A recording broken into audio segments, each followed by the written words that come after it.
entering the unscientific. This video is purely for entertainment and does not infringe on copyrights or laws. The rights to the novel and image belong to the original author. We do not claim ownership. Don't like waiting and want to listen to this fanfic in full now? Subscribe to our Patreon, where you'll find the best fanfics. Chapter 226, Settling Accounts Across Time and Space. Help. Someone is killing someone. Night raid, where is the escort team? Grandfather, run. The commotion in the camp was extremely clear in the quiet night, and soon it reached the carriage. Soo-yoon, who is already a light sleeper, was pulled back to reality from his dream. Soo-yoon stretched himself drowsily, stood up, rubbed his eyes and opened the curtain. His mind was not yet fully awake, and he had lived in peace for a long time, so his reaction was a little slow in this situation. What happened? Why are you making so much noise? Can't I sleep? But the next second, whoosh, a sound of breaking through the air sounded. An arrow shot straight into the shaft of the carriage, which was only about a foot away from him. The impact of the arrow breaking through the air and the trembling arrow tail in the firelight instantly shocked Soo-yoon's heart. The lazy sleepiness turned into wakefulness in half a second. He first dodged and lowered the curtain, then ran back to the carriage, and began to observe the situation outside through the small opening on the side. At this moment, this simple camp, which covers an area of about the size of a football field, is filled with the light of torches and flashlights. There are constant shouts of men and women around, accompanied by the crisp contact sounds of swords colliding. Obviously, the camp was attacked. Thinking of this, Soo-yoon first took a few deep breaths and forced himself to calm down. This is the knowledge that Wang Bing taught in the 1100 copy. If it is a surprise attack during the march, there is not much to do, and basically you can only rely on instinct to avoid disaster. But the interception encountered in the camp is different. In this case, the first thing to do is to calm yourself down and use a short time to analyze the number of enemies, combat methods, and offensive strength as much as possible. This is not a random fabrication, but a military strategy recorded in the Wujing Zongyao. Later, Soo-yoon made a little extension on this basis, that is, adding a link of weapon types that need to be considered in modern wars. The 4 key points of the current situation. The number of opponents is unknown, but it is estimated to be between 50 and 100. As for the combat method, Soo-yoon did not hear the sound of horse hooves, and the opponent could touch the camp area, so more than 90% of them were walking, that is, infantry. It is not easy to judge the strength of the offensive for a while. But judging from the formation outside, the opponent should not have completely broken through the camp's defense line in the first wave. At least some caravans organized a temporary effective defense counterattack. As for the firepower configuration, no flintlock sound was heard, so it is likely that it was swords and. Soo-yoon paused for a few seconds and recalled the appearance of the arrow that fell in front of him. It should be a crossbow. In fact, when it comes to bows and crossbows, many people may have such a concept. The two are only different in appearance, and the weapons fired, that is, arrows, are actually the same. But in fact, this is not the case. In 19th century Europe, bows and crossbows used 2 different specifications of arrows. The crossbow uses a 3-winged arrowhead. In order to pursue the ultimate lethality, more than 1/3 of the part is made of copper, and the length is about 50 centimeters. The bow uses a conical arrowhead. With a trapezoidal cross-section and a length of about 70 centimeters, the Guangfu Museum built by Marguerite has a detailed introduction to the differences between various bows and crossbow arrows. Therefore, the difference between the two in appearance is still very large. The fact that there is no firearm in the weapon shows another thing. The identity of the attacker is most likely the border soldiers of England. Sounds strange, right? Since the other party is going to kill people, why not just use a gun? Again, in the border area, firearms and cold weapons are completely different concepts. The closest image to everyone is the Kowloon Valley conflict mentioned earlier, and the video can still be searched on major websites. In that conflict, 20 Indians were killed and hundreds were injured. The participants were the Bihar Corps, which was known for its extremes. But throughout the process, no one on either side dared to fire a shot. For example, in 2014, Scotland held an independence referendum, which ended with a gap of 10.8%. On September 19, the day Salman resigned, a hand-to-hand fight broke out on the British-Soviet border, with more than 70 people killed on both sides. In that battle, no guns were used, but machetes were used. Some people were chopped into the same peripherals as Makoto Ito. However, the battle took place outside Carlisle, the capital of Cumbria, England, not in Dumfries. There can be casualties and sacrifices in conflicts without invading the border, but there can be no hot weapons. This can be regarded as an iron rule. Of course, the consequences of rushing into the border are different. For example, the conflict on September 11, 1967. The rabbits killed 607 Indians at the cost of 6 injuries and 1 death. It is a typical case of asking for trouble.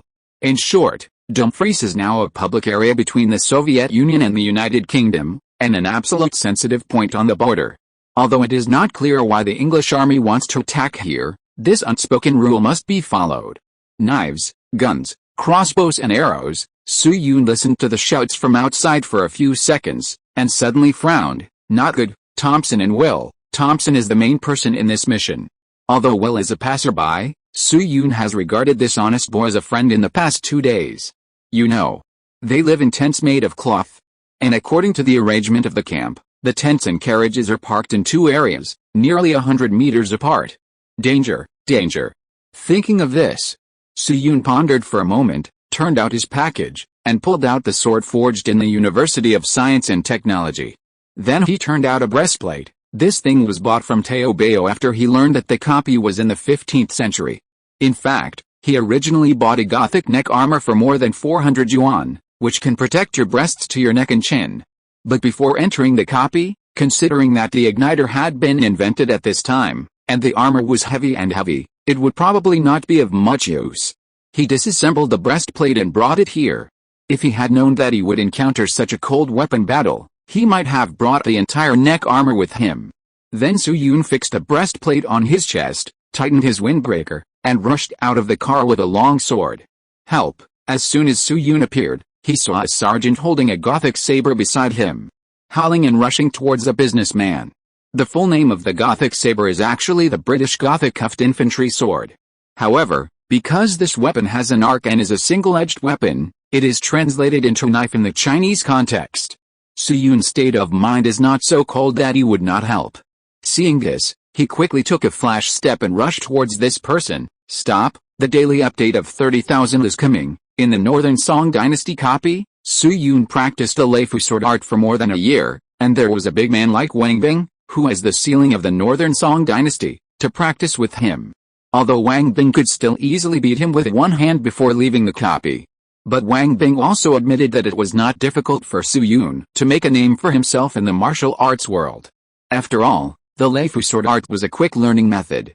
A place with poor material conditions like Qinfeng Road could cultivate many female heroes, not to mention a time traveler with abundant material conditions like Su Yun. Perhaps it was because of the dim vision. The appearance of Su Yun surprised the sergeant a little, and he was slightly stunned for 2 seconds. But soon, he rushed towards Su Yun more violently and chopped him down with a knife.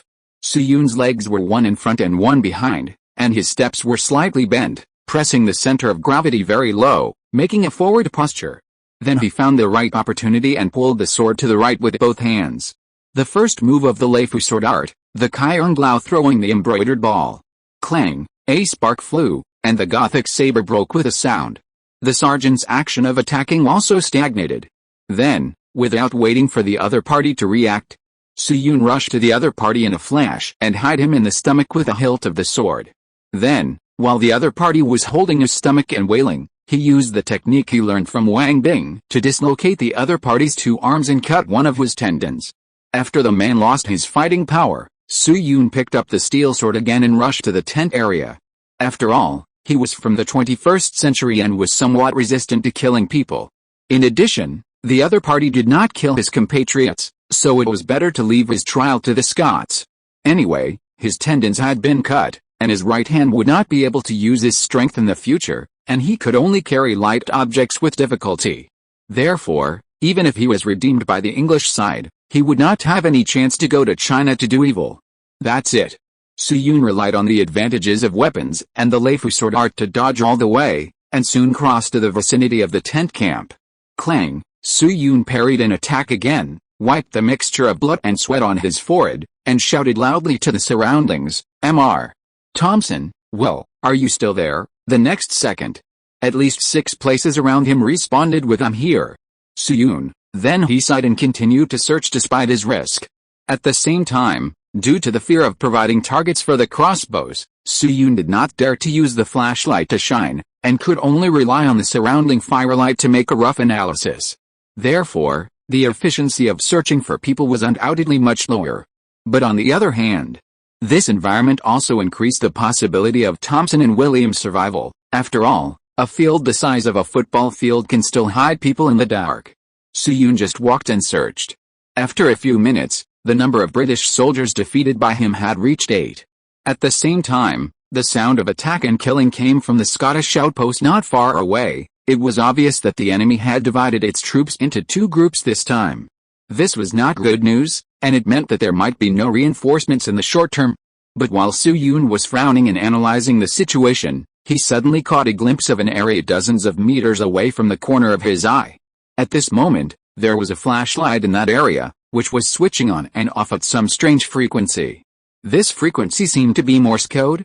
After all, Morse code first appeared in 1837, so it was not surprising that someone had mastered it at this time. In order to prove his value on the road, Soo-yoon had talked to Thompson about some Morse code content. If he still remembered this, Soo-yoon would hide on the side and observe for a while, and found that this Morse code was sent in 3 segments. The content is, this is T, this is H, this is O, this is M put together is Tom. Soo-yoon's eyes lit up immediately. You know, Thompson's English pinyin is Thompson.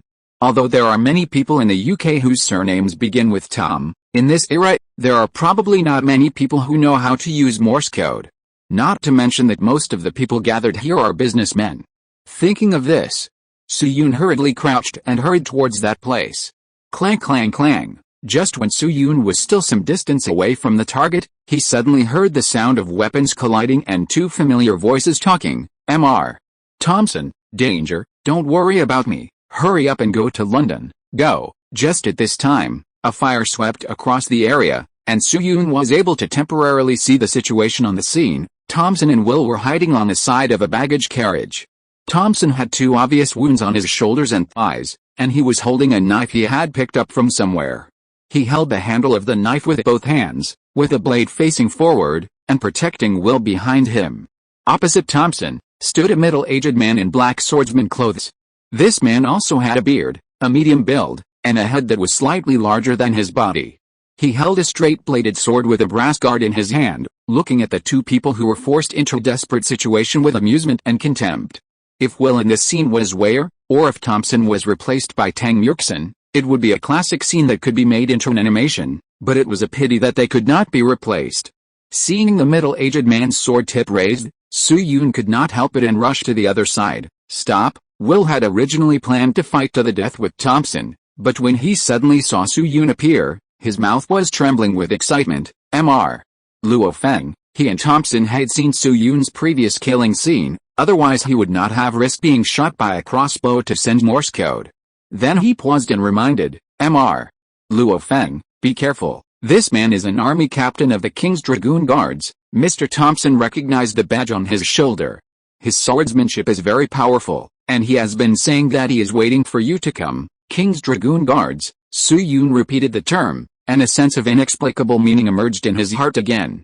This name is the same as Seideoai before, and there is a vague sense of familiarity. The middle-aged army captain opposite did not know Soo-yoon's inner fluctuations. He only glanced at Soo-yoon with disdain and said, "Are you the rescuer they are waiting for with Morse code? And an Oriental? How boring." Soo-yoon's expression remained unchanged.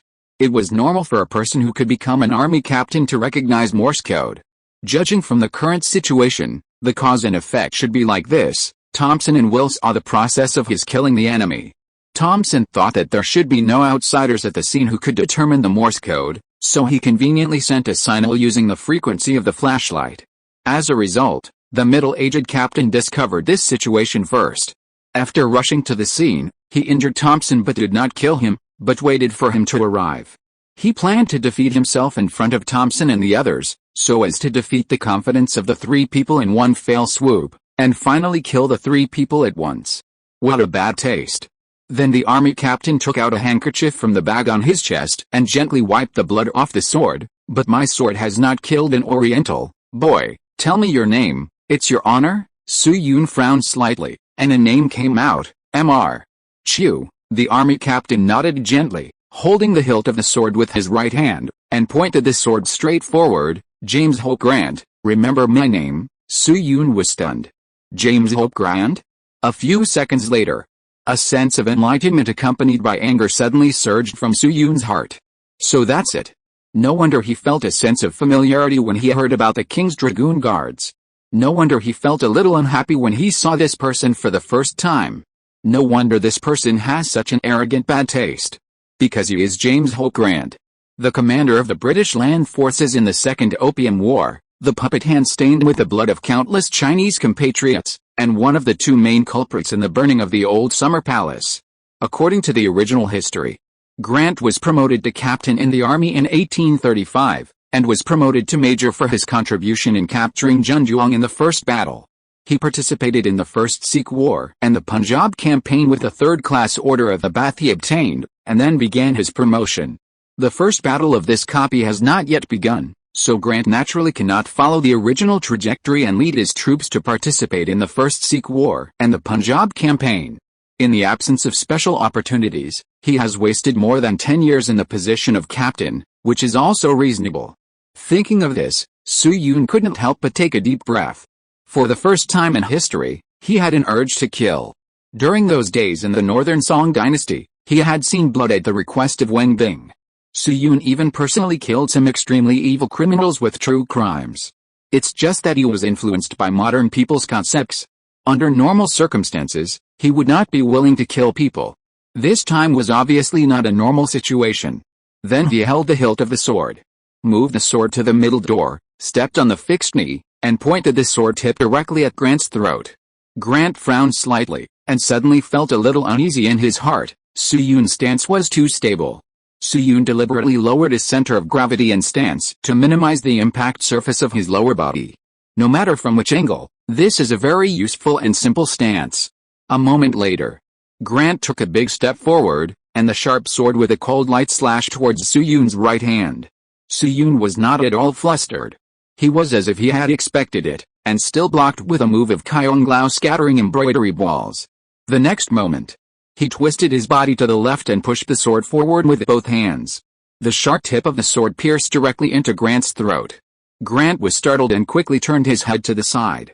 But the inertia of his body caused his movements to pause a little, and Su Yun's sword blade cut a wound on his left shoulder. Grant took a big step back and glanced at his left shoulder. Being injured first in the confrontation was obviously not a good sign. Then he made up his mind, took a deep breath, and stabbed Su Yun with his sword. Su Yun raised his sword with both hands, and the heavy back of the sword directly knocked Grant's long sword apart. Then, with a flash of cold light, the sword in his hand slashed down heavily. Grant could only raise his sword to block. Clang, another crisp collision sound was heard, and Grant's long sword broke into two pieces. But Su Yun had no intention of stopping. He turned the sword and slashed the steel sword from the lower left to the upper right. Hiss! Grant, who had no weapon to block, was immediately cut into a deep wound on his chest. Severely injured, Grant retreated several steps, knelt on one knee, and kept gasping for breath. His breath was extremely disordered, and a trace of fear rose in his heart. Countless fragments flashed in front of him like a revolving lantern. Not long ago, a big man from London found him. The big shot asked him to find a carriage from Edinburgh to London along the way, and gave him a portrait, asking him to kill it in Scotland. At the same time, the big shot promised him that as long as Thompson and Will died, he would be promoted immediately. This promise was undoubtedly an extremely tempting condition for a captain who had wasted 15 years. In fact, Grant was still a little hesitant at the beginning. But the other party later said, "Is there a captain in the world who has been in office for 15 years?" Stimulated by this sentence, Grant agreed to the other party's request on the spot. As for what happened later, it actually went very smoothly. 2 days ago, a hunter from Scotland sent a message that he had found the target, and his brother followed and reported the other party's itinerary. The Dumfries outpost is located in Scotland and is an extremely sensitive neutral zone. It is really suitable for attack. According to his plan, as long as there is no accidental firing during the whole process, Everything can be attributed to the conflict between the armies. The people of the outpost will hold back and try not to lose their lives, so the death of some merchants in the camp will not matter. At that time, I could just say that I received a report of smuggling and came to check. The camp vendors overreacted, so I had no choice but to take heavy action. Anyway, with that big man as a guarantor, everything is not a big problem. I led the team to attack at night, and caught the other party off guard. After entering the camp, I was lucky to find the target of this killing. Everything seemed to be developing towards an ideal ending. But when I discovered the Morse code, I was excited to see the prey, and suddenly wanted to tease these prey, so I deliberately did not kill Thompson. After preparing to kill the reinforcements, I will enjoy their disparate expressions and send them on their way. This wonderful feeling of playing with people's hearts seems to have come from when I burned down the neighbor's grandmother's house when I was 6 years old and watched her family crying helplessly. However, who would have thought that the other side's reinforcements actually had extraordinary martial arts, and the sword in his hand was also right, the sword in his hand. Thinking of this, Grant suddenly thought of something, and suddenly spat out a mouthful of blood, roaring to Su-Yun, Why was my saber made of wood steel cut off by your sword? Su-Yun wanted to reply that wood steel was not good enough, but after thinking about it, he decided to let him know the truth. Oh, you are asking about my sword? 304 and YG25C multilayer composite steel, vacuum forging, vacuum heat treatment, and then deep cold treatment process. Do you understand, Grant? Then Su-Yun walked up to Grant, looked down at the executioner for a few seconds, and said in Chinese, I'll tell you one more thing. My name is not Zhu Sheng, but Su-Yun. Don't get me wrong, although I have no feelings for the Qing regime, the civilians who died at your hands are innocent. Dagakao, Zhenjiang, Balakiao, Dinghe City, countless wronged souls are waiting for you down there. The god of harmony of historical nihilism prevents me from going back to my homeland, but at least I can settle accounts with you, the butcher. Remember, this is a revenge that transcends time and space. Grant looked at Su-Yun, who spoke Chinese, blankly. He thought that the other party wanted to ask some questions, and a desire to survive suddenly rose in his heart. However, the next second, he saw Su-Yun pick up the long sword. Grant instantly collapsed on the ground, supported his body with both hands to move back, and said with a pale face, No, please. Before he finished speaking, the long sword pierced through his heart. A moment later, Su-Yun looked at Grant, who died with his eyes open, and shook his head in disgust. The blood is so black. Chapter 227, Can you give me an A1 high flash? Thank you so much. This time, Luo Feng, on the side of the baggage carriage. Thompson was leaning against the wheel, panting, and said to Su-Yun, who was bandaging him with Will, if you hadn't taken action this time, Will and I would have died. I'll remember this favor, and I owe you a life. Seeing this, Su-Yun stopped his actions and said with a smile, It's just a small matter, don't take it too seriously, Mr. Thompson. Unexpectedly, Thompson shook his head and said with a complicated look, You don't understand this matter. Forget it. If you can survive this attack, I will explain it to you in detail. While waiting for Su-Yun to arrive, Grant had briefly talked to them. Although there was not much information revealed in the words, one thing impressed Thompson very much. Grant called out his name as soon as he saw him and Will. Considering his mission this time and similar events that have occurred in history, Thompson was sure of one thing: the other party came for him this time, and the caravan and the sentry post were all caught in the crossfire. As for the place where the mistake was made, it could only be Mendesalo village. Of course, this does not mean that there is something wrong with Ever. After all, if he was the one who tipped off, he could have just done it in the village, and there was no need to go through so much trouble. Therefore, if nothing unexpected happened, it is highly likely that when they were in the village, they were discovered by a spy planted by England. But on the other hand, tonight's incident was like the second boot that fell, which meant that this would be the only chance for the mastermind. After entering England, they would never dare to make another move. Because he was a Cambridge apostle. The death of a Cambridge apostle outside England could barely be covered up, but if something happened in England, even the mastermind could not bear the responsibility. And just as Thompson was thinking, Will on the side cut off the wrap tape and suddenly said to Su-Yun, Mr. Luo Feng, what should we do now? Hearing this, Su-Yun looked up at the situation around him. If it were in a movie. At this time, he should have been holding Grant's head, standing on the baggage wagon and shouting something like "Grant's head is here, why don't you surrender quickly?" Then the English soldiers on the scene would be struck by lightning, and they would drop their swords and kneel down to surrender, begging for mercy. But in reality, Su Yun couldn't guarantee it. It was estimated that within 5 seconds of him standing there, he would be killed by a crossbow arrow that flew from nowhere. In the current dark battlefield, Grant's death was almost the same as the death of an ordinary soldier, and it would not play any role in turning the tide of the battle. Then Su Yun pondered for a moment and asked Thompson, "Mr.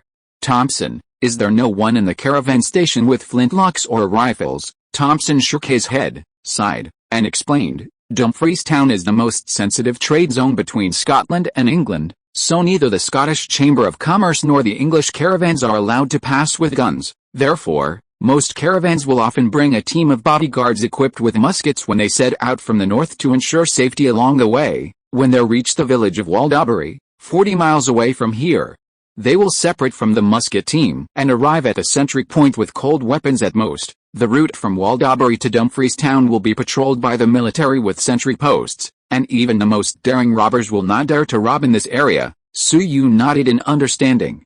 "So that's it. No wonder Grant and other sergeants were so scared along the way. They were all wearing military uniforms, and they did not dress up as bandits to attack the camp." Compared with the latter's lame excuse, the military conflict theory was more or less tenable. In addition, this also indirectly proved that the power of the mastermind behind the scenes was not exaggerated to the point of covering the sky with one hand. At least the other party was not capable of shooting everyone and then blaming it on the bandits, or simply calling a horse a zebra and calling the gunshot wound a knife wound. This was more or less good news, otherwise it would be GG. Then Su Yun raised his head and looked at the sentry camp, which was about hundreds of meters away from the Chamber of Commerce station, which was Said Daoi's station. At this time, the sound of fighting over there was also not small, and it was probably still difficult to come to support. At the same time, the caravan station was surrounded by chevaux de frise stakes over 2.5 meters high, with spikes attached to them, as dense as cacti. This layout prevented external climbing and sneak attacks while also eliminating the possibility of internal escape. Obviously, at this time, the only thing he could use to turn the tables was the bodyguards brought by other vendors in the station. Thinking of this, Su Yun turned around, tore off a piece of gray cloth from the supply box next to him, covered Thompson and Will, and said, "Mr.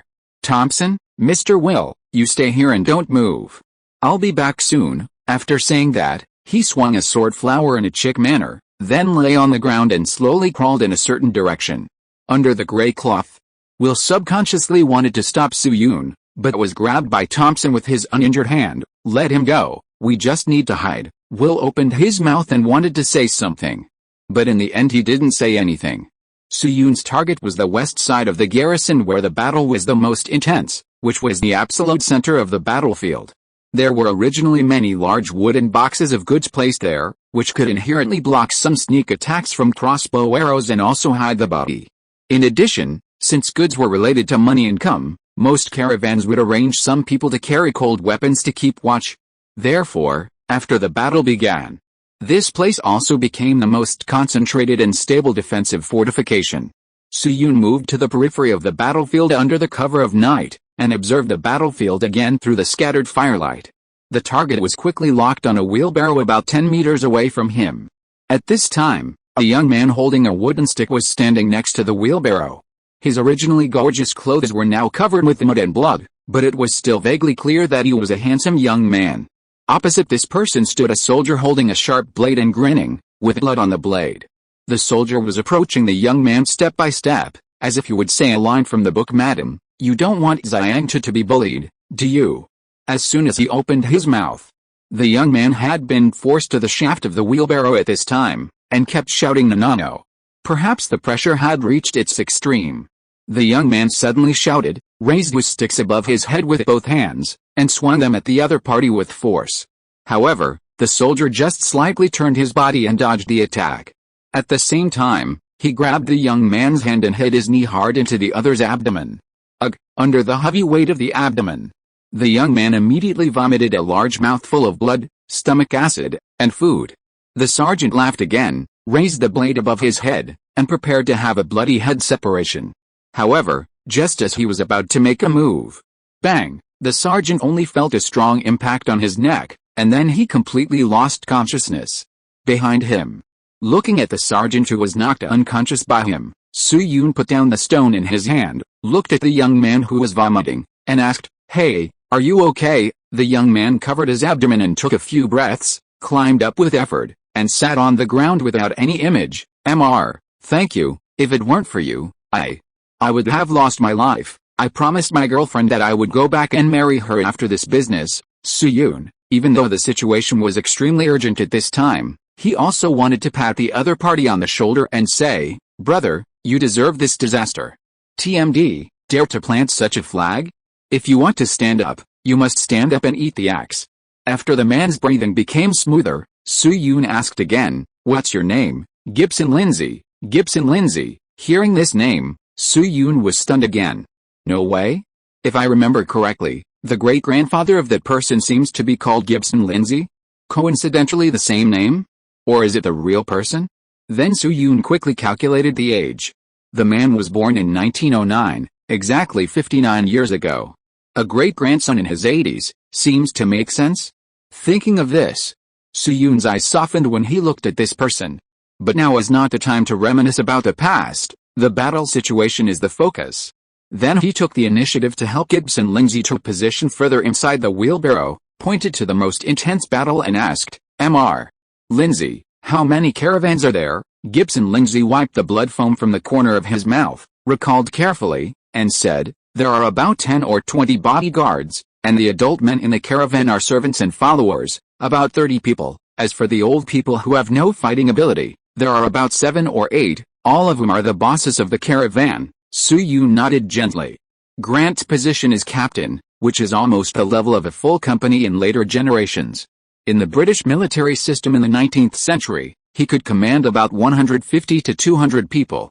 After arriving here, these people were divided into two, attacking the caravan station and the outpost camp respectively. There are about 80-90 people on each side, which is almost in line with his previous estimate of the number of people. At present, there are about 30 to 40 people attacking on the west side, and the bodyguards and adult men of the caravan are about 60 people. Although the English troops have high individual quality, their numbers are still small. In addition, the caravans also have goods as cover. So it is no wonder that they can form a relatively obvious defensive fortification on the west side. In other words, if the English troops in this area on the west side can be eliminated or controlled, then the situation on the battlefield will have a high probability of a reversal of offense and defense. Then Su-yoon thought of something and asked Gibson Lindsay, "What about the crossbow?" "Mr. Lindsay, do you know how many crossbows the English have?" Gibson Lindsay thought for a while and said, "The exact number is not clear, but it should be around 15. Su-yoon nodded again, and this number did not exceed his expectations. According to the configuration of the King's Dragoon Guards in the 19th century, in addition to flintlocks and rifles, a combat battalion will also be equipped with a 48-man crossbow squad. As a captain, Grant should be able to mobilize about 20 crossbows. The station and the outpost are divided into two halves and slightly tilted on both sides, so 15 should be a relatively close number. At this point, the current situation and the enemy's deployment were all understood. Then Su-yoon took a deep breath and said to Gibson Lindsay, "Mr. Lindsay, you hide here. Swords and guns have no eyes. Be careful." After saying that, Su-yoon bent down again and moved towards the battlefield on the west side. However, his plan was not to charge into the center alone, but to borrow the wisdom of his ancestors to surround and attack the reinforcements. 1 minute later, Su-yoon sneaked to the side of the two men who were fighting fiercely. Then, taking advantage of the gap between the two men who had just finished a round of fighting and adjusting their breathing, he took out a handful of powder from his body and threw it at one of them. The ultimate move of a certain second-generation beast martial saint, spreading lime. Unprepared, the man in English military uniform was instantly hit. Su-yoon took this opportunity to rush forward. Elbow strike, arm removal, hand tendon picking, and rope tying were all done in one go. How did this all go? Who said that only those who stand in the light are heroes? After finishing, Su-yoon looked at the other person who was a little dazed, and threw the torch carried by the English soldier in another direction. After making sure that there was not much fire around him, he hurriedly shouted, Don't stand there stupidly, follow me. Then Su Yun took this person along the way, and killed 5 more sergeants. The combat force following him also reached 6 people. Counting the 8 people Su Yun had dealt with when he was looking for Thompson and Will Grant, and the 1 person who was knocked down when he rescued Gibson Lindsay. Up to now, the number of English soldiers carried by Su Yun has reached 16. However, this is the core battlefield after all, and the density of personnel is far less than that of other places. Therefore, when Su Yun finished dealing with the last person, he was finally discovered. A sergeant who looked like a small leader caught a glimpse of Su Yun, who was picking his tendons, and immediately shouted, pointing his sword, "Not good, there is a person in the corner doing a sneak attack." The voice fell. 2 English soldiers who had just finished dealing with their opponents looked at each other, shouted loudly, and rushed towards Su Yun aggressively. Looking at the flashlight shining on his head, Su Yun shrugged helplessly at the people behind him. The 2 people who came here to kill were experienced veterans, and more than 1 person died in their hands. There was a bloodthirsty light flashing in their eyes, and one of them was licking his tongue, as if he had seen the Oriental man being cut into pieces under their knives. Then they saw. Behind the wooden box next to Su Yun, 6 big men rushed out at the same time. Counting Su Yun, they were like 7 guard dolls and rushed towards them. 2 English soldiers. Ten Hag Rangnick is a wheat merchant from Glasgow. Because of his cautious personality, he never participates in any entertainment activities before the transaction is completed. And it is precisely because of this personality. After the night attack tonight, almost all the merchants who had been drinking and having a bonfire party at the entrance of the camp died, but Ten Hag Rangnick survived the initial attack. With his bodyguards and followers, he organized a fairly effective defense line on the west side of the station. However, although the defense line was organized, the situation was it's not good. Mr. Luke Shaw is seriously injured and Mr. Niukwel is killed. Hearing the news from his servant with a crying voice, Ten Hag Rangnick's face remained unchanged, but his knuckles suddenly tightened a bit. Niukwel, as the servant said, was his strongest bodyguard. He was known as the Great British Victory and was an iconic figure in the caravan. Ten Hag Rangnick had spent £8 to recruit Niukwel to the Chamber of Commerce, but he died so quickly. Alice. Is he really going to die here today? Just when the entire defense line was in danger. More than 30 meters away from Ten Hag Rangnick, a burst of killing suddenly came, which startled him. Are new English soldiers attacking? Or are reinforcements from the outpost arriving? 2 possibilities, but the connection is between hell and heaven. With this uneasiness, Ten Hag Rangnick hid behind a box, and slowly looked towards the place where the sound came from by the light of the fire. At this moment, in the distance, there was an Oriental man with short black hair and yellow skin, who was leading more than a dozen men who were obviously dressed as his own, and was rushing here aggressively. 2 of them were bodyguards of their own caravan. In less than 10 seconds, they exchanged fire with the English soldiers. Clang clang clang. I saw that the young Oriental man held a sword in his right hand and sprinkled powder with his left hand. His moves were exquisite and subtle, as if he was in an unmanned place. Seeing this situation, Ten Hag Rangnick's pupils shrank, and he asked the followers around him, "Which caravan's bodyguard is that? I thought Niukier was invincible in the world, but I didn't expect that there would be someone more brave than him." The followers could only shake their heads. Ten Hag Rangnick was, after all, a person who could be the negotiator of the Chamber of Commerce. After the initial surprise, he soon realized the importance of this new force. He took a deep breath and shouted to the people around him, "Warriors, our reinforcements have arrived. All adult men, take up your weapons and fight together." Ten Hag Rangnick had a high reputation in the Chamber of Commerce, and the other people at the scene were not blind. As bodyguards, they were even more perceptive about the battle situation than Ten Hag Rangnick. Therefore, soon, the warriors in the field were greatly encouraged and gathered to attack outside. Even some wounded were no exception. A few minutes later, Su Yun, who had entered the battle, was led to Ten Hag Rangnick.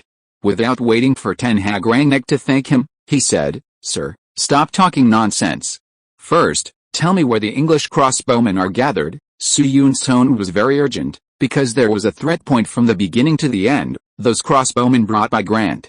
In a non-modern war, the archers basically act together in a fixed formation. After all, this type of soldiers is not a melee type. Even if they encounter a surprise attack, they will occupy a certain area and carry out targeted long-range killing or fire support. Of course. There are definitely some archers who will act sporadically, but the overall number will not be too large. At present, the western area is still in a confrontation. Although the attackers and defenders have temporarily changed positions, the friendly soldiers have not been killed after all. In addition, Su Yun deliberately ordered people to extinguish all light sources such as torches, making it difficult for those archers to remotely grasp the occupation situation. Therefore, they would never dare to shoot arrows without rules at this time, especially when the Commander Grant has been killed. No one would dare to take this responsibility. But if all the English soldiers on the scene are eliminated, then what awaits everyone on the scene must be a high damage suppression of nearly 20 crossbow arrows. So before that, the position of the archers must be locked first. Ten Hag Rangnick obviously realized this, and quickly pointed to a certain direction in the south and said, "The crossbowmen should be in that area." "I saw a lot of arrows shot from there, but it's hard to say the exact location." Su Yu nodded. The direction was enough, after all, the station was so small. He then said a few more words to Ten Hag Rangnick, then said goodbye and returned to the battlefield. At this moment, the advantage of his side was quite obvious, and there were even many 2-on-1 situations.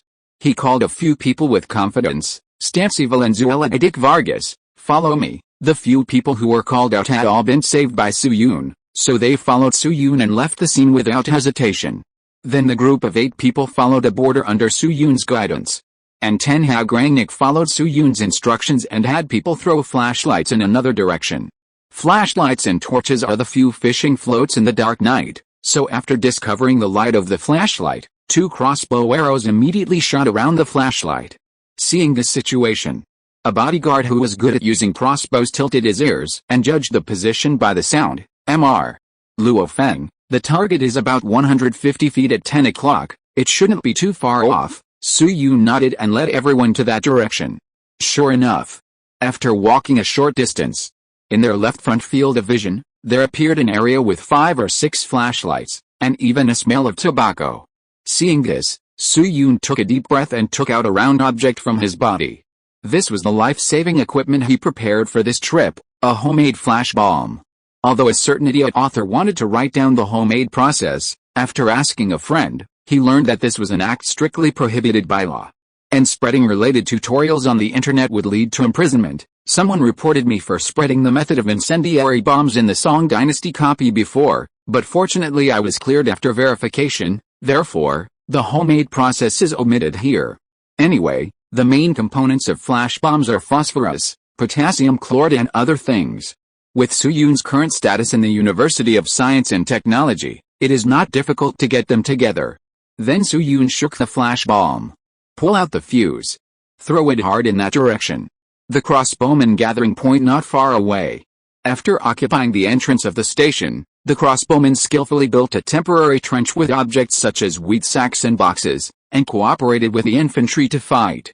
At the beginning, their purpose was to quickly kill some targets and cause chaos, and they quickly completed the requirements. As the battle progressed, the duties of the crossbowmen gradually became suppressing firepower to control the situation. Yuan, in the trench, a young white man stretched and said, "Night battles are really boring. You can't see the targets clearly. Why doesn't Captain Grant attack during the day?" Hearing his complaints, a non-commissioned officer on the side couldn't help but glared at him and scolded, "Shut up, Gordon, perform your mission well, don't be so ungrateful." Gordon pouted and shrugged, looking like he didn't buy it at all. What bargain? Compared to this boring leisure, I would rather go to the battlefield to kill people. That's what men should do. As he said, he suddenly thought of something, raised his eyebrows, and said excitedly, "By the way, have you heard? The Queen seems to be preparing to take action in the East. I don't know if the Royal Engineer Corps will be selected to go to the expedition. I heard that the other side is an extremely corrupt ancient empire. It should be very easy for the yellow people to kill."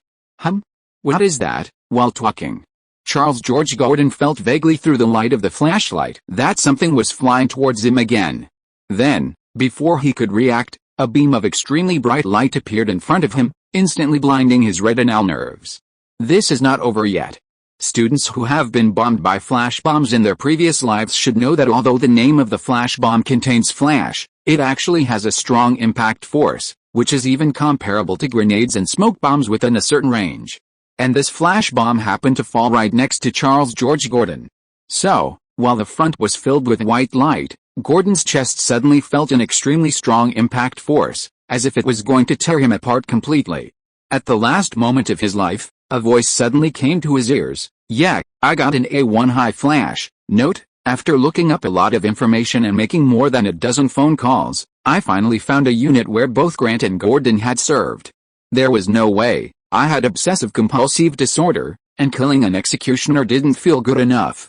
Chapter 228 Historical Figures Gathered.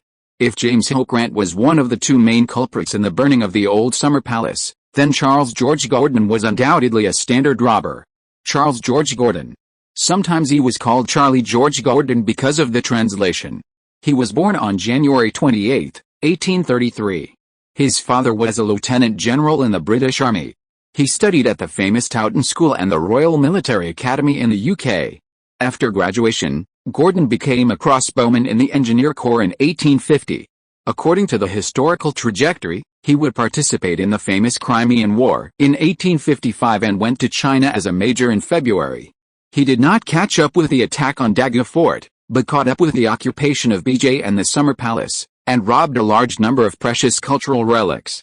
However, Charles George Gordon was really known to future generations until he led a notorious rogue army, the ever-victorious Army, also known as the Foreign Rifle Team. The Foreign Rifle Corps was an armed force formed by Qing officials, businessmen, foreign officers from Britain and France, and gangsters from Huaxia and Nanyang during the Qing dynasty's fight against the Taiping Heavenly Kingdom in the late period. The first leader of the Foreign Rifle Corps was Frederick Wool, who was succeeded by Bai Qiwan after his death. Charles George Gordon was the third leader and the one who did the most evil. For example, everyone has heard that Toshiki Mukai and Takashi Noda achieved an extremely cruel 100-man beheading in the Baekshi massacre. But in fact, Charles George Gordon completed this brutal, disgusting, and bottom-line-less achievement as early as 1863. In addition, Gordon is also one of the few invaders who has been recorded eating human flesh. There are more than 5 cases of cannibalism mentioned in his letters alone. However, it is outrageous. In the mouths of some marketing accounts on a certain audio platform in later generations that claim to popularize unknown history, Gordon was actually whitewashed by the Suzhou killing of surrendered soldiers. The Suzhou killing of surrendered soldiers happened in December 1863. At that time, Gordon promised Go Yongkun, Wang Anjin, Zhou Wenjia, Wu Guan, Zhang Nazhao, Wang Yaowei, Fan Kifa, Wang Huaiyu and other 8 kings of Taiping that as long as they surrendered, their lives would not be in danger.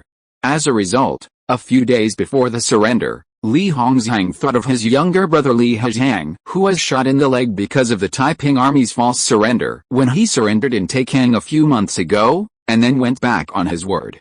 So he killed all the 8 kings and more than 20,000 surrendered soldiers in Suzhou City. Gordon later expressed his dissatisfaction with Li Hongzhang and wrote a letter to Bruce, the British minister to China. He asked the British government to intervene and force Li Hongzhang to step down. That's it.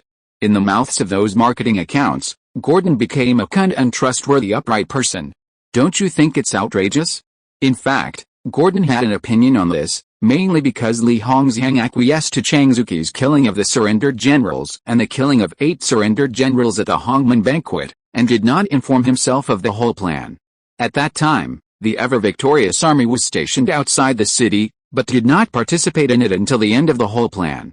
This made the ever-victorious army lose the first merit of taking Suzhou, and also lost the opportunity to enter the city to plunder. Gordon wrote this in a letter sent to the British Army commander in China, Brown, which is now in the Naval Museum in Dongguan. It is a real hammer. Later, in order to settle the matter, Li Hongzhang commissioned the Western official Hart, hired by the court to send Gordon a reward of 70,000 yuan. Gordon first pretended to refuse, and then asked Hart to deposit 10,000 of them into his foreign account, and the matter was settled. This kind of outright executioner can actually be whitewashed. It can only be said that some people don't even want the basic bottom line for the so-called unpopular traffic, and they are not afraid of being killed by those wronged souls. Of course. Under Su Yun's flash bomb, Gordon has lost the possibility of replicating his achievements in his previous life, which can be regarded as retribution from heaven. After all, Su Yun's A1 high flash was not thrown at Gordon on purpose, and there was a great deal of chance. Even until Gordon's death, Su Yun didn't know that he had killed such a butcher. His sight returned to reality. With the collapse of the crossbowman's front, the English troops in the entire Chamber of Commerce Station battlefield completely lost the powerful long-range firepower support of crossbows. In addition, the temporary army of the caravan on the west side already had an overwhelming advantage. Therefore, soon, the situation in the Chamber of Commerce Station was gradually brought under control. The English soldiers who came to attack were either killed or captured, or they surrendered instantly. Some of them who reacted quickly took the opportunity to escape from the scene. Then, under the organization of Su Yun and Ten Hag Rangnick, the bodyguards in the station rushed out of the station in one breath and went straight to the outpost for support. The British troops on the outpost had only a few crossbows. Although the situation was overwhelming the Scottish soldiers, the advantage was at most 70 hours and 30 minutes. Therefore, when a new batch of fresh troops appeared, their fate was already doomed. Half an hour later, President Rangnick, Mr. Luo Feng, Francis Mason Sadao I, who trotted out of the outpost with a bandage on his chest, saluted Su Yun and Rangnick with gratitude. If it weren't for your help this time, the outpost and the camp would have suffered even greater casualties. Gentlemen, I salute you on behalf of everyone. Upon hearing this, Ten Hag Rangnick waved his hands and slightly turned his body to avoid a salute. I don't deserve it, Mr. Sadao I. If it weren't for Mr. Luo Feng's help, I'm afraid I wouldn't be able to save my life. Francis Mason Sadao I obviously understood this, turned slightly and bowed to Su Yun. Thank you, Mr. Luo Feng. Su Yun looked at the officer he rescued with a complicated expression, opened his mouth, but didn't say anything in the end. Mason Sadao I. This is a relatively rare double surname consisting of the father's surname and the mother's surname. The words Mason and Sado are relatively unpopular. Therefore, if nothing unexpected happens, Francis Mason Sado should be Hans David Christopher Sado after changing his name in 1846. That is, Ernest Mason Sado's biological father. That's right. Another historical figure. In fact, it is not surprising that there are such a large number of historical figures at the moment. After all, this is the border between Scotland and England, and those who can be stationed here must be the elite of the elite. These experienced soldiers are often the first choice in foreign wars. For example, 90% of British marshals after the 13th century have been trained on the border. In addition, the time at this time is just between the first crow and the second crow. If it weren't for the change in the timeline that the first crow has not yet occurred, at least 80% of these people would go to the Chinese battlefield. In this case, it is normal for Su Yun to meet some historical figures. Even if he has the ability to check the list one by one, he will find many people whose names have been recorded on the scene. Of course, although these people have had connections with China, it cannot be said that everyone is a war criminal who should be shot. These people may be extremely evil executioners, such as Grant and Gordon, whose death Su Yun did not feel any guilt. They may also be international friends who have helped the local area. For example, Gibson Lindsay, the great-grandfather of Mr. Michael Lin. Mr. Michael Lin was an international friend who made great contributions in the War of Resistance. He made the whole world hear the voice of Yan'an. His contribution was ranked in the top 5 among all foreign friends during the War of Resistance. In addition to the above two, there are also some neutral and black people whose crimes are relatively less brutal. For example, Ernest Mason Sadoy, the son of Francis Mason Sadoy in front of him. This person was a key figure in Sino-British diplomatic relations in the 19th and 20th centuries. There are two of his most famous deeds in the local area. First, he proposed that the imperial examination should be abolished for 5 years in areas where the Boxer Rebellion was more intense. Later, under the easing of Zhang Zhongjing, Sadoy changed to relocation of the imperial examination. The second one is quite special. He was a British signatory of the Boxer Protocol and had many negotiations with Li Hongzhang. The second point seems to be unforgivable, but in fact, Ernest Mason Sadoy was transferred from Japan as a reinforcement specifically for this negotiation. Compared with the intersection with the mainland, Ernest Mason Sadoy was actually more active in Japan. He once worked in Japan, supported the Meiji Restoration, and married a Japanese woman, Takeda Kane, and had a son, Takeda Hisayoshi.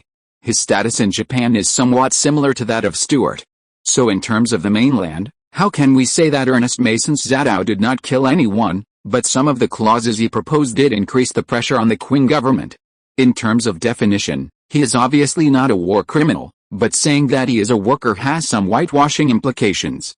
Maybe he can be said to be a minion of imperialism? This review is not made by me, but by Mr. Shou Cheng in the 5th issue of the 5th volume of New Youth on November 15, 1918. I beg your pardon. At the same time, considering that if Sadao Ai died, the British side could still send Sadao and Suluai. Therefore, after some hesitation, Su Yun still chose to save Francis Mason Sadao Ai. Looking at Francis Mason Sadao Ai with gratitude, Su Yun took a deep breath and said word by word, Mr. Sadao Ai, we Chinese have an old saying, which is to help those who are in justice, so there is no need to say more words of thanks. But there is one thing I hope you can remember and tell your family. Francis Mason Sadao Ai's face was stern when he heard it. Regardless of the pain of his chest injury, he put his right hand on his chest and said solemnly, Mr. Luo Feng, I swear in the name of the Mason and Sadao Ai families that I will do my best to do everything I can. Su Yun nodded slightly and stared into the other's eyes seriously. I hope your whole family will remember that it was the Chinese who saved your life. If you or your family have any intersection with China in the future, I hope you can remember what happened today. After speaking, Su Yun glanced at Sadao Ai, who was full of question marks, and turned away without further explanation. Then he returned to the Chamber of Commerce station and found Thompson and Will in a medical station. Mr. Thompson, Will, are your injuries better? Thompson pointed to the bandages on his body, and his expression showed a rare sense of relief. Although it is a little inconvenient to move, my life is not in danger. Su Yun nodded with relief, and then looked at the man who was tied up beside Will. The man's clothes were completely different from those of the English soldiers. He had a strong Scottish rural flavor. He had a rag stuffed in his mouth and kept whimpering.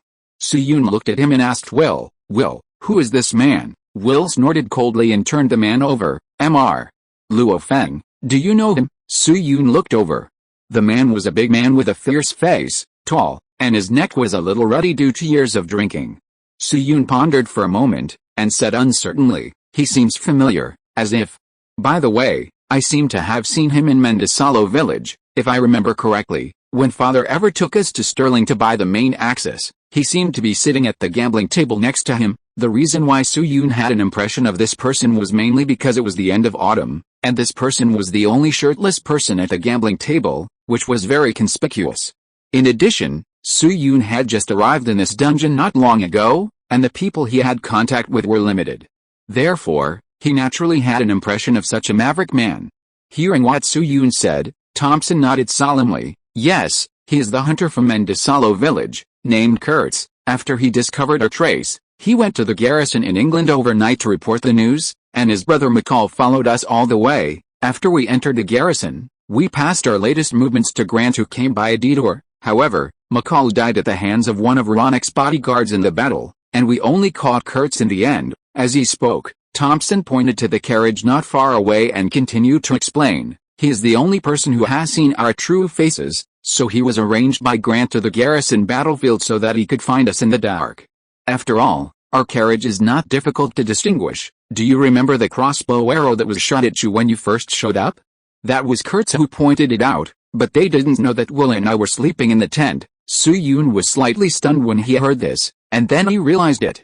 He wondered how it happened that a crossbow arrow shot at him just when he lifted the curtain, and the distance of the arrow was so close. Did someone already lock onto him? After all, the types of vehicles in the station can be divided into three types: wheelbarrows, large carriages for transporting supplies, and expensive carriages for business contacts like Ten Hag Rangnick. Thompson's two-wheeled carriage was simply decorated, but it didn't carry much cargo, so it was quite out of place in the camp. Therefore, it was still quite recognizable. Then Su Yun thought for a while and asked Thompson, Mr. Thompson, how do you plan to deal with Kurtz now? Thompson thought for a moment, looked in a certain direction, and said, he is one of the few people who know about the attack. Perhaps he can get some information about the mastermind behind the scenes, so let's leave it to the English military to deal with it. When there is a conflict between border troops, England and Scotland will inevitably send foreign affairs ministers to investigate. Now England's foreign affairs minister is Henry John Temple, who is also a graduate of Cambridge University. He is one of us, and it is impossible for him to favor the mastermind behind the scenes. After hearing Thompson mention the word mastermind repeatedly, Su Yun came to his senses. Wait, Mr. Thompson, you just said that Kurtz reported our movements to Grant, so, this attack was actually aimed at you. Thompson took a deep breath, took out a silver badge from his chest pocket, and handed it to Su-Yun. Do you recognize this? Su-Yun took it and took a look. The badge looked like a pair of spread wings, with Thompson's name written at the bottom, William Thompson. Then Su-Yun turned it over and saw a line of words written in gilded font on the back, Cambridge Apostles, Angel. Chapter 229, 100 Ways to Eat an Axe. Inside the station. Looking at the somewhat heavy badge in his hand, many thoughts flashed through Su-Yun's mind. After a long silence, he slowly said, Mr. Thompson, if I'm not mistaken, this should be the badge of the Cambridge Apostles. Thompson nodded. With this life and death friendship, he didn't intend to hide some things from Su-Yun. Yes, I am one of the only two angels of the Cambridge Apostles, codenamed Elijah, Ilya. Su-Yun was slightly stunned, and subconsciously flashed the head of a two-dimensional white-haired girl in Fate Stay Night in his mind. But soon, he drove this naughty idea out of his mind. The Elijah that Thompson mentioned should refer to the prophet in the Bible, who lived in the 9th century BC, an era of spiritual decline and rebellion against God. This is a very important figure in the Bible, which means Jehovah is God. Thinking of this, Su-Yun subconsciously touched the texture of the badge with his thumb a few times, and murmured, the prophet of the Cambridge Apostles. Friends who often watch the European and American region should know. In some later European campus literature or film and television works, there are often one or more secret organizations composed of students. For example, Dumbledore's Army in Harry Potter, Greek letter societies in European and American TV dramas, etc. In fact, many of the settings of student organizations in these TV dramas are derived from templates in reality. For example, 90% of the student societies in American dramas are based on the Skull and Bones Society of Yale University. Well, the degree of promiscuity is also highly restored. It was founded by William Huntington Russell in 1832 and is currently one of the most famous student organizations in the world. 3 great commanders from the other side of the sea, 2 Supreme Court justices from the other side of the sea, dozens of cabinet members, and hundreds of members of the Senate and House of Representatives, etc. have come out of the Skull and Bones Society. It is a real hegemonic organization. However, the Skull and Bones Society is not the oldest foreign student society. For example, there is a student organization in Europe that is older, no less famous, and several times more mysterious than it. It is the Cambridge Apostles. The Cambridge Apostles Society is a secret society founded by F.D. Morris, Tennyson and Hallam in the 1820s. The entire society is composed of the 12 best members of Trinity College and King's College, and each class can only have a maximum of 12 people. Among them, undergraduate members are usually called apostles. Graduate students are called angels. The purpose of the Apostles Society at the beginning was actually very simple. It was just an offline gathering organized by several top students. For a long time, their gatherings were to recite poems and paint, eat snacks and talk about dreams. It was a platform for academic masters to communicate. But after the first few batches of members graduated and entered high positions, some people realized the value of this organization and began to lead it to another path. Wait until after 1840. The Cambridge Apostles Society has become an extremely strict organization, and the identities of its members are highly confidential. Many people have never revealed their identities until their death. Just like in later generations, you will never know that some successful people who are glamorous on the surface are actually members of 91 and Maddow in private. Nearly 200 years have passed, and only 50 or 60 Cambridge Apostles are known to the public. But the 50 or 60 people who have been exposed are enough to shake the modern science, politics and economic history. For example, among them is the third-generation heir to the title of Baron Rothschild, Nathan, who controls the currency issuance rights of the entire British Empire. In addition, there are Keynes, Alan Hodgkin, Maxwell, Bertrand Russell, E.M. Forster, etc. Even several well-known spies who may be 404 are members of the Cambridge Apostles. Thompson is about 26 years old at present, and has graduated from Cambridge for 3.5 years. Although his official position is currently a professor of natural philosophy at the University of Glasgow, he is also a graduate student at the University of Cambridge. In addition, he won the second place of the Langler Prize and the first place of the Smith Prize during his time in Cambridge, and published many influential papers. Both his age and resume meet the recruitment requirements of the Cambridge Apostles. Therefore, many people in later generations, including Su Yun, believed that he should be a member of the Cambridge Apostles Society during the period of 1840 to 1850. Unfortunately, there is no real evidence to prove this view, so it has always been just a guess, not a conclusion. I didn't expect that I would solve this puzzle unexpectedly after traveling through time. Well, my obsessive-compulsive disorder is much better. Then Su Yun returned the badge to Thompson and said with a little emotion, "Mr. Thompson, I have heard that the status of the Cambridge Apostles is extraordinary and far-reaching. I didn't expect that someone would be willing to spend so much money to take your life. The nature of the Cambridge Apostles is very close to the Emperor's talent in fantasy novels. When they grow up, they are destined to achieve something and may even become giants. In addition, the academic circles of ancient and modern times, both at home and abroad, are inseparable from political games, especially the European society in the 19th century, which was even more bloody under the primitive accumulation of capitalism. Therefore, in the case of conflicts in political positions or related concepts, it is normal to use some tricks." However, what surprised Su Yun was, hearing this, Thompson quickly shook his head and corrected him, "Luo Feng, you are wrong. Those people's target this time is not me." Su Yun was stunned when he heard this, and subconsciously asked, "Not you? Then who is it?" Thompson raised his eyelids and looked at him, then reached out and patted Will's shoulder beside him. "It's Will." Su Yun. Seeing Su Yun's WTF expression, Thompson couldn't help but smile, obviously very pleased with Su Yun's reaction. "Luo Feng, have you heard of the Scottish root inflection encryption method?" Root inflection encryption method. Su Yun was stunned again when he heard this, and then some content flashed through his mind quickly. Anagram. This is a surname encryption method that belongs to foreign language advanced in reality and often appears in novels. It can be understood as a regular generation of vests. Let me give you a very famous example. In the work Harry Potter and the Chamber of Secrets, there is a classic scene. In the Chamber of Secrets, Tom Riddle pulled Harry's wand from his pocket, drew a few strokes in the air, and wrote 3 shining names, Tom Marvolo Riddle. Then he waved his wand, and the letters automatically changed their positions and became, "I am Voldemort." Tom Marvolo Riddle's English is Tom Marvolo Riddle. I am Voldemort is I am Lord Voldemort in English. Due to the barriers between Chinese and foreign languages, many people think that the latter part of the sentence is randomly spliced together. In fact, it is not the case. Voldemort is actually a word composed of the French roots vol plus de plus mort, which means flying over death. It belongs to the standard root inflection method.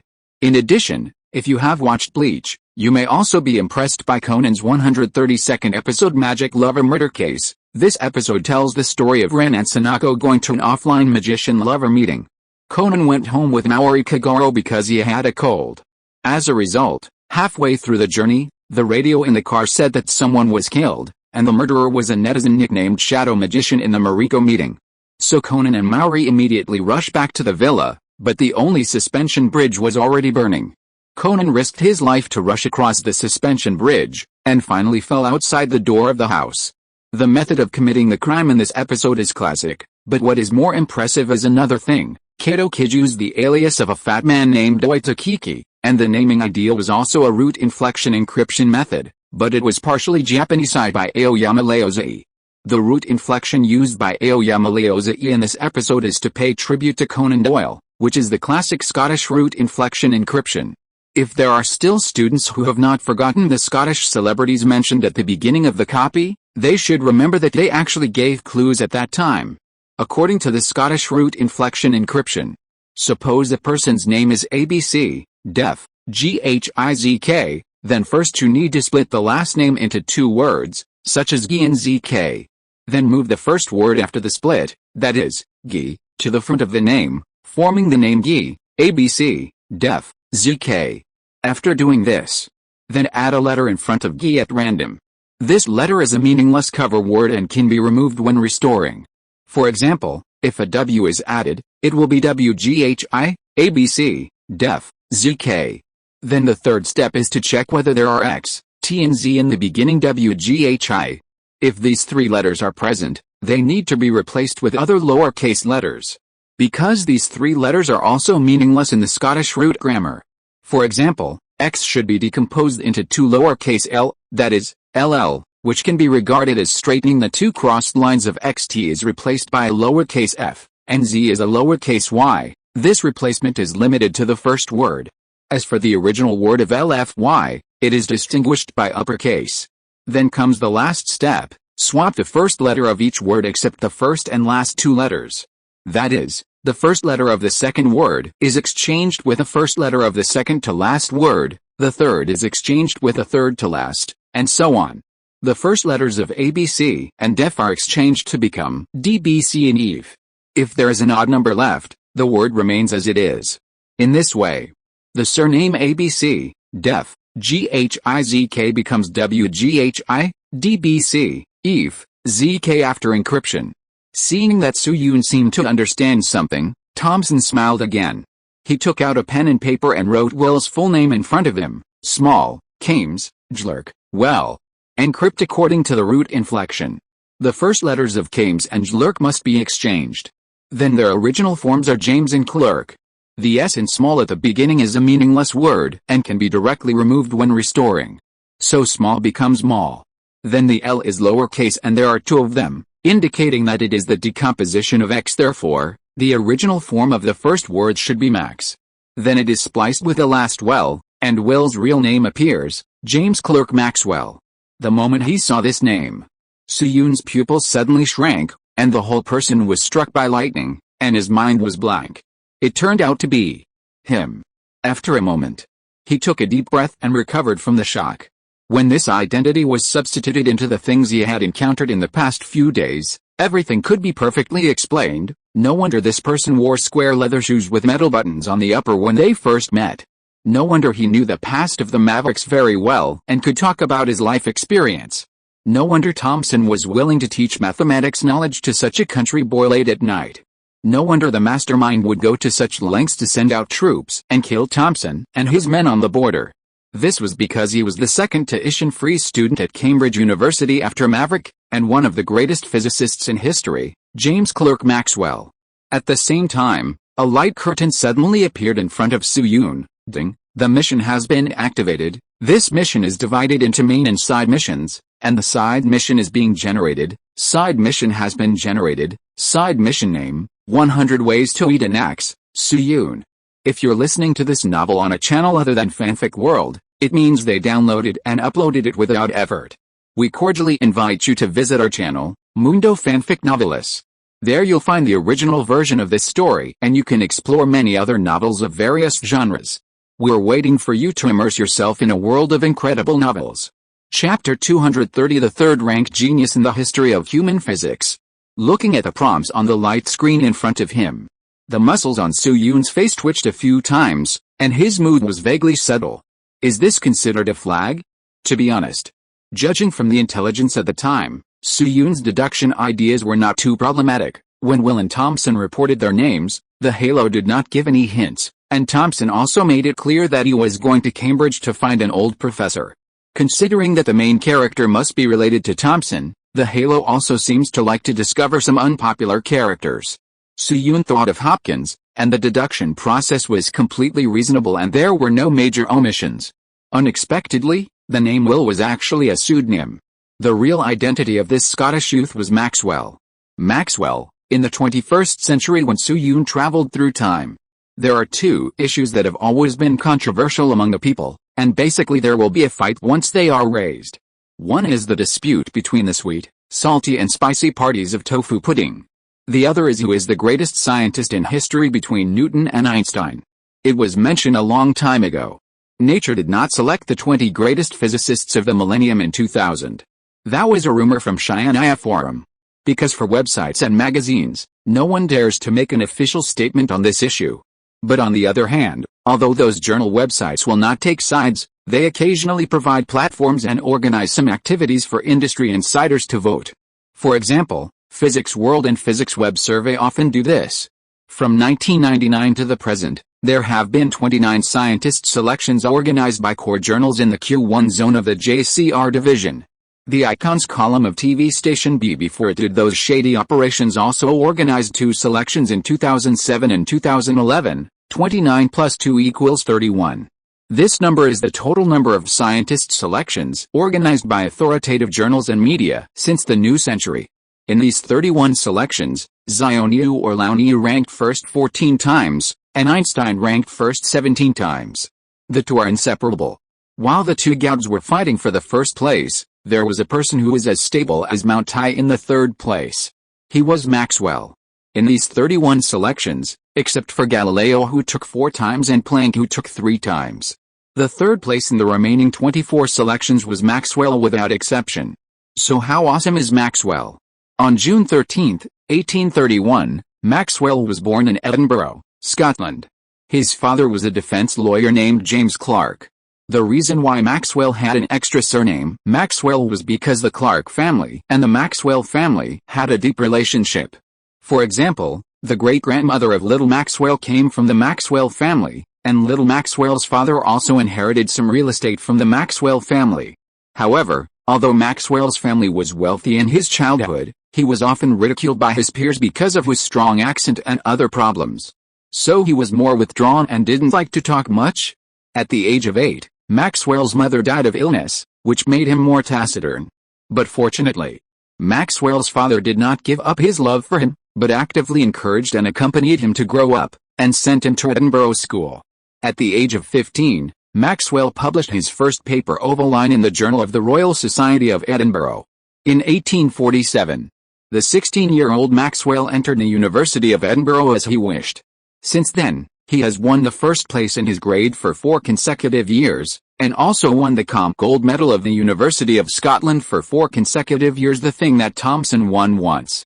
In 1850, the University of Edinburgh said that our small temple could not accommodate this big Buddha, or you should go to another place. At this time, the board of directors of Cambridge University was discussing whether to abolish the weight loss students of Trinity College. After all, only Xiaoniu has passed the assessment of this thing in the past 200 years. It is basically meaningless to set it up. In this context, someone made a suggestion. Anyway, it doesn't cost money, why not let Xiaomi try it? If even he can't do it, then just cancel it. So Maxwell transferred to Cambridge University under the escort of William Thomson, and finally passed the assessment successfully, becoming the second Trinity College reduced fee student after Xiaoniu. After entering the school, he was first absorbed into the Cambridge Apostles Society of Cambridge University and became a glorious Cambridge Apostle. At the age of 23, Maxwell graduated from the Department of Mathematics of Trinity College, Cambridge University, and this is also one of the few places where many people have doubts about Maxwell. Xiaomi's grades when he graduated were only second in the grade. This is like a genius in an online novel who joins a sect, and the sect sends elders to escort him from afar. When he enters the sect, he is listed as a core disciple, and all the skills and resources are fully utilized. As a result, when the sect competed, he only won the second place, which is a bit sorry for his previous halo. But in fact, there is another hidden story behind this matter, which is far from as simple as it seems. But for some reason, many domestic databases have hidden this content. Fortunately, Maxwell is a historical figure, and many authoritative foreign journals have detailed introductions. At that time, the university degree in the UK was called honours degree, which is an honorary degree. Honorary degrees are divided into 4 grades, with the first grade being the highest and the 4th grade being the lowest. At that time, the college required Xiaomi to obtain a first-class degree, namely first honours degree. The entire examination phase lasted 22 days and contained 11 subjects. Among them, 3 subjects were required, and the full marks for all subjects were 100 points, that is, the total score was 1,100 points. The minimum score for the first-class degree was 770 points. As long as the subjects taken included 3 required subjects and the total score met the standard, the remaining subjects could be abandoned. As a result, Xiaomi's father suddenly became critically ill during the examination, so Xiaomi, who was eager to return home, only took 8 courses during the entire examination phase. After reaching the first-class degree score, he gave up the remaining 3 exams and rushed back to Edinburgh directly. Xiaomi's score in 8 subjects was 793 points, while the first place's score in 11 subjects was 837 points. If Xiaomi finished the remaining 3 subjects, his score would have been 100% and would have definitely exceeded 1,000. So this is really not a black spot. In 1855, After graduation, Maxwell read the great Faraday's book Experimental Researches in Electricity. He was attracted by the various electromagnetic induction experiments in the book and officially began to study electromagnetism. From then on, he could not stop and started his own journey of hanging on the wall. In 1855, Maxwell published a paper on Faraday's lines of force. For the first time, he tried to introduce mathematical forms into Faraday's concept of lines of force, thereby preliminarily establishing the mathematical relationship between electricity and magnetism. This article attracted the attention of the physics community and was praised by Faraday himself. In 1862, Maxwell published his second paper, On the Lines of Force in Physics. In this paper, he first proposed new concepts such as displacement current and electromagnetic field, and gave a more complete mathematical expression of electromagnetic theory. In 1864, Maxwell published his third paper, A Dynamical Theory of the Electromagnetic Field. This paper not only gave the Maxwell equations, but also proposed the concept of electromagnetic waves for the first time. Later, he also wrote a book General Theory of Electromagnetism, planned to build the first physics laboratory of Cambridge University, the Cavendish Laboratory, and served as the first director of the laboratory. However, it is worth mentioning that when Maxwell was alive, he was not respected in accordance with his status. On the contrary, at that time, even within the Cambridge College, many people thought that he was taking a crooked path. How glamorous he was when he entered Trinity College, how miserable he was in middle age. Because his theory was so profound and complex, and the formula was too abstract, it was difficult for the public to understand. Therefore, at that time when Newtonian mechanics still dominated, it was not widely recognized by the public. In the year when Maxwell died, when he was still persistently promoting the theory of electromagnetic waves, only 2 listeners were willing to listen to his class. One was a graduate student from across the sea, and the other was Fleming, who later invented the electron tube. To some extent, Maxwell is a bit like Dr. Nizu, who discovered Zelda gas in Ultramantiga. His research direction is of great significance, but he is an abandoned child in reality. On November 5, 1879, Maxwell died of stomach cancer in Cambridge at the age of only 48. If Maxwell could live for more than 10 or 20 years, the whole world would probably be different. Because 9 years after his death, the young German physicist Hertz confirmed the existence of electromagnetic waves for the first time through experiments, truly verifying the correctness of Maxwell's theory. Since then, Maxwell's contribution and status have been recognized by the world. Unfortunately, Maxwell died too early. In short, Maxwell's life can be regarded as a typical V-shaped life. That is, he was very famous when he was young, fell into trough and middle age after contacting electromagnetism, and began to rise suddenly a few years after his death. This is also the reason. That's why someone wanted to kill Maxwell during Thomson's escort. Maxwell was still a prodigy at that time, with thousands of halos in one body, which was too dazzling. Let's use the concept of later generations as an example. At that time, Maxwell had a score of 750 in the college entrance examination, a GPA of 4.3 every year in college, and published 10 first-year papers during his undergraduate studies and was nominated for the Fields Medal. Many people believe that he can reach the level of Zhang Zhongjing in the future, and at the very least, he will be a leader in a certain field. With such a potential stock being taken into the pocket of Cambridge University, naturally someone will want to play tricks. After all, this kind of black-handed approach has precedence in the academic circles of ancient and modern times, both at home and abroad, involving the dual dark sides of human nature and interests, and the losses caused to the history of human science are immeasurable.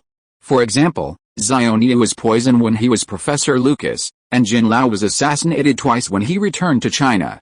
In addition, there are the deaths of talent such as Zhang Shaoxing, Ren Wei, and Zhao Xiang. If you are interested, you can search for these people yourself. It is too sensitive to elaborate in the main text. Even in 1832, which is very close to the timeline of the copy, another genius just fell in a shameful conspiracy. This person is Galois. He is a super genius in the history of mathematics. Unfortunately, he and Abel were first pitted by Cauchy, and later met the Sea King Stephanie and fell into a trap. At that time, someone sent him a challenge letter as a rival in love, saying that he wanted to fight a gun duel with him. Galois was cheated in the duel and chose a pistol without bullets. His opponent was a soldier with superb shooting skills. In the end, Galois was shot 3 times in the abdomen and died in the hospital due to ineffective rescue. He was only 21 years old. Shortly before the duel, Galois wrote a suicide note. According to the duel requirements, he perfected group theory in just 3 days and forever engraved his name on the milestone of mathematical history. In the long history of science, there are too many similar examples. Under the seemingly calm ocean, there are undercurrents surging almost every moment. Let's return to the original topic. In the academic and historical circles of later generations, Maxwell has been given a very high status. In particular, the Maxwell equations he summarized are like the ears of the author and are the top priority in the industry. In 2004, the British scientific journal Physics World held an event, Let Readers Choose the Greatest Formula in the History of Science. You can search for the greatest equations ever on the official website of Physics World, but there are actually 20, and many articles simplify it into the top 10 greatest formulas. As a result, Maxwell's equations surpassed the giants in the equation world, such as the mass-energy equation, Euler's formula, Newton's second law, Pythagorean theorem, and Schrodinger's equation, and topped the list. But on the other hand, to some extent, like Lao Tzu, Maxwell is also a person with serious information barriers. Outside of the academic and historical circles, many ordinary people are confused. Is Maxwell's equations really that powerful? How to say it? The Maxwell equations are not well known among the people, and a large part of it is due to the lack of content. Look at the 3 Laws of Physics by Sir Alex Ferguson. We can understand them when we were in middle school. The formula is just around F equals ma, which is very simple. The theory of relativity of the God of love is very cool. Although many people don't understand the specific content, but it is very cool, and it is always about time, space, 3 dimensions, 4 dimensions, etc. As for the formula, E equals mc2, at least it looks simple and easy to remember. But what about Maxwell's equations? Take a look at its integral content. Sd, da equals qfssb, da equals 0 cent, dl equals tsh, dl equals ifs plus t. The above is the improved version by the genius physicist Oliver Heaviside. The original Maxwell equations have 20 equations, which is even more terrible. For example, let me explain the third formula casually. The left side represents the electric flux through the closed surface S, and E is the electric field strength. We divide the closed surface with an area of S into many small pieces, and each small piece is represented by da, so the electric flux through each small piece can be written as E, da. Putting on an integral sign means adding up the electric flux of all small pieces, so that we get the electric flux through the entire closed surface S. The S with the ink subscript on the right side represents the amount of charge contained in the closed surface, and Greek letter epsilon 0 is a constant. Because this closed surface S can be selected at will, it can be large or small, it can be a sphere or a variety of messy closed surfaces, which leads to the divergence. Then the divergence of the electric field D at a point is defined as the electric flux of the electric field through this infinitesimal surface divided by the volume. Are you dizzy? You are dizzy. So most people have no idea what this thing means, let alone its value. For those who really want to know, I recommend a book, Illustrated Intuitive Mathematics Translation Series, Intuitive Maxwell Equations, about 20 yuan. Once a person or content cannot appear in junior high school or high school textbooks, its scope of dissemination will be greatly limited. In summary, Maxwell's greatest contribution is that he participated in the foundation of electromagnetic theory. He figured out the truth about light, electricity, and magnetism, and finally helped humans to control electromagnetic waves. Without Maxwell, there would be no widespread application of electromagnetic waves, or it would be many years later. There would be no mobile phones, radio, broadcasting, microwave ovens, radar, jumping eggs, satellites, CT. Human society would be completely different. The development of history would also have a different ending. In short, in the history of science, it is generally believed that Newton unified the laws of motion in the sky and on the ground, which was the first great unification. And Maxwell unified electricity, magnetism, and optics, which was the second great unification, and his status can be seen. In addition, let me tell you a little Easter egg. If you look back at the years of Maxwell's birth and death, you will find 2 amazing coincidences. The year Maxwell was born, Faraday discovered electromagnetic induction. The year Maxwell died, Einstein was born. Sometimes fate is really magical. The site is returning to the original place. In short, Now with the appearance of Su-Yun, Xiaomei's catastrophe has been successfully overcome, and the rest is a smooth journey. At the same time, the halo has also undergone subsequent changes. The main task of the copy is being generated. Ding. The main task of the copy has been generated. Task name, Xiaomei, you don't want to see Mr. Thompson being nailed to the pillar of shame. Right. Chapter 231 Phased Mission. In the open space. As the light curtain emerged, Su-Yun suddenly discovered a situation. The time around him stopped. This was another situation that had never been encountered before, whether in Xiaonu's 1665 copy or Lao Su's 1100 copy. When Su-Yun activated the task, the time around him was passing normally. According to past experience, time stopped in the copy only occurred at the end stage, that is, a few seconds before leaving the copy. In other words, this copy task involving Xiaomei will probably be a little different from the past. Thinking of this, Su-Yun took a deep breath and continued to read along the light curtain. Main task, Xiaomei, you don't want to see Mr. Thompson being nailed to the pillar of shame, do you? Task note, Lord Kelvin's remarks on the two dark clouds at the Royal Institute on Albemarle Street have always been misinterpreted by later generations. In order to prevent the great pioneers from being wrongly accused, please help Xiaomei correct the wrong history mission difficulty, unknown first ring mission, to be selected first ring mission time limit, 2 months mission reward, depends on the rating penalty for failed mission, +8 favorability of all male ketones in reality, -5 luck, -20% company profit. The following are the optional difficulty and corresponding requirements for the first ring mission. Very easy, become an ordinary friend with Maxwell, and get a social job with a stable income in London within 2 months. After completion, you can start the second ring mission. Easy, become an ordinary friend with Maxwell, and become an ordinary employee of Cambridge University within 2 months. Including but not limited to doormen, gardeners who trim flowers and plants, and male dormitories, etc. After completion, you can start the second ring mission. Medium, become an ordinary friend with Maxwell, and become a special employee of Cambridge University within 2 months. Including but not limited to female dormitories, librarians, etc. After completion, you can start the second ring mission. Difficult, very difficult, become a close friend with Maxwell, and become a student at Cambridge University within 2 months. The specific rating depends on the completion of the mission. If you can enter Magdalen College, you will get an extremely difficult evaluation, and you can start the second ring of tasks after completing it. Difficult, extremely difficult, become close friends with Maxwell and become a full-time professor at Cambridge University within 2 months, regardless of major.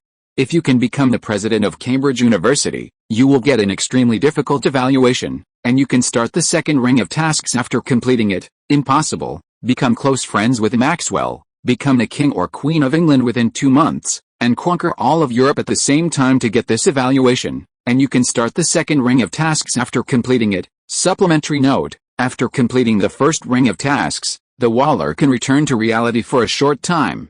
The specific return time depends on the degree of completion, and the maximum is no more than 5 days. Su-Yun, I understand the truth, but are you kidding me about the last difficulty? What the hell is the Queen of England? I am a man, not a fishing girl. Then Su-Yun took a deep breath, forced himself to calm down, and began to analyze. Putting aside the coquettish operation of the halo. Compared with the previous 2 times, the task prompts given by the halo this time are obviously very different in flexibility. Although the ultimate goal of the task seems to be very clear, it is just to let Xiaomei correct Thompson's position in history, so that when people in later generations mention him, they will no longer have any intersection with words like slapping in the face. But the so-called correction is actually a bit of a story. For example, asking Thompson not to give a speech is a correction. Giving a speech on behalf of Thompson is also a correction. Solving the problem of 2 dark clouds is still a correction. Detonating many dark clouds in the future in advance, making the whole sky dark, is still a way of correction. There is another point. Thompson's speech took place on April 27, 1900, while Maxwell died on November 5, 1879, a difference of 20 years. In other words, no matter which of the above correction methods is used, Xiaomei must live to that time first. That is, prolonging life plus changing history. On this basis, this task is also divided into a ring-by-ring method according to the optional difficulty. That is, some task modes similar to online games, and the comprehensive evaluation of all rounds is the final task score. Compared with the free action in the Laosu copy, this mode has a clearer purpose at each stage, but the limitations are slightly higher. It can be said that each has its own advantages and disadvantages. Then Su Yun turned his attention to the optional difficulty. First of all, the difficulty of absolutely impossible is just as it means, and it is obviously an option that does not need to be considered.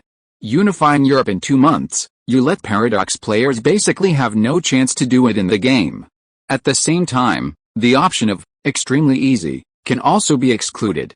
Not only will the final score of this option be extremely low, but more importantly, in this day and age, a yellow person looking for a job in the British society may be sold to America without knowing it. Therefore, Su Yun really needs to consider only the middle difficulty, easy, medium, difficult, difficult, extremely difficult. Among them, easy and medium are the same. Both are to become employees of Cambridge University, but the special features are different. Now that Thompson has been rescued, ordinary employee positions are basically not difficult. If you want to be safe, the librarian in the medium option seems to be pretty good. After all, this is a special position with buffs. However, this idea did not last long in Su Yun's mind, and he ruled it out. Because he still has a big killer that he has not used. According to the original plan, Su Yun will use this big killer before parting with Thompson in Dumfries Town, so as to ensure that he can stay with them smoothly and finally arrive in London together. However, now that there is such a thing as a night raid, the two sides can be said to have a life and death friendship. Thompson even told him Maxwell's name, so there will naturally be no problem with such a thing as going the same way. So Su Yun's big killer was not used for the time being, which gave him a chance to enter Cambridge University. In other words, in the most conservative case, Su Yun can get a difficult rating for the first ring task. As for the difference between difficult and difficult, it should be divided according to the colleges and universities entered. Cambridge University has 31 colleges in the 21st century, but Cambridge University at this note is not yet complete. Including Cavendish College, Walson College, and Newnham College, there are a total of 13 colleges that have not been established. Therefore, in 1850, there were only 18 colleges on campus at Cambridge University. Among them, colleges such as Emmanuel College, Homerton College, and Gonville and Caius College should be rated as relatively difficult. King's College, Peterhouse, Trinity College, etc. should be rated as difficult. As for Magdalen College, which can be rated as extremely difficult, it is not well known, the admission requirements are not high, and it is not particularly old. The only special thing is that it was the only women's college in Cambridge before Lucy Cavendish College, Newnham College, and Newhall School were built. And it was a 6-person room with a public bath. If Su Yun could get into such a college, the rating of extremely difficult would actually be considered low. In short, if he wanted to enter Cambridge as a student, there were about 7 schools with difficult ratings for him to choose from. As for the professorship, Su Yun was not going to consider its feasibility. After all, there are more than 5,000 students at Cambridge University these days, but there are only more than 110 full-time professors. These professors are either well-known people in the industry or talented graduates trained by Cambridge itself, and their backgrounds are quite clear. Even the priests of this seminary are basically as famous as Pastor Yerlin in the Mavericks copy. Therefore, even if Su Yun has a knowledge reserve far beyond this era, it is still too difficult to become a professor at Cambridge University in a short period of time.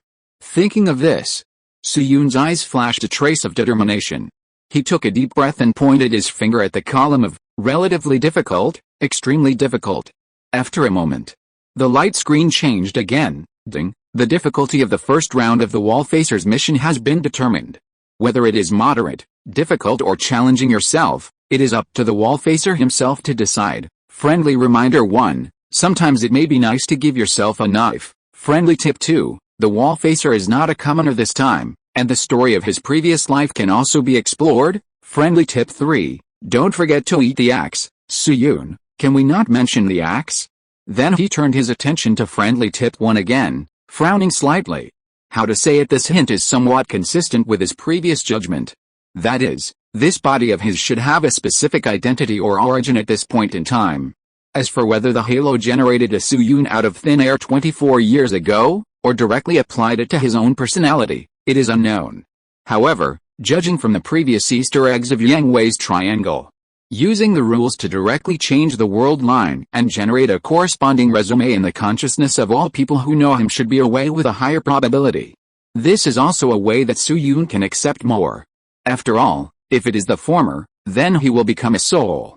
This kind of problem involving the moral level will make people feel a little uncomfortable psychologically, and the halo should not do such a thing.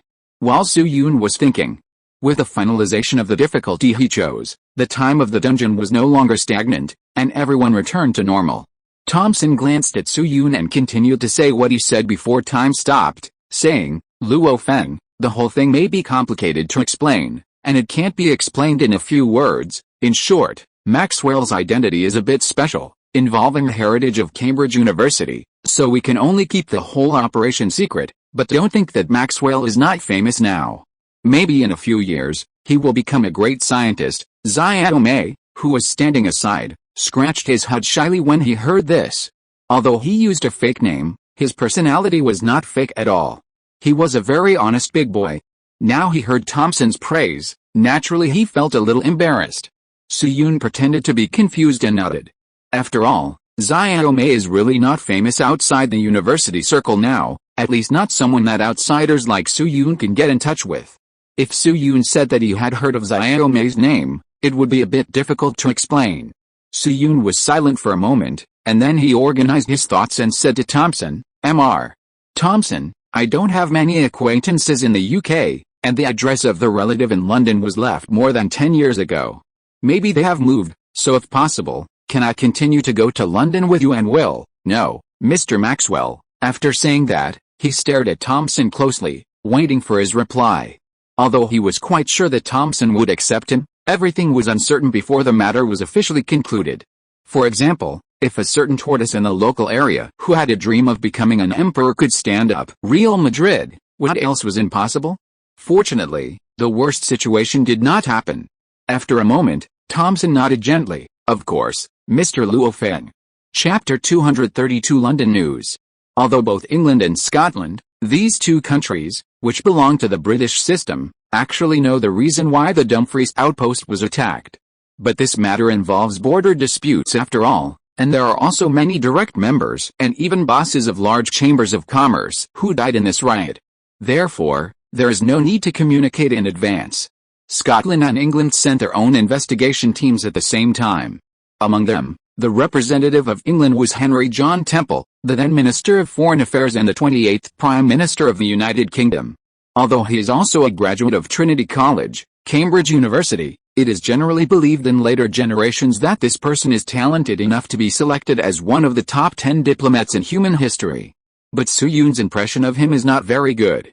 There is no other reason. Because this guy is the main developer of Britain's aggressive policy against China during the Two Crows. Although Henry John Temple has never been on the battlefield in person, in a sense, the sins he has stained on his hands are not much less than grand. Again, the same sentence. Su-Yun had no intention of prolonging his life in the corrupt country, but that did not mean he would be nice to the foreigners who had participated in the invasion, let alone any gratitude. Of course. Whether it was friendly or disgusting, Su-Yun had no chance to meet Henry John Temple at the moment. As early as the day after the mission was activated, Thompson called Su-Yun and Xiaomei and drove away from the Dumfries outpost in a carriage.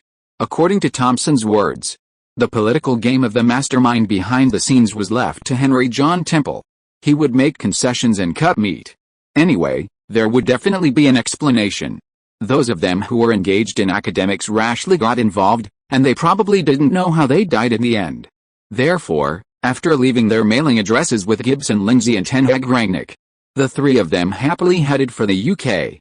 The town of Dumfries was located in the border area between the UK and the UK. After passing through Dumfries, the Carlisle area of England was in front. Of course. Compared with Carlisle, Newcastle, which is on the same level with it, should be more famous. After Carlisle is Leeds, and after Leeds are several big cities such as Sheffield and Birmingham. Su-Yun and the other two traveled peacefully for 3.5 days without encountering any accidents.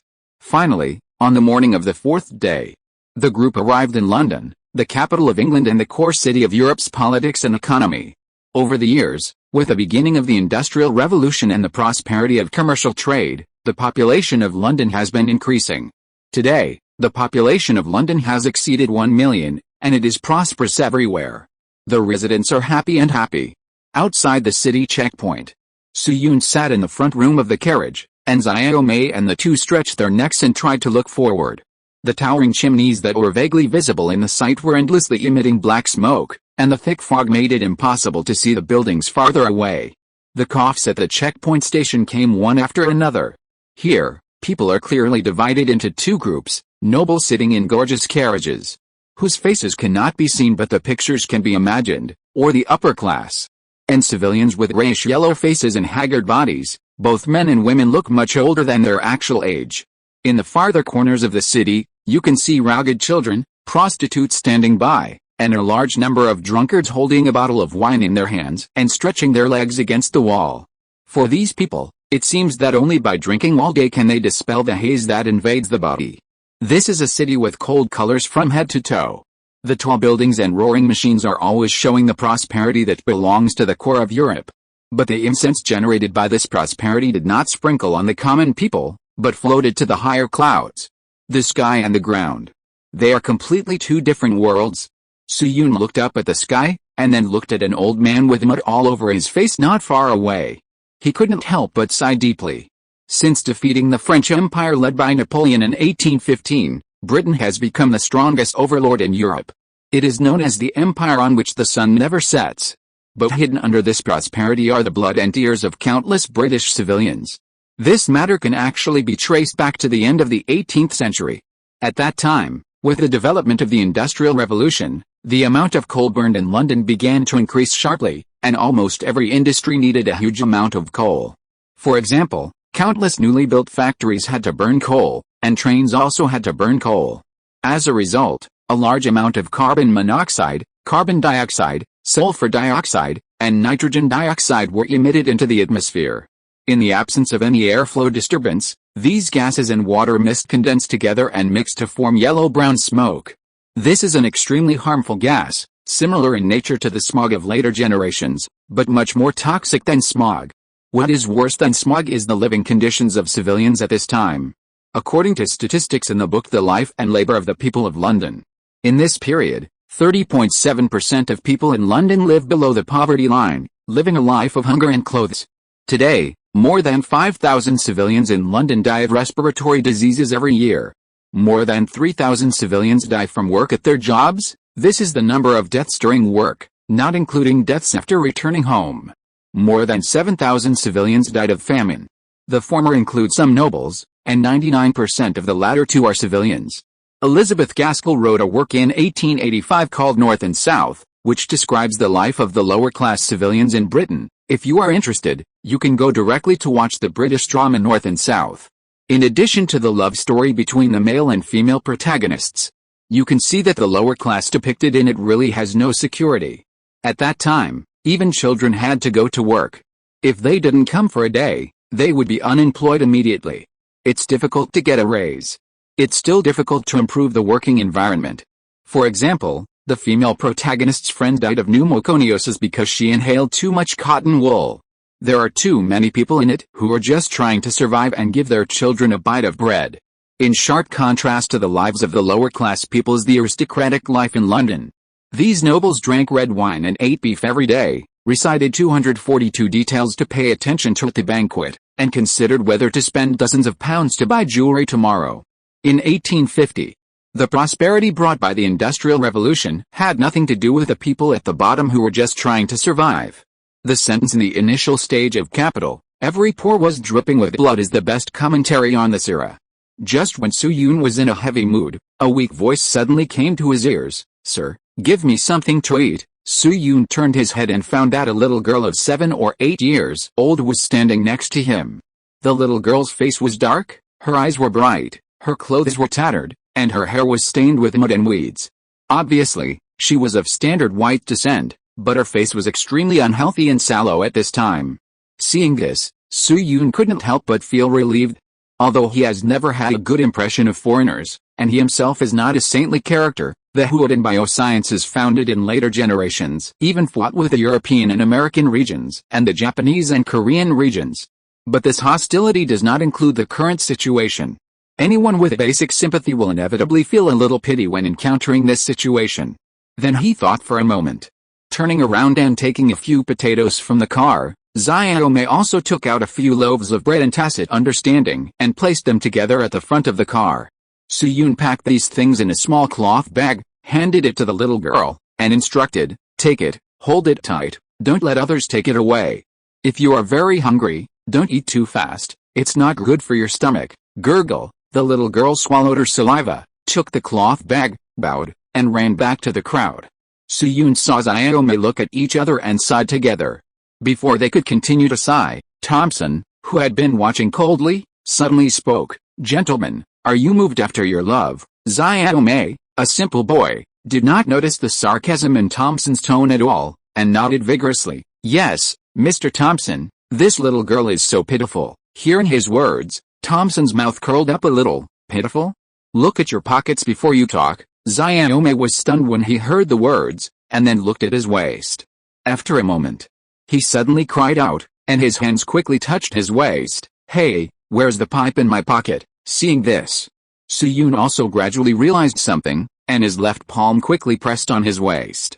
Fortunately, the kidney is still there. But the 2 gold bars he was going to break interchange are gone. Then he looked at Thompson and asked thoughtfully, "Mr. Thompson, that child is a thief?" Thompson sighed, nodded with a heavy face, and said, "Yes, she should be a pickpocket group active in this area. I think the things she stole are not worth much, so I didn't remind you about it." Sometimes losing some money is a good thing. It is better to learn more than to lose money in the future and even lose your life. Su-Yun opened his mouth, as if he wanted to say something. But in the end he didn't say anything. Who would have thought that a little girl who looked miserable was actually a pickpocket? And she was able to steal things without Xiaomei noticing. Not to mention how superb her skills are. At least it is impossible for her to be able to learn quickly in a day or two. Thinking of this, the title of a book suddenly popped up in Su-Yun's mind, Oliver Twist.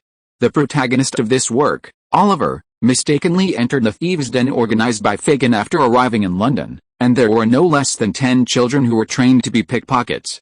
Oliver Twist was written in 1838, and the social background is not much different from today. There is also a lot of information in it that can be used as a reference. Therefore, in this period, child pickpockets are actually a very common tool. Nowadays, with the development of industry, many children in London become orphans and wander around every year, which makes it more difficult to distinguish those child pickpockets. Thompson looked at the direction where the little girl disappeared, and shook his head with emotion. The money stolen by these child pickpockets basically has to be handed over to the gang leader, and they don't actually get much, like the bag of food you and Maxwell gave her. 3 or 4 potatoes plus the same amount of bread, right? She can get half a piece of bread and a potato, which is a lot. After saying that, he sighed, patted Xiaomei, who looked deep in urban routines, and pointed to the checkpoint and said, "Okay, it's time for us to enter the city, so hurry up and do business." Although the town of Cambridge, where Cambridge University is located, is not in the city of London, London is a big city that must be passed through to go to Cambridge town. After passing through the north of London, the distance to Cambridge town is less than 60 miles. Therefore, Thompson chose to enter the city today. At the same time, he entered London for another purpose, that is, he was going to say goodbye to Su-Yun here. After all, according to Su-Yun's previous statement, he got off the ship at the port of Aberdeen in Scotland and was going to visit relatives in London and then seek a way out. It was a pity that he met a black-hearted driver and was abandoned halfway, which led to the subsequent story. Now that they were passing through London, there was naturally no need to take Su-Yun to Cambridge University.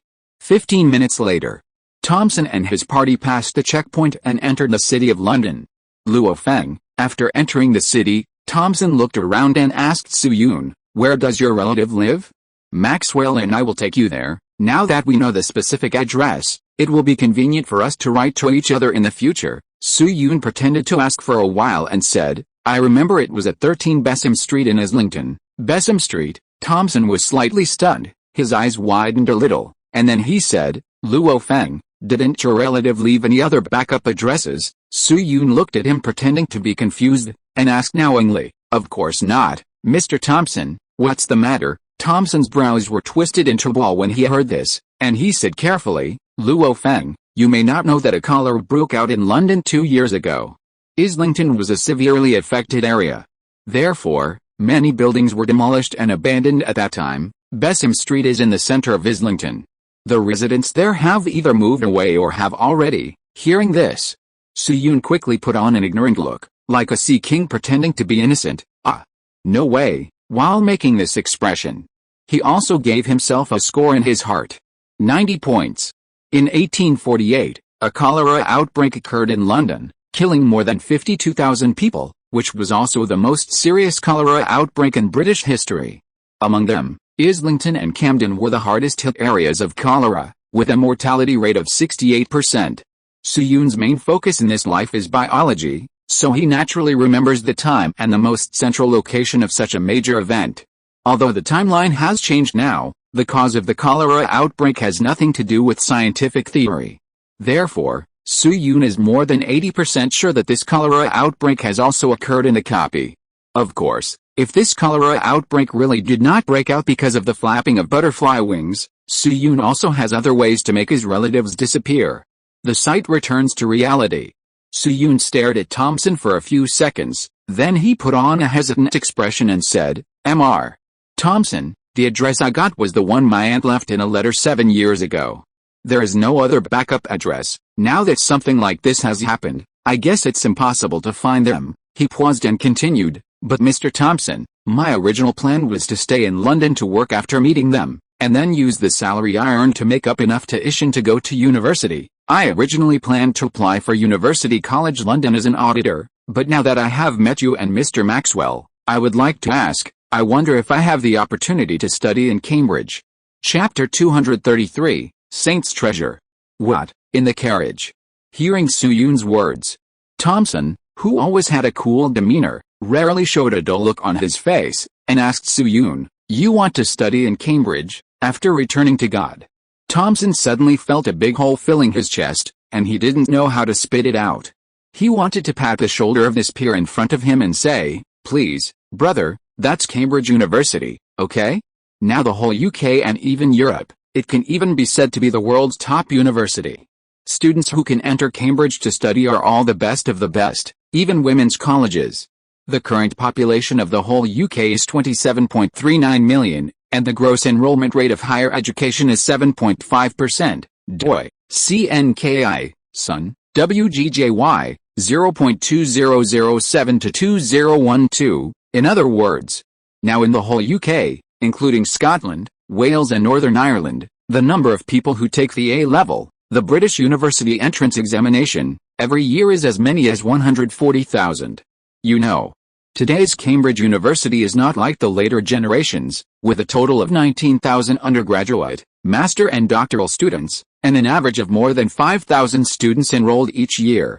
In 1850, the total number of students in the entire Cambridge University was only more than 1,700. In other words, even if we ignore graduate students like Thompson, the number of undergraduate students enrolled by Cambridge University each year is only over 400. If the proportion of graduate students is deducted, the number of undergraduate students is at most more than 300, 140,000 to 300, the difficulty can be imagined. Now Su Yun suddenly proposed to enter Cambridge University, and I don't know whether to say that he is ignorant or too confident in himself. However, considering that the other party is the savior of himself and Xiaomei after all, some heavy words are not suitable to be said openly. Therefore, after a slight hesitation, Thompson changed to a more euphemistic way and asked, Luo Feng, are you going to take the undergraduate or graduate exam? Su Yun was stunned. Undergraduate or graduate? To be honest, he really didn't think about this question, and Halo didn't give any requirements. But considering the difficulty, he quickly answered, graduate student, 24 years old, graduate student. It would be more interesting if the student number was 114,514. Thompson quickly asked again, graduate student, right? If I remember correctly, you received education in the Netherlands. Su Yu nodded.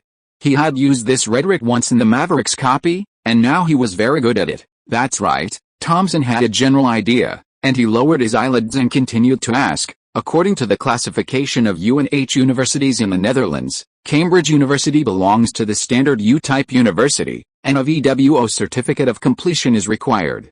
Do you carry it with you? Soo-yoon shook his head very frankly. No. Then what about the special certificate of completion of indexamens? No. The invitation letter for study issued by Cambridge University or the Royal Society of the United Kingdom? No either. Seeing this situation, Thomson couldn't help but sigh and shrugged at Soo-yoon. I'm sorry, Luo Feng, you don't meet any of the requirements of Cambridge University, and I don't have the ability to directly recommend you for admission, so it's probably a bit difficult to become a student at Cambridge. After saying this, Thomson paused, worried that his words might hit Soo-yoon, and added, of course, you saved my life and Maxwell's life, and we will never forget this favor, so if you can accept it, I can try to recommend you to become a Cambridge employee, such as service or security, etc. Not only are the benefits guaranteed, but there are also opportunities to audit courses, which is at least much better than you staying in London and looking for a job without a clear end. After saying this, he stared at Soo-yoon, waiting for his reply. Thomson thought that what he said was very sincere. As an adult with a normal IQ, Soo-yoon should be able to come back to his senses at this time even if he was a little bit drunk before. In fact, it was just as he said. In this era of rapid industrial development, an Oriental like Soo-yoon who stays in London without any support is basically the same as waiting to die. Instead of becoming fertilizer for Britain's rapid development, it is better to follow him to Cambridge as an employee. Let's not talk about anything else. With Soo-yoon's skills, he can get a position as a deputy captain of security. He may even be noticed by some big shots and become a personal bodyguard with a higher salary, which can be regarded as a step to heaven. However, to his surprise, Soo-yoon shook his head firmly. Sorry, Mr. Thomson, I still want to be a student at Cambridge University. Thomson's face showed a trace of helplessness again. He even suspected that Soo-yoon had a problem with his brain because he inhaled too much smog. Otherwise, how to explain that this guy was fine all the way, but just a little crazy at this time? Then he rubbed his temples in annoyance, and with the idea of saving it for the last time, he said earnestly, Luo Feng, Cambridge University is a simple and solemn place of learning, with many upright professors and school directors. They will never agree to your application for admission. Of course, if you really insist, I can try to recommend you, but the probability is, Thomson seemed to be considering the words at the end of the sentence. At the same time, he suddenly caught a glimpse of something in the car from the corner of his eye. A flash of inspiration suddenly flashed through his mind, and he pointed at the thing and said, let me tell you this clearly. If you can be admitted to Cambridge University, I will eat that axe on the spot. After saying this, Thomson couldn't help but let out a long breath. Now that he has said this, Soo-yoon should not insist on his own ideas anymore, right? But to his surprise, Soo-yoon on the other side did not make any expression, but reached deep into his chest pocket, took out something, and handed it to him. Mr. Thomson, please take a look at this. Thomson was slightly stunned, and subconsciously took the thing handed over by Soo-yoon. It was a neatly folded piece of letter paper, which looked ordinary, and even the envelope that served as a protective shell could not be seen. Could it be a letter of recommendation from a Dutch professor? Or a check from a Bank of England, and Soo-yoon intended to use this to bribe himself? With many questions, Thomson spread out the letter and subconsciously read out the beginning of the letter, from Mr. Fatfish. Thomson immediately stopped reading and blinked. Fatfish? Why does this name seem familiar? Then Thomson twisted his shoulders, as if trying to drive away the strange feeling, and continued to read, Mr. Fatfish.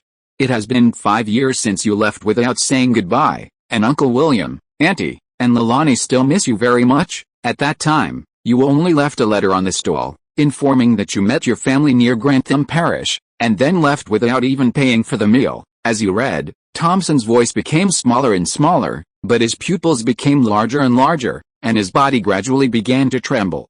After a while, he looked like he was in the late stage of Parkinson's disease, and even the letter in his hand was rustling. However, Thomson did not notice the abnormality of his body at all.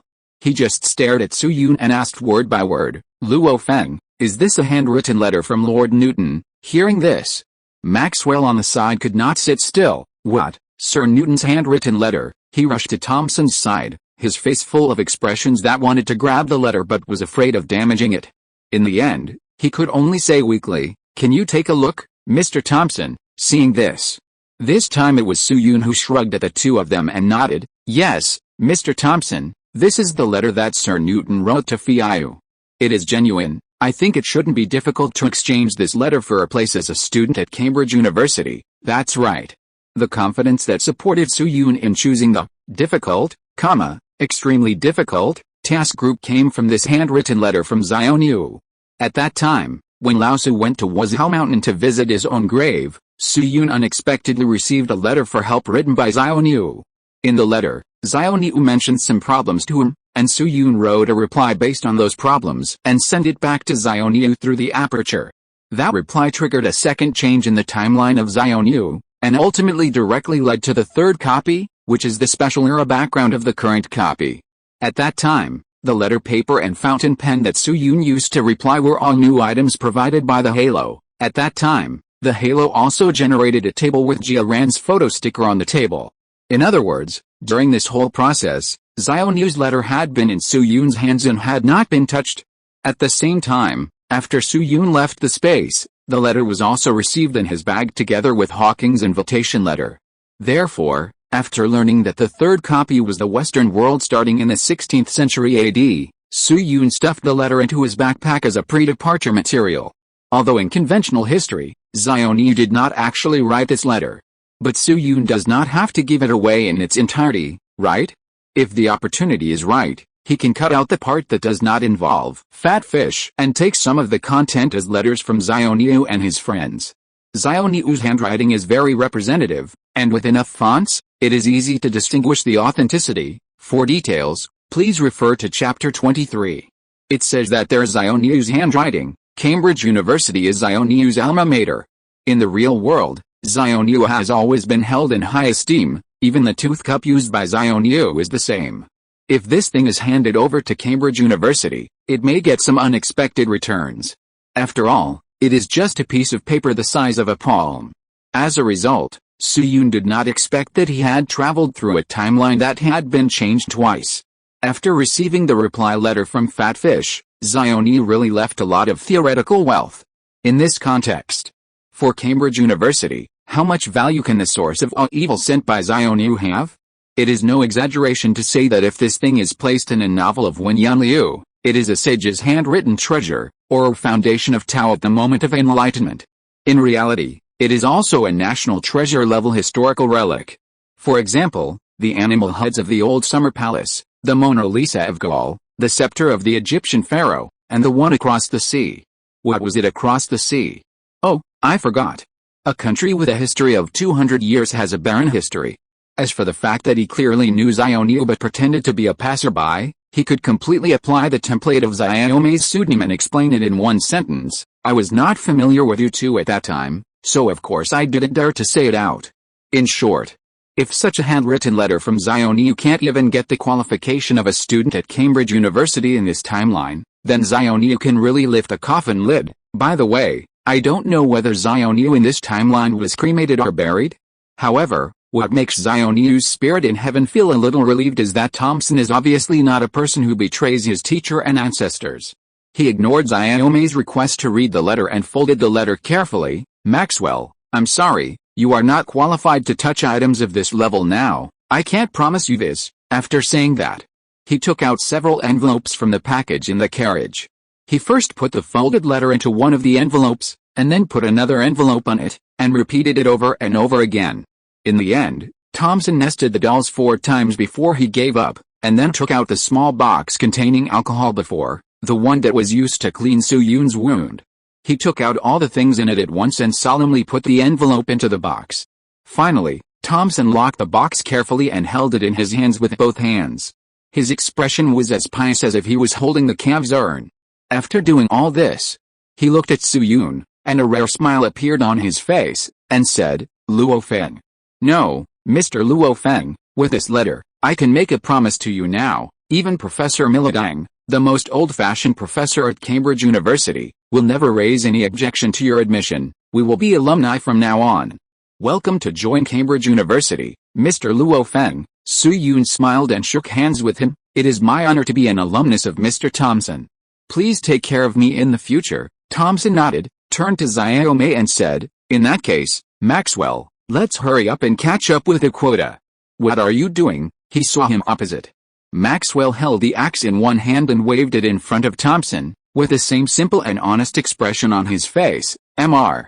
Thompson, didn't you say that if Mr. Luo Feng could enter Cambridge University, you would eat this axe? Come on, open your mouth." Thompson, looking at Maxwell, who was rejected for trying to read the letter and was trying to feed Thompson the axe, Su-yoon couldn't help but shudder. Sure enough. Pink hair is wrong. Honest people are too scary when they turn evil. Speaking of which, if Thompson chews this axe, will he not have to eat the axe? A few minutes later, the three people who stopped the farce got back into the carriage. Sharma snorted crisply and pulled the carriage slowly in a certain direction, at the same time as Su-yoon and the others set off. In an alley 100 meters away from them, there were several men in patched gowns, who were crossing their arms at this time, looking at the carriage going away with cold eyes. After the carriage completely disappeared from sight, several people turned around quickly. Whoosh! Several thin braids swept through the air and disappeared into the darkness along with the figures of several people. Chapter 234, Things in Cambridge. In his previous life, when he went to Cambridge University as an exchange student, Su-yoon took a train at King's Cross Station. It took less than an hour to arrive in Cambridge. Now 2 lives have passed. The ticket price of £13.5 is still fresh in his memory. Well, it's not because of the stolen £100. Don't think about taking the train at this time. King's Cross Station will not be completed for another year and will not be opened until 1852. However, the feeling of a carriage driving on a country road is also unique. After more than 5 hours creaking, Su-yoon and his group left the main city of London and finally arrived at the town of Cambridge in Cambridgeshire leisurely. Cambridge. This is actually a place name composed of transliteration and translation, which means the bridge of the River Cam. There is a river passing through this town, which is called River Cam by people. With the river, there must be a bridge. So, people combine the mathematical bridge, grade bridge and bridge of size. The place Cambridge appeared. Here is a little knowledge that may not be so cold, but not so hot either. Suzumo's poem Farewell to Cambridge was actually about Cambridge. At the same time, students who have studied at Cambridge University should all know it. Cambridge University itself does not have a designated campus, no walls, and no school signs. Most of the colleges, research institutes, libraries and laboratories are built on both sides of the Cam River in Cambridge town, as well as different locations in the town. In a sense, Cambridge town is somewhat similar to the Academy City in Japanese comics. The teaching and life inside have formed a very perfect balance. They blend with each other and achieve each other. In fact, when choosing an exchange school, Su-yoon's options were not limited to Cambridge. In addition to Cambridge, at that time, there were Oxford, the University of Pennsylvania, and NTU on the 4V side for Su-yoon to choose at will.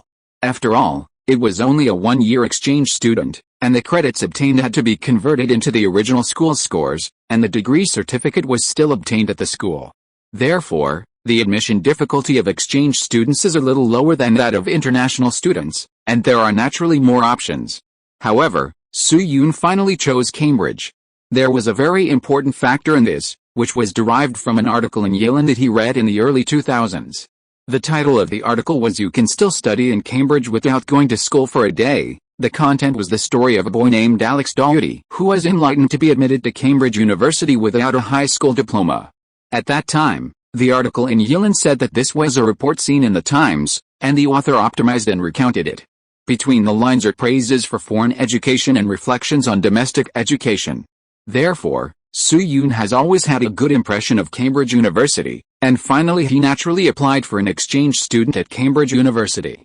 However, after arriving in the UK, he learned the truth. Cambridge University's school spirit is indeed good.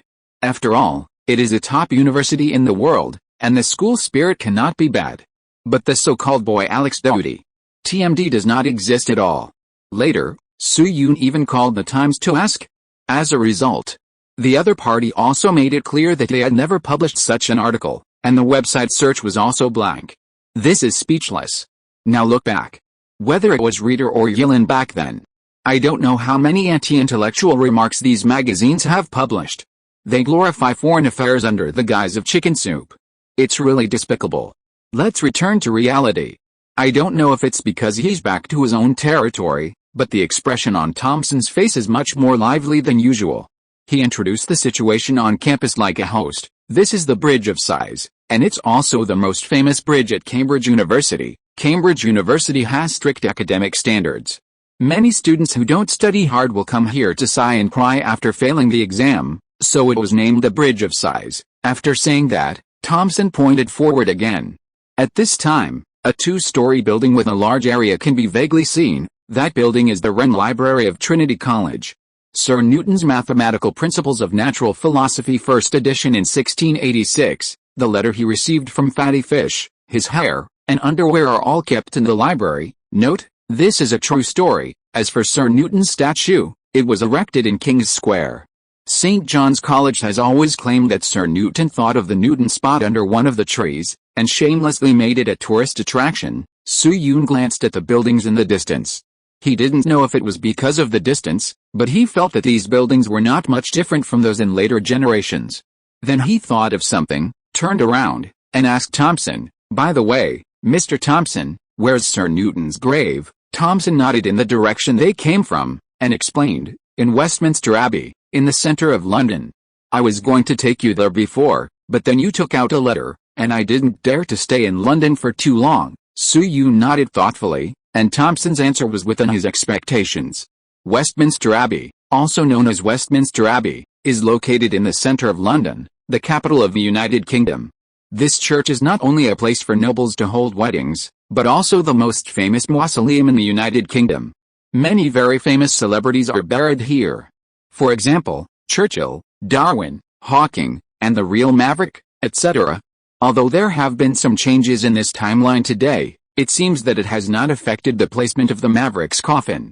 So if there is a chance next, can you go and burn some money for the Maverick? Speaking of which, I don't know if the underworld currencies of the East and the West can be interchangeable? With such curiosity, Su Yun and Thompson walked and talked, and soon came to an area with densely built buildings. As soon as the carriage entered the area, several uniformed campus patrolmen came over. "Gentlemen, the teaching area of Trinity College of Cambridge University is ahead. No unauthorized persons are allowed to enter. If you have any documents, please show them in time." Thompson walked out of the carriage, took out the school badge and apostle badge from his body, and pointed at Su Yun and Xiaomei and said something. After a while, several patrolmen saluted Thompson and turned to leave the carriage. Thompson got back on the carriage and led the carriage to move forward. Although Trinity College is not the oldest college of Cambridge University, it is the richest of all colleges. Therefore, the appearance of the buildings in the college is obviously much more exquisite than other buildings along the way, and the lawn on the ground is also well maintained. Occasionally, you can see some students sitting on the grass to study. Oh, right. After passing a couple sitting side by side, Thompson suddenly thought of something and said to Xiaomei, "Maxwell, I have something to remind you. Trinity College is a seminary established by the Protestant Church, so kissing is prohibited in the college. If you fall in love in the future, you can only hold hands in public. Otherwise, even if you are a reduced-fee student, you will be severely punished. Also, you cannot wear more than 3 colors of thermal socks, and your weight must be controlled within 200 pounds, otherwise you have to lose weight to meet the requirements before you can graduate." Xiaomei, Su Yun is not surprised by this. There are so many strange school rules in the UK. In the later period, Oxford, driven by some feminists, even required students to take off their clothes to read in the library. A few minutes later, Thompson stopped in front of a 3-story townhouse. Then he pointed to the entrance of the townhouse and introduced it to Su Yun and Xiaomei. "This building is the Academic Affairs Center, which is divided into 2 parts, front and back. Of course, due to the line of sight, you can only see the building in front. The building in front is the office of Trinity College, and the rank increases from left to right. For example, the leftmost is the teaching assistant who graduated and stayed on campus. Most of the people in the middle are professors, and the right is the office of the college leaders. As for the building in the back, it is the Academic Affairs Building of Cambridge University, including the office of the directors, the office of the president, and so on." After saying that, He thought of something and added, "The current president of Cambridge University is Francis Albert, the cousin and husband of Queen Victoria, so he doesn't live on campus often, and most things are still handled in the front building." Francis Albert? Hearing this name, Su Yun was stunned. This time he was really surprised. After all, the president of Cambridge University is not as famous as a well-known scientist, and the number of terms in 2022 has reached 346. It is impossible for Su Yun to remember everyone's resume a year in his mind. It was roughly the kind of situation where he could recall the character's experience when hearing the name, but he had no sensitivity to the year directly. Therefore, after coming to the dungeon, he had never asked about the president of Cambridge University, and he had never even thought about it. Unexpectedly, the current president of Cambridge University is Prince Albert? This is a well-known cultivation boss. Albert is a German duke, and his status is far lower than Queen Victoria. Therefore, the relationship between the two began when Queen Victoria took the initiative to propose marriage. At first, Albert was deeply restricted. Because his identity was only the Queen's spouse, he was a son-in-law and had no other corresponding powers or responsibilities.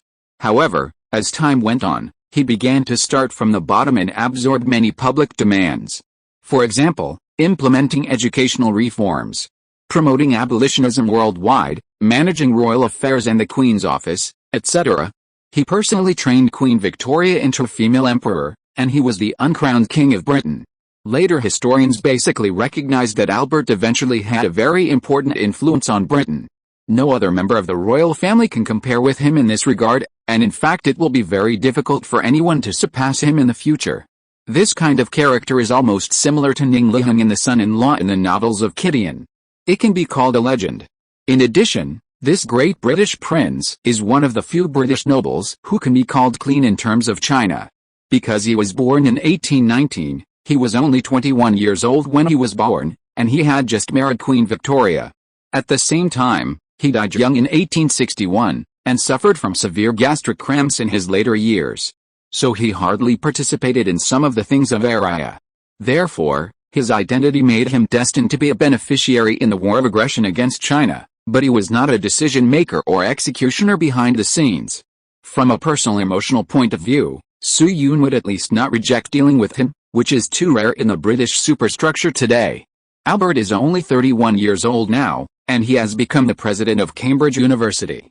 If Su Yun remembers correctly, his term of office should last until 1854 or 1855. I don't know if I have the opportunity to meet Albert during this time in the copy. Of course. Considering that Albert is mainly a figurehead, this kind of thing probably depends on luck and is not likely to be easy in the short term. The people who are really responsible for the affairs of Cambridge University now should be the executive president and the deans of various colleges. The latter have even greater power in the school. Among them, the current president of Trinity College is William Whewell, a British man born in 1794. William Whewell is not very famous in history, and it is even difficult to find his detailed resume in the entry. But there is a very special thing about this person. As long as mankind does not perish, the history of science will not forget his name. First, he proposed the induction method and advocated inductive science. Secondly, the word scientist was named and proposed by William Whewell in 1840. This achievement alone can make him win until the end of human civilization. Then, under the guidance of Thomson, Su Yun and Xiaomei walked into the first floor of the building. Similar to later generations, as a complex of academic affairs offices, this building also has a reception desk similar to a visitor's office at the entrance of the first floor. The person on duty today was a young man with freckles all over his face, with a school badge of Trinity College on his chest. He was sitting in his seat and reading a book seriously. Thomson walked over to him, curled his index finger and tapped a few times on the table, and greeted him. "Good afternoon, Werner." The young man named Werner subconsciously raised his head, put down the book and stood up immediately after seeing Thomson clearly. "Mr. Thomson, you are back." Thomson glanced at the wealth of nations on the table and nodded to him. "Well, I just came back. Is the dean free now?" Werner cast a hidden look at him and lowered his voice. "Professor Prim is in there, so Mr. Thomson, you should wait." "Professor Prim?" Thomson blinked, turned to Su Yun and Xiaomei and said, "It seems that we came at the wrong time." Then, seeing that Su Yun and Xiaomei were a little confused, Thomson explained the whole story to him. Prim is currently the only lecturer at Cambridge University who specializes in teaching political economy. He entered Cambridge University as early as 1816 and has a very rich qualification. However, due to the early teaching bias of Cambridge University, Prim's working method is somewhat special. In the early days, he did not have a fixed salary and had to charge students fees to earn income. This situation lasted until 1825. In early 1825, Oxford University established the Drummond Professorship of Political Economy. Cambridge was unwilling to lag behind and also formulated a similar plan. In 1828, Cambridge established a title of Professor of Political Economy. And in 1848, it introduced the honorary degree examination in moral sciences, and political economy was one of the examination subjects. After wasting a full 30 years, Prim finally saw hope and his status was much higher. As a result, before he had even had 2 bites of meat, William Whewell suddenly attacked him. William Whewell believed that Prim was a Mr. Dongo and an obstacle to the introduction of economics at Cambridge University, and strongly demanded that Cambridge University expel him. Fortunately, Prim had the support of several school directors, so he barely managed to keep his position. Although his position was saved, Prim's courses at Trinity College were also cleared out. After all, Trinity College was Whewell's own territory. Today, after hearing that William Whewell was contacting McCulloch, the Ricardian professor of political economy at the University of London, Prim finally couldn't help it. He took the initiative to find William Whewell and said that he must ask for an explanation. Then Soo-yoon carefully observed the surroundings and found that it seemed that the door of every room was open to crack. Facts have proved that no matter in ancient or modern times, at home or abroad, eating melons is human nature. Thompson and the other 2 waited for a full half an hour. Half an hour later, as the door handle turned, the innermost door was suddenly opened. An old man with curly hair, who looked to be in his 60s or 70s, walked out of the house angrily, waving his hands above his head irregularly as he walked. "Damn idiot, you are abusing your power. I will complain to the school board." "Just wait." As soon as the voice fell, a fearless rebuttal came from the house. "Cambridge University cannot tolerate filth like you. A lord wants to force me? You are daydreaming, you marginalist traitor." Bang! The old man slammed the door in anger and walked through the corridor with an atmosphere of no strangers allowed. Soo-yoon, Xiaomei and Thompson all sat obediently on the man's way, as quiet as cicadas. As a result, when passing by Xiaomei, the old man seemed to have caught a glimpse of something. He suddenly bent down, snatched the axe from the wheat bag without warning, and threw it at the door. Duong! The axe was heavily embedded in the top of the door, accurately splitting a portrait on the door in half from the neck. Soo-yoon, good guy. Our academic disputes this violent these days? Chapter 235 Cambridge Entrance Examination. In the lobby on the first floor, Prim left the scene without even looking back. Soo-yoon subconsciously exchanged glances with Thompson, and asked hesitantly, "Mr. Thompson, should we come back at another time?" Thompson glanced at him, turned to look at Werner on the side, and said, "Werner, tell Mr. Luo Feng, who has quarreled with Dean Whewell these days." Werner immediately counted his fingers. "Let me think. Yesterday it was Professor Li Whelan. He thought that the research funding given to him by the college was too little, and quarreled with the dean for 2 hours. The day before yesterday it was Ms. Guido Copeland. She hoped that the college could give her more courses next semester, and she ended up breaking a porcelain cup. The day before yesterday it was Mr. Marty Rios. He proposed that all students who were in love should be expelled, and the 2 quarreled from morning to afternoon. The day before yesterday it was Professor Tom Riddle. Looking at Werner, who recalled last week in one breath, Soo-yoon's mouth twitched slightly. This brother has a really good memory. Wrong. Should all professors these days be so brave? Tell the truth. Although he had spent a year in Cambridge in his previous life, the history of the school was not his main interest, and he had never learned much about it. At least he was not very clear about the detailed background and past events of the era. In fact, the professors of this era were really so brave. One thing was mentioned before. William Whewell proposed the word scientist in 1840, and it was quickly accepted by the entire industry. The reason for this situation is very simple, that is, the macroscopic world has passed the primitive stage under the efforts of the predecessors, and this era is now in the qualitative period of modern scientific history. At this juncture, a large number of categories are being classified rapidly inaccurately. People's attention to academics has reached an unprecedented level. Society began to take academics seriously, and the status of scholars naturally improved. At the same time, the president of Cambridge University is Albert, a figurehead, who is no different from a mascot most of the time. Therefore, for many professors in the school, they are not actually afraid of the deans of one or even several colleges. In this way, there were naturally more quarrels, maybe not to the point of flipping the table, but it was common to spit at each other and smash a few cups. True characteristics of the times. In short, now that he knew that William Whewell had to quarrel with a professor almost every day, Su-Yun gave up the idea of visiting on another day. Anyway, there would be quarrels, so it would be better to do it on the first day. Then Thompson took Su-Yun and Xiaomei to sign the visitor form, and followed Werner to the dean's office. After Xiaomei took down the axe, Werner first leaned against the door to listen to the movement in the room, and then he mustered up the courage to knock on the door twice. "Dean Whewell, are you busy?" After a moment, a male voice without any emotion came from the room. It can be seen that the person in the room is still angry. "What's the matter, Dean Whewell? Mr. Thompson wants to visit you. He asked me to tell you that his mission has been completed." Whewell in the room was silent for a few seconds, and his tone was obviously much softer when he spoke. "Let him in, okay." Werner made a gesture of farewell to Thompson and the other two, and returned to the reception desk very tactfully. Thompson nodded to him. Then he took a deep breath, pressed the door handle, and pushed open the door. The dean's office is a small room of more than 20 square meters. Opposite the entrance is a desk similar to the big desk in later generations. On the left side of the desk stands a bookcase full of books, and on the right is a reception area composed of sofas. The desk and bookcase are both wooden structures, combined with exquisite carvings, giving people a sense of simplicity and luxury. At this time, behind the desk, there was a British old man in his 50s. At the bottom of this person's face is a mouth, above the mouth is a nose, above the nose are a pair of eyes and eyebrows, and his facial features look complete. This old man is naturally William Whewell. As soon as Thompson entered the room, he stood up at the right time. According to his original idea, Thompson will almost walk to his side when he stands up completely, and then he can greet him calmly.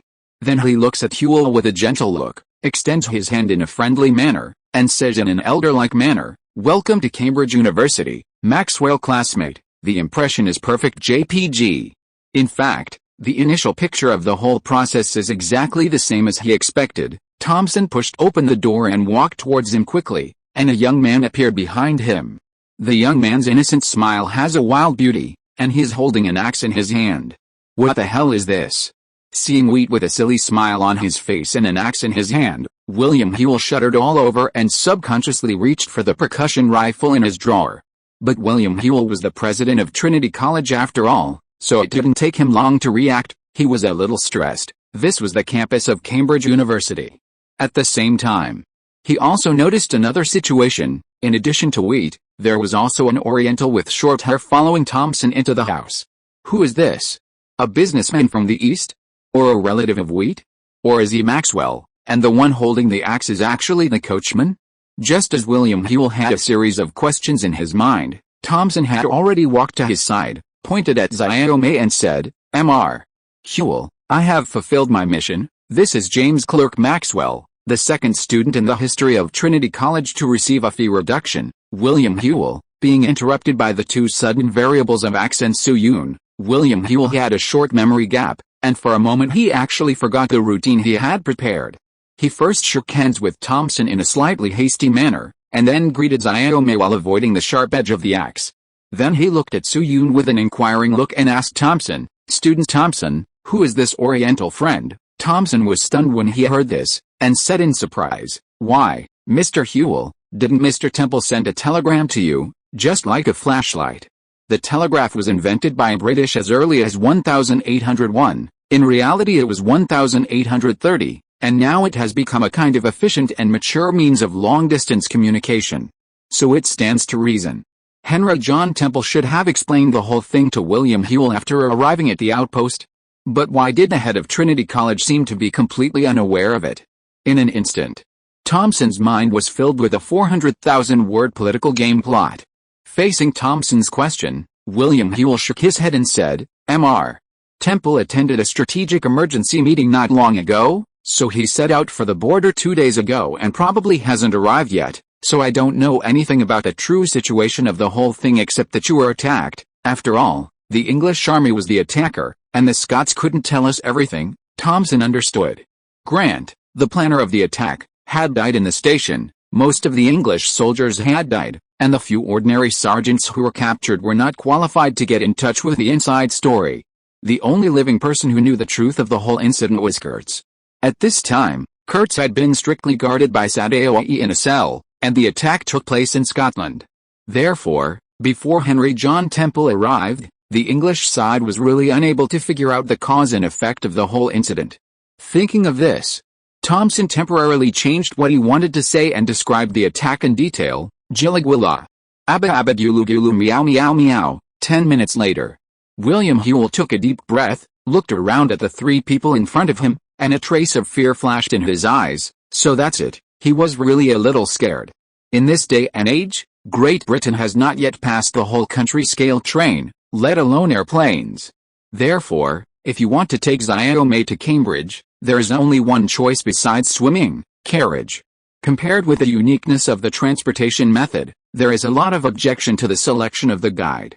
William Whewell believes that sending a professor-level figure is too big a target, and it is easy to have an accident in Scotland. Xiaomei's identity is far from the level of military cross-border escort.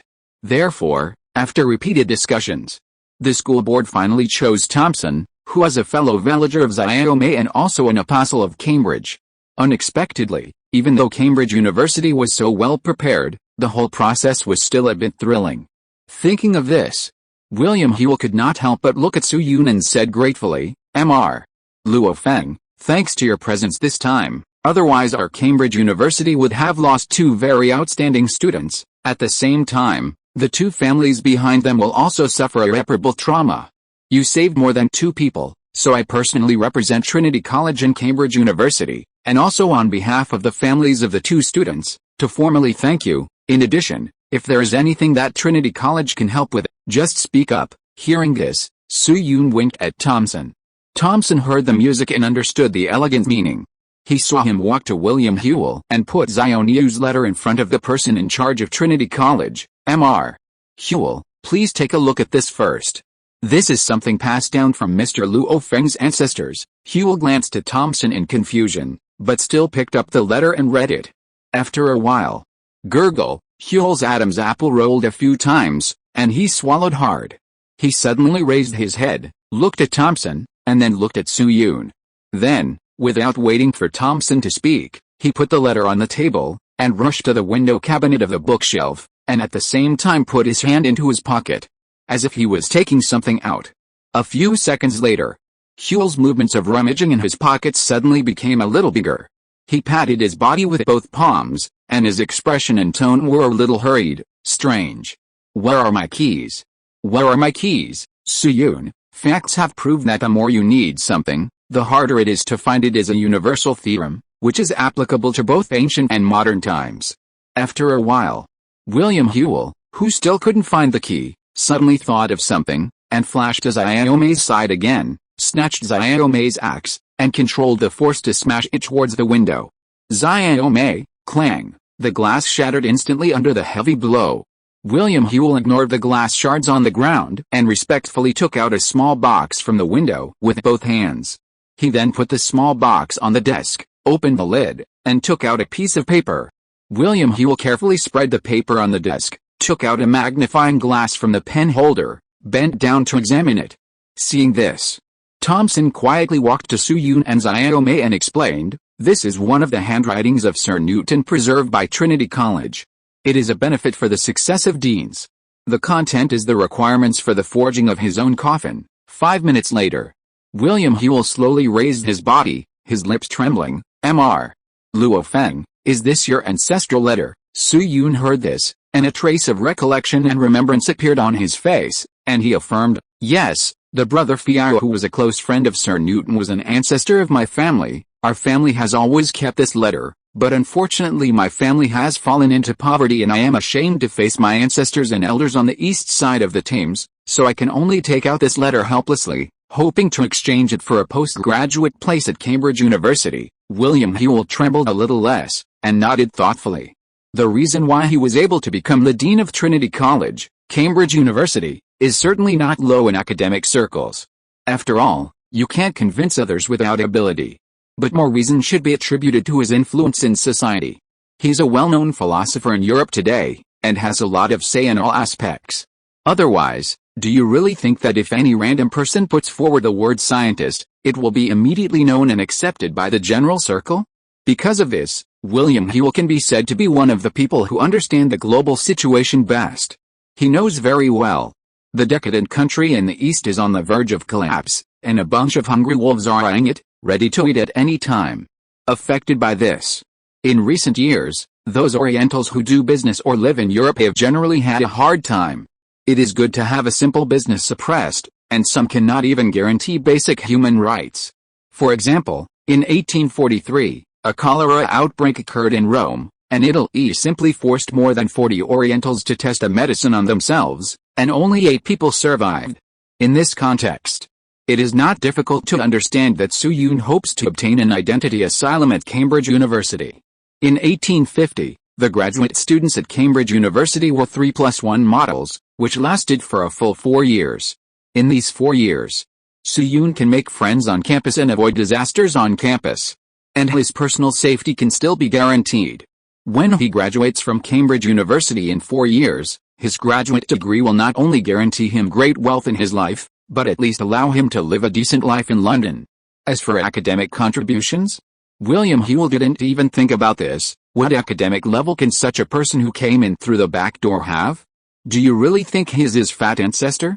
Of course. William Whewell didn't despise the other party too much. To put it bluntly, the current situation is just a transaction. A graduate student quota in exchange for a handwritten letter that changed the trajectory of Sir Newton's life. If he still wants to gossip and despise the other party, then he will be too unworthy of his identity. Thinking of this, William Whewell pondered for a moment, coughed lightly, and said to Su Yun, Mr. Luo Feng, oh no, I should still call you Mr. Luo Feng now, Mr. Luo Feng, to be honest with you, although I or Cambridge really need this letter, Cambridge is a school with rigorous academic research after all, therefore, we still have certain requirements for students' abilities or admission scores, and we can't just let them go. As he said this, he took the axe handle and pointed the tip of the axe at Xiaomei who was standing next to him, and continued, for example, classmate Maxwell, he can become a reduced-fee student at Trinity College because he passed the entrance examination we proposed. Xiaomei, Su Yun blinked and roughly understood what he meant. I understand, Mr. Whewell. Do you mean that I also need to pass Cambridge's entrance examination? William Whewell nodded. With no emotional fluctuations on his face, yes, this is the rule. I'm sorry I can't overstep my bounds. After that, he rummaged through the drawer for a few times, took out a test paper, and raised it to Su Yun. This is the Cambridge entrance examination paper. There are 50 questions in total. You must answer at least 40 questions correctly to pass.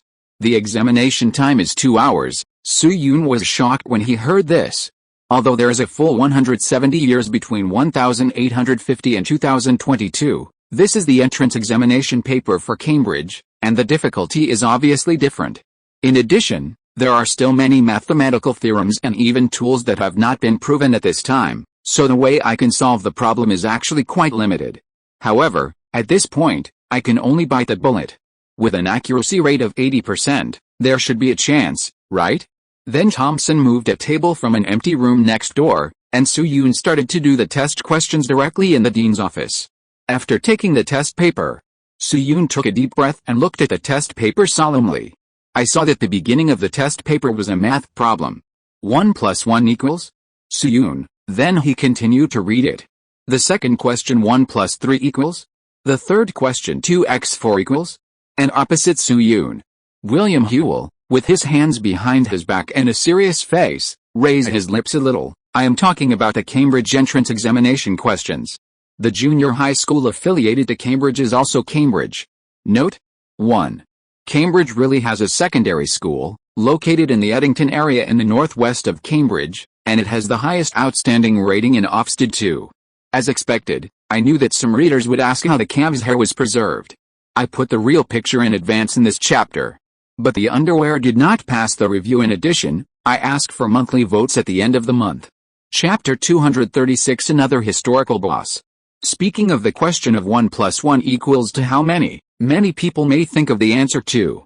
A word may pop up in their mind, Goldbach's conjecture. In the cognition of many people, 1 plus 1 equals 2 and Goldbach's conjecture are the same thing. But in fact, this statement is also a widely spread misunderstanding. 1 plus 1 equals 2 is an axiom and does not need to be proved. Goldbach's conjecture is not as simple as proving that 1 plus 1 equals a number 2. The true meaning of Goldbach's conjecture is, any even number greater than 2, represented by 2, can be expressed as the sum of two prime numbers, represented by 1. For example, 12 equals 7 plus 5. At that time, it was said that Zhang Zhongjing proved 1 plus 2, which meant that he proved that a sufficiently large even number can be expressed as the sum of two prime numbers. Or a prime number, represented by 1, plus the product of two prime numbers, represented by 2. For example, 100 equals 23 plus 7x 11. Su-Yun knew a friend who majored in mathematics in his previous life. He had complained about this to Su-Yun more than once. Every time he heard that the Goldbach conjecture was simply to prove 1 plus 1 equals 2, his blood pressure soared. He often couldn't help but explain to others that 1 plus 1 equals 2 was the truth of the theorem, and many times the other party didn't understand, which was really a headache, the head above. The earliest reference to 1 plus 1 equals 2 was the documentary literature Goldbach's Conjecture about Zhang Zhongjing, which was published just after the reform and opening up. This work is very famous in the documentary literature world, and its fame is no less than who is the loveliest person. At that time, Mr. Zhang Zhongjing wanted to communicate with the public in a more popular way during the interview, so he used an analogy. Unexpectedly, the reporter didn't understand mathematics and only heard 1 plus 1 equals 2. As a result, this may be the most widely spread misunderstanding since the founding of the People's Republic of China. Of course, this misunderstanding is different from the brainwashing of those public intellectuals. It is a barrier problem in the industry and there is not much malice. The site returns to the original place. Therefore, after seeing the test paper given by William Whewell, Su-Yun did not even consider that he was asked to prove the conjecture. Instead, he immediately wrote down the number 2. 15 minutes later, Su-Yun handed in the test paper. A few minutes later, William Whewell wrote a number on the test paper. 100. Seeing this, Su-Yun's expression remained unchanged, and he even wanted to flip the table. Just kidding. The most difficult question in the whole test paper was how much 44x12 equals. Can a student like Zhang Zhongjing get full marks on this test paper? It can only be said that William Whewell, a philosopher, has a dirty heart. He was obviously reluctant to let Zhang Zhongjing's handwritten letter go, but he pretended to have a bottom line and frightened him. Then William Whewell put down the pen in his hand, stood up and extended his hand to Su-Yun. Student Luo Feng, on behalf of Trinity College, I welcome you. Su-Yun also quickly adjusted his mentality and shook hands with him gently. Please take care of me in the future, Mr. Whewell. William Whewell nodded to him, took out a box and temporarily sealed the letter, and then fell into deep thought. He was thinking about how to arrange Su-Yun. First of all, the problem with the school director was not big. Zhang Zhongjing was not only the saint of Trinity College, but also the most famous sage of the entire Cambridge University. Even Prince Albert would not be too harsh on his actions. But the second choice of professors was a link that gave him a headache. Because Su-Yun applied for a graduate student. Graduate students are different from undergraduates. In addition to teaching in the general classroom, they must also choose an academic mentor. And this year is the accelerated improvement period of the modern theoretical system, and the relationship between graduate students and professor mentors is more special than in later generations. First, college students are scarce nowadays, and the number of graduate students led by a professor is even smaller. Secondly, most professors at top universities these days have their own schools, and graduate students are basically equivalent to the word face. After graduating from their supervisors, as long as they don't commit crimes, even if they go back to the countryside to farm, deliver food, sell insurance or even beg for food, it will not affect the reputation of their supervisors. The focus of everyone's discussion will only be the graduate students themselves, and at most the supervisors themselves may feel a little embarrassed. But the supervisors in 1850 were different. Nowadays, The work and achievements of students after graduation are directly linked to their fame and reputation. For example, the original Zhang and Barrow. Zhang's relationship with Barrow is second only to his relationship with William Asqueu's family, and even closer than his relationship with his mother. Barrow selflessly gave his calculation results on product to Zhang, and Zhang rushed back to London on the night of Barrow's death. To some extent, today's graduate students and supervisors of this period are somewhat similar to the disciples of ancient China. Therefore, tutors attach great importance to the ability and reputation of their students, especially tutors of top universities such as Cambridge and Oxford. If you want to enter the name of a good tutor, you obviously cannot do without some ability. And Su-Yun is obviously a slacker, and he will most likely use his name to guarantee his interests after graduation. Who would be willing to carry such a burden? Yes, that's right, Su-Yun brought a handwritten letter from the Mavericks to Cambridge University. But for the tutor who has not yet been determined, what direct relationship does this have with him? Using your own reputation to wipe the school's ass. In this era, how many professors are willing to do this? Sardar Brandy? Or Dasha Harry? Or Alf Hatton?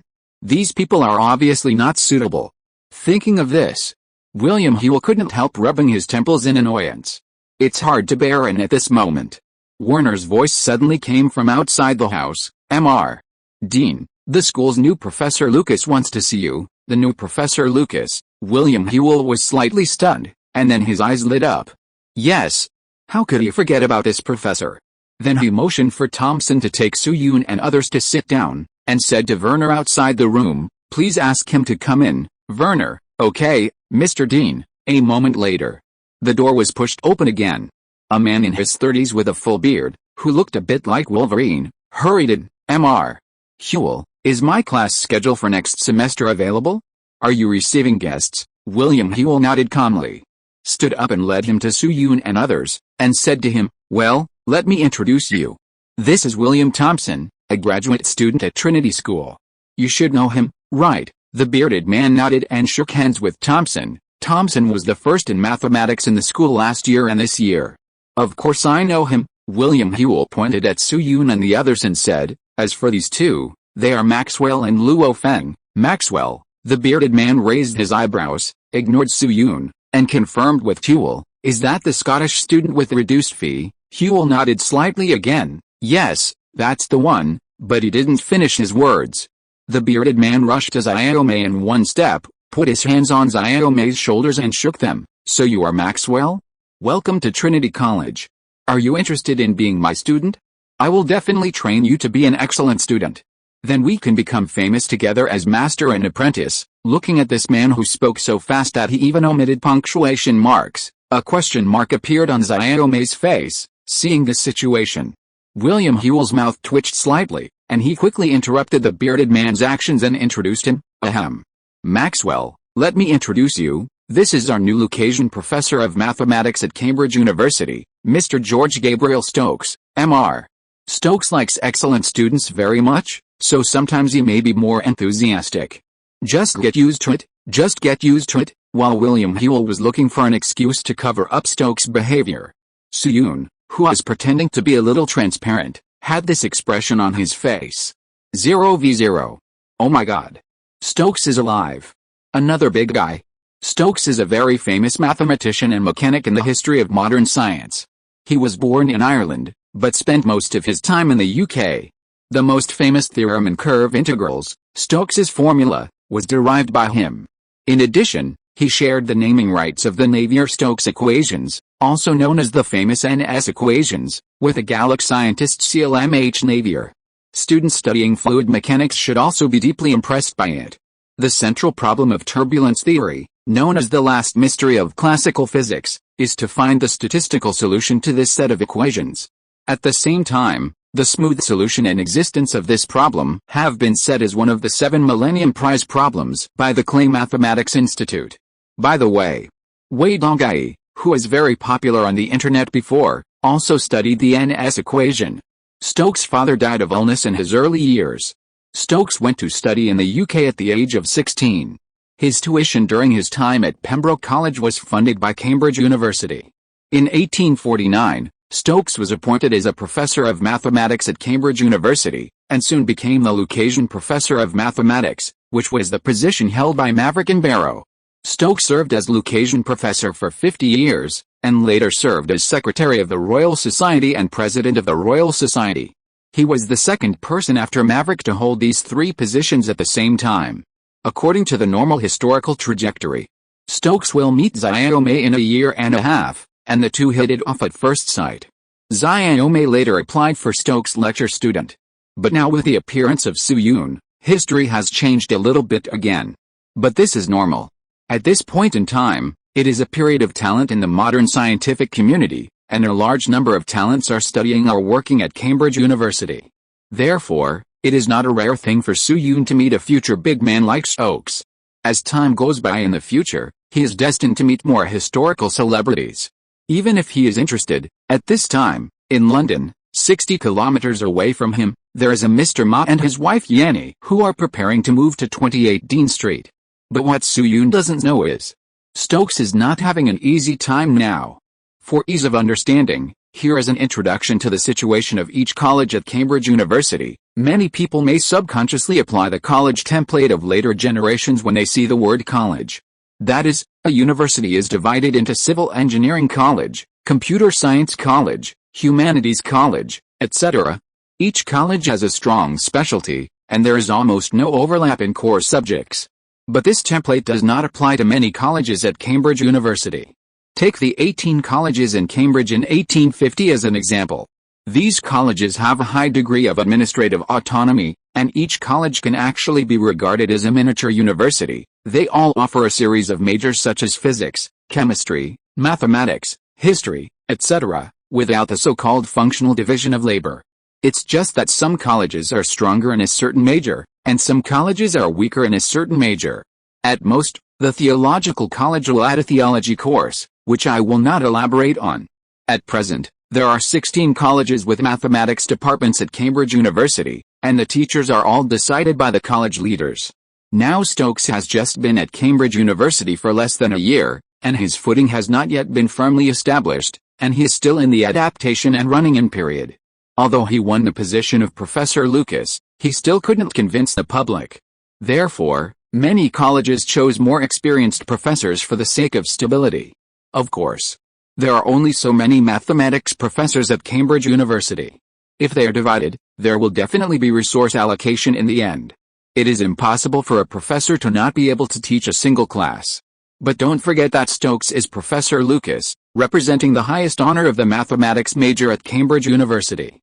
If Professor Lucas has to rely on resource allocation to teach, this is equivalent to the great God who has written an average of 100,000 online articles in the future, and the first order of his new book is only 2,000 with the support of old book friends.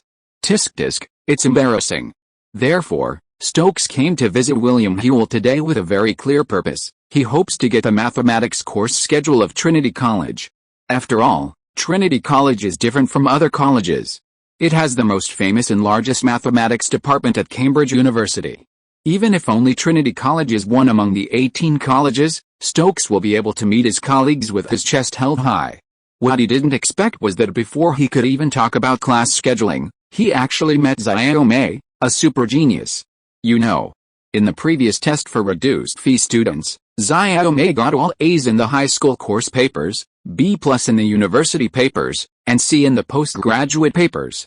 Therefore, Trinity College made arrangements long before Xiaomei arrived at the school, planning to find a professional tutor for him with postgraduate treatment to strengthen his academic guidance. If he could get Xiaomei and the lecture schedule of the Department of Mathematics at Cambridge University at the same time. Swish. Stokes subconsciously wiped his mouth. It smells so good. Seeing Stokes's moved expression, William Whewell had a rough idea in his mind. He coughed lightly and said to Stokes, "Professor Stokes, to be honest, I was planning to send someone to find you." He took Stokes to the table, pointed to the Maverick's letter on the table, and introduced the whole thing, initially, during, later. This is how the whole thing happened. So, Stokes glanced at Su Yun and continued, "So you want me to take this student?" William Whewell nodded, poured him a cup of tea, and said in a low voice, "Anyway, he's just a graduate student. You're still young.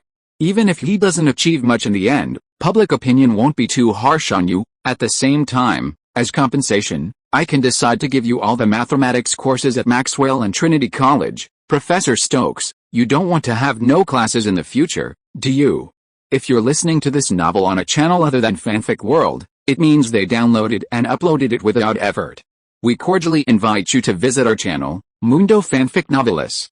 There you'll find the original version of this story and you can explore many other novels of various genres. We're waiting for you to immerse yourself in a world of incredible novels. Chapter 237, A Dead at the Beginning. As a student born in a poor family, Stokes was actually quite disgusted with the situation of backdoors. During his university years, he had many conflicts with students who squeezed in through relationships. He was even given the nickname son of a bricklayer in 1850, which was somewhat insulting. At the same time, according to the normal trajectory, Stokes also continued this hostile attitude towards backdoors in his later life. During his tenure as president of the Royal Society of London, he strictly advocated academic integrity and resolutely opposed all kinds of backdoor behaviors. Affected by this, the academic atmosphere of the entire British Peninsula is extremely pure. This clean soil has produced a large number of well-known scientists, so Stokes was also considered a reformer in the later period, and made extremely outstanding contributions to the soil of cultivating talents. Therefore, Stokes wanted to reject William Whewell's suggestions with righteous words. But the conditions given by the other party were too good. The quota of classes at Trinity College was enough to shake him. The validity period of Cambridge University's class schedule is up to 2 years. Stokes is currently conducting a promising theoretical research, which will produce results in about a year. As long as he can wait until the theoretical report is released, he will surely become famous, and he will no longer have to worry about the problem of student sources. Therefore, the class quota at Trinity College can be regarded as a solid shell for him in his weakest period. Not to mention the qualification to teach Xiaomei, a super-reduced student, which is also a big killer. Although since the death of Xiaomei, such evaluations as the second Xiaomei have emerged in an endless stream, flooding like the fifth-level writer account of Kidian, it has no authority and reference value. But as far as Stokes knows, Xiaomei is different. He seems to have some potential to grow into the second Xiaomei. So it's not that Stokes's will is not firm enough, but that William Whewell gave too much? Thinking of this, Stokes couldn't help but sigh in resignation, and said to William Whewell, Mr. Dean, you win. William Whewell smiled and patted Stokes on the shoulder, with a trace of relief on his face, as if he saw Baiji surrender. Mr. Stokes, please believe me, your choice is correct. Although Luo Feng is a little lacking in knowledge, maybe he is a good seedling, and he can be trained into a genius in the future. Stokes was a little reluctant at first, and he became even more angry after hearing this. He glanced at his own dean and said in a stiff tone, Mr. Dean, are your words convincing at all? Then he pointed at the axe in Xiaomei's hand, and regardless of Su Yun's presence, he said directly, let me tell you directly, if he can achieve 1/30th, not 1/20th of Maxwell's achievements, I will eat that axe on the spot. Xiaomei looked at the axe in his hand and then looked at Thompson beside him. Why do these people always like to throw axes? Then Stokes wiped his beard, took a deep breath, and calmed himself down. Mr. Dean, let's leave it at that for now. We still need your attention in scheduling classes. Don't forget your promise. I have something else to do. I won't bother you for now. After saying that, he glanced at Su Yun, feeling a little sorry, and added, Luo Feng, although I don't have much hope for your ability, I won't deliberately target or embarrass you. If you don't believe me, you can go and ask about my reputation. Okay, remember to attend class on time. Goodbye. After saying that, he nodded to Xiaomei and Thompson and left the office quickly. Seeing this, Xiaomei couldn't help but quietly approach Su Yun and muttered, Mr. Luo Feng, this Professor Stokes seems a little irritable. Su Yun listened to the sound of Stokes's footsteps going away and shrugged indifferently. He could understand Stokes's idea. After all, cutting in line was not a good idea in ancient and modern times. I can't help it. I came in through the back door. To put it bluntly, I am a burden. Xiaomei was stunned when he heard this, and then fell silent. William Whewell returned to his desk and pressed a bell on the desk. A moment later, Werner's voice soon came from outside the door. Mr. Dean, are you looking for me? William Whewell nodded and said to him, Student Werner, please ask Student Evelyn to come over. She should be in class on the 3rd floor of the bell tower. Werner was very aware of being a tool, and immediately bowed neatly. Understood, I'll do it now. After Werner left, William Whewell looked at Thomson and the other two again, opened his mouth, and was about to say something. As a result, Xiaomei suddenly raised her head and said first, Mr. Dean, I have a request that I hope the school can approve. William Whewell's attitude towards Xiaomei was quite gentle. Upon hearing this, he immediately waved his hand generously. Student Maxwell, just tell me what you want. Xiaomei pointed at Su Yun and said, I hope to live in the same dormitory with Mr. Luo Feng. Then, without waiting for William Whewell to say anything, Xiaomei turned around and cheered Su Yun. Mr. Luo Feng, you will stay at Cambridge University for 4 years. I think if you work hard and persist, you will be able to graduate successfully with your own abilities. Although our courses are different, as long as we live together, I can help you with your knowledge after class. I heard that Mr. Feiyu once said to Lord Newton that as long as you keep moving forward, you can see the flower of hope, so don't stop. Su Yun, I have to say. Although Xiaomei's tone was a bit second year, his actions were still somewhat heartwarming. After all, there are only so many students at Cambridge University. Su Yun's identity as a parallel import will inevitably spread to various colleges soon. It's just a matter of time. Therefore, it can be predicted that Su Yun will be watched and discussed more and more maliciously than Stokes in the future. Almost no one will communicate with him in a friendly manner. In this case, Xiaomei is willing to stand firmly on his side, which will undoubtedly bring him a lot of criticism. But think about it carefully, this is in line with Xiaomei's character. After all, Xiaomei is recognized as one of the best people in the history of science. In terms of morality, Xiaomei is really only worthy of Xiaomei. For example, Xiaomei did not take Cavendish's manuscript for himself after discovering it, but chose to make it public. You know, the manuscript records Cavendish's lifelong theoretical achievements, and a considerable part of them were still in the derivation stage during Xiaomei's time. If Xiaomei took these manuscripts for himself and published them in his own name, I'm afraid that there will not be only 2 gods competing for the first throne in the history of science, but 3. In addition, Xiaomei also sponsored dozens of middle school and university students. After the outbreak of the Second Raven, he also published an article criticizing the atrocities of Britain. Although the East in that article included India in addition to the mainland, it was enough to show Xiaomei's integrity. Later, when Xiaomei established a Cavendish laboratory, the British royal family also proposed to donate a batch of instruments, and the funds were shared from the indemnity. Xiaomei rejected this proposal directly in his reply, stating that he did not want those filthy things stolen from other people's homes. Xiaomei was excluded in his middle and late years in 2 aspects. One was the academic world, and the other was the political world. The exclusion of the academic world was naturally due to ideological issues. But the exclusion of the political world was more or less related to his opposition to the invasion of China or the invasion of the East. Therefore, Xiaomei was undisputedly kind in terms of character, not to mention that Su Yun had saved his life, so it was not difficult to understand that he would make such a request. But Xiaomei was kind-hearted, but William Whewell couldn't help but frown. Xiaomei wanted to get the treatment of a graduate student, which was not difficult to ask. After all, special matters should be handled specially. Even without Xiaomei mentioning this, he was ready to arrange it according to the treatment of graduate students. But the problem is that now, except for St. John's College, the graduate dormitory of Cambridge University is a standard double room. According to the original plan, the school will arrange Thomson to be Xiaomei's roommate. This is also the reason why Thomson can become Xiaomei's guide. But now with the appearance of Su Yun, the variable, the whole plan has been disrupted. But rejecting Xiaomei is a troublesome thing. After all, people just want to choose a roommate. Thinking of this, William Whewell had to give up other ideas and said to Xiaomei, "No problem, Maxwell classmate, I will take care of the dormitory." Yeah, after getting the promise from the dean, Xiaomei bowed excitedly. "Thank you, Mr. Dean." William Whewell waved his hand pretending to be indifferent, but sighed secretly. Agreeing is agreeing. At present, his arrangements have been completely disrupted, and William Whewell is still somewhat unhappy.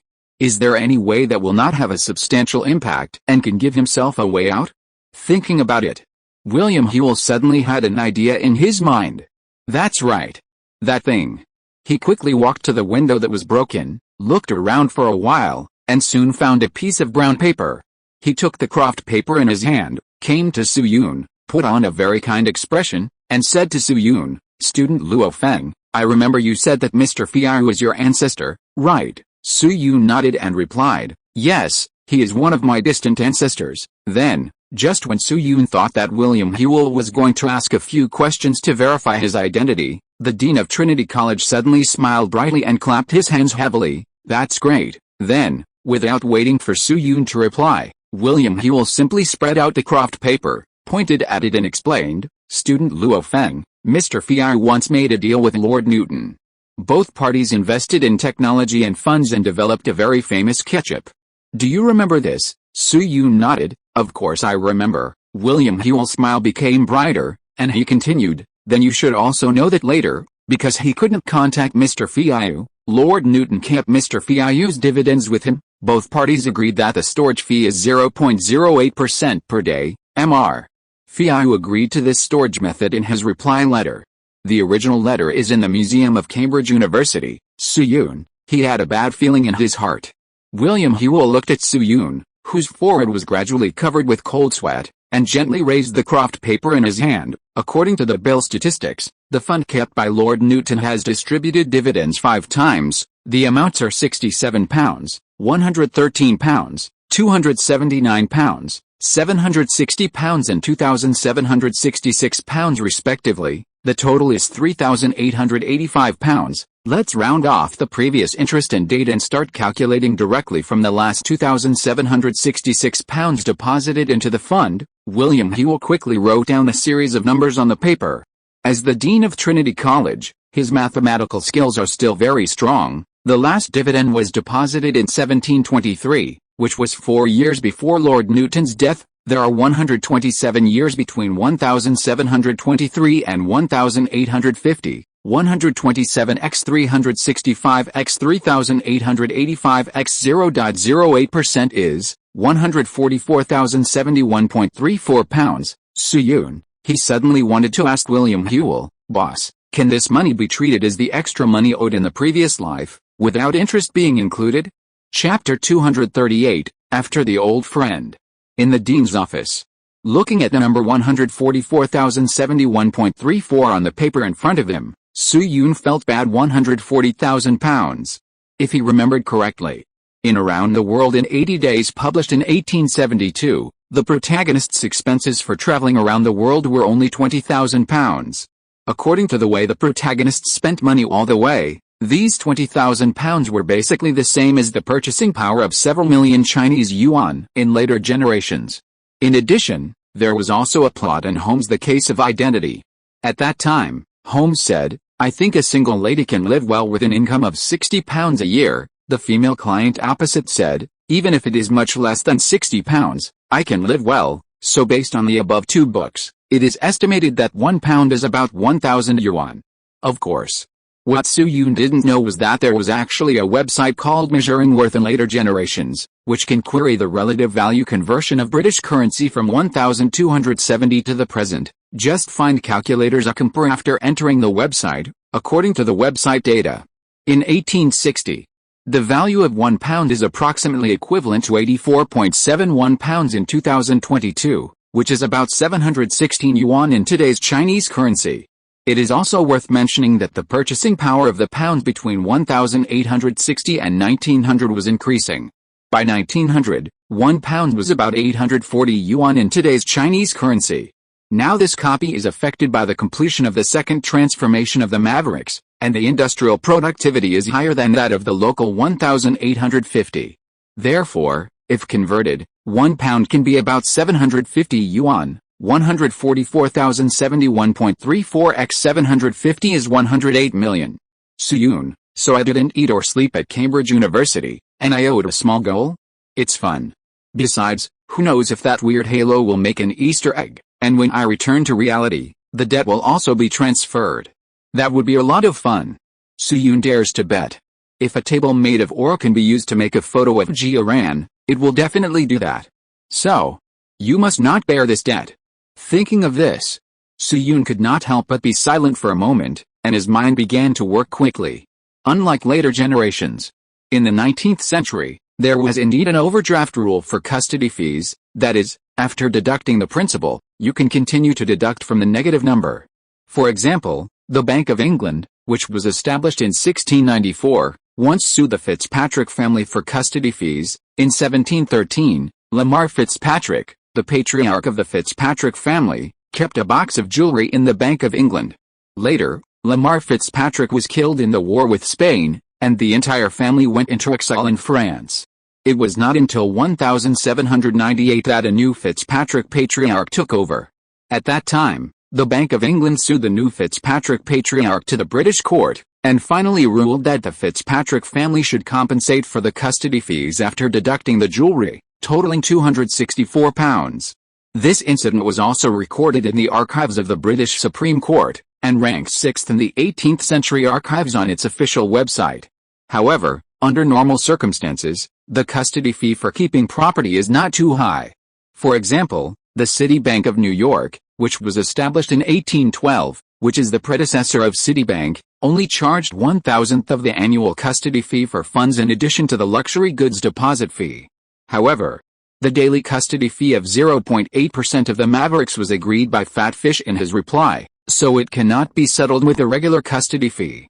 Therefore, there is no loophole in the regulations, so there is only one angle left to refute. The creditor. Then Soo-yoon took a deep breath, put on a sincere expression, and said to William Hewell, Mr. Hewell, although this debt meets the requirements at the legal level, you should pay as much as you want, but what about the creditor, Mr. Hewell? This is a debt dispute between my ancestor and Sir Newton. It seems that Cambridge University is not qualified to collect it on behalf of me, right? When Soo-yoon said this, his lower abdomen was slightly contracted, and his breath was deep in his dantian, trying to make his tone sound a little more powerful. On the way to Cambridge University, he once asked Xiaomei briefly about Xiaomei's emotional experience in this timeline. At that time, Xiaomei told him that although Xiaomei in this world was married, he had no offspring. However, in order to avoid misunderstanding, Soo-yoon did not ask too much about the specific details, and only knew this general situation. After all, his character is the descendant of Feiyu, and it is impossible for him not to know whether Xiaomei has descendants. However, the inside story is the inside story. For Soo-yoon at the moment, it is enough to know that Xiaomei has no descendants. If Xiaomei has no descendants, then the bond relationship will naturally be invalid. As for the possibility of Xiaomei donating the debt rights, just kidding. With his money-loving personality, how could he possibly donate the debt? Therefore, Soo-yoon was very confident that he would not be the one to bear the debt.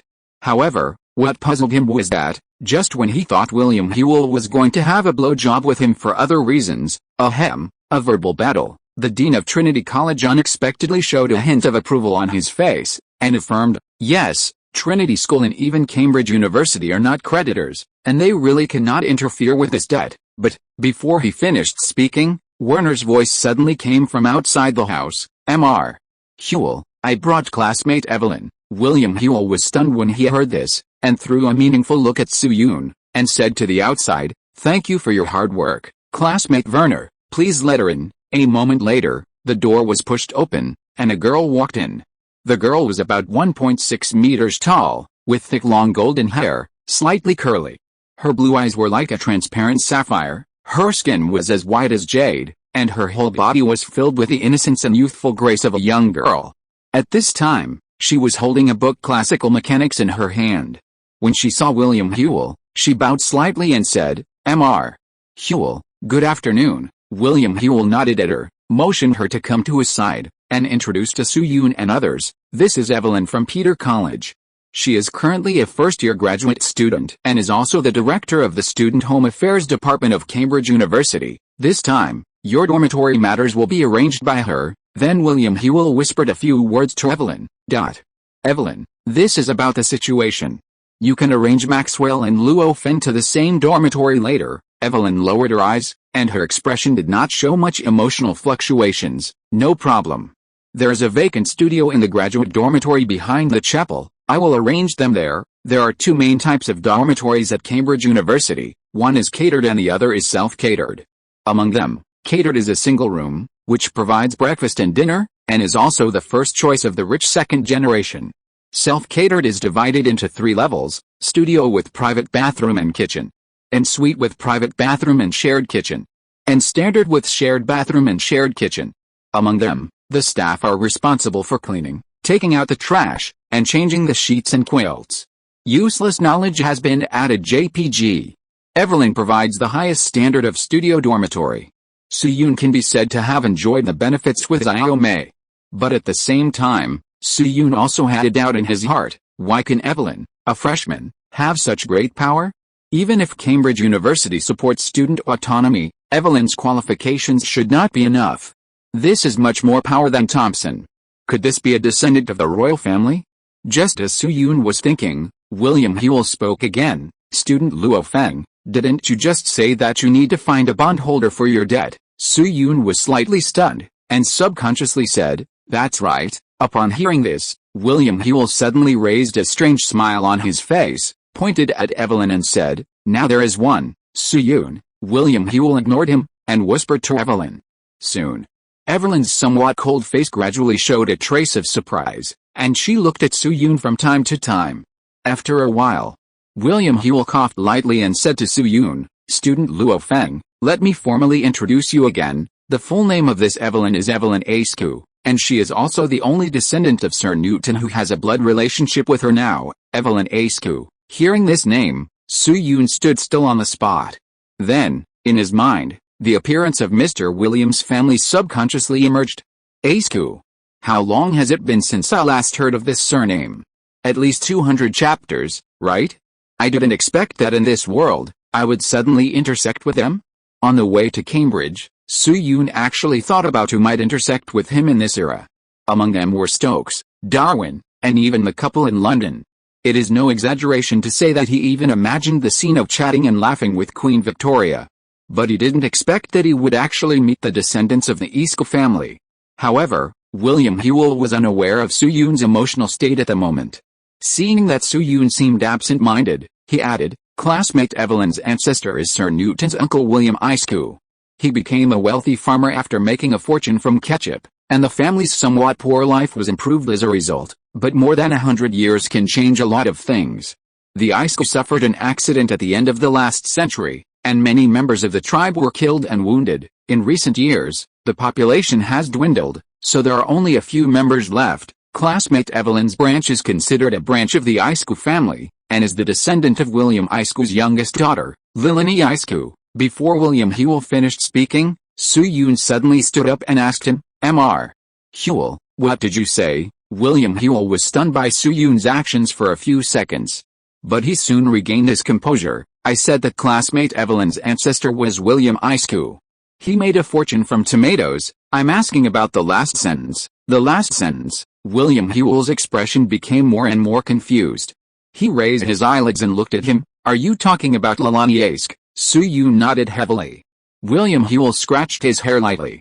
Just as he was about to speak, Evelyn spoke first. After William Askew became rich, Lilani received a good education and married a classmate after graduating from university, but their descendants retained the Askew family name, and Lilani died at the age of 78. Evelyn seemed to think of something and paused slightly, but according to family records, Lilani had been depressed for a long time, but she became much more cheerful after Sir Newton received Mr. Fatty's reply. It is said that before that, she had been saving money to travel far away. It seems to have something to do with Mr. Fatty. Soo-yoon was silent for a long time after hearing this. After a while, he relaxed and felt relieved. Chapter 239 Life in Cambridge from Scratch. Lilani Askew. This is the character that Soo-yoon feels most sorry for in the 1665 Mavericks copy. She gave Soo-yoon a pile of cow dung when they met, but was shocked by Soo-yoon's special punishment. According to the deduction of the halo. After he left, this girl became more and more introverted. At the age of 15, she dropped out of school and went out to work. At the age of 19, she went to the Netherlands to find him, but unfortunately died in a shipwreck at sea. Of course. The same thing. When Soo-yoon contacted Lilani, this naughty child was only 5 years old and the size of a bean.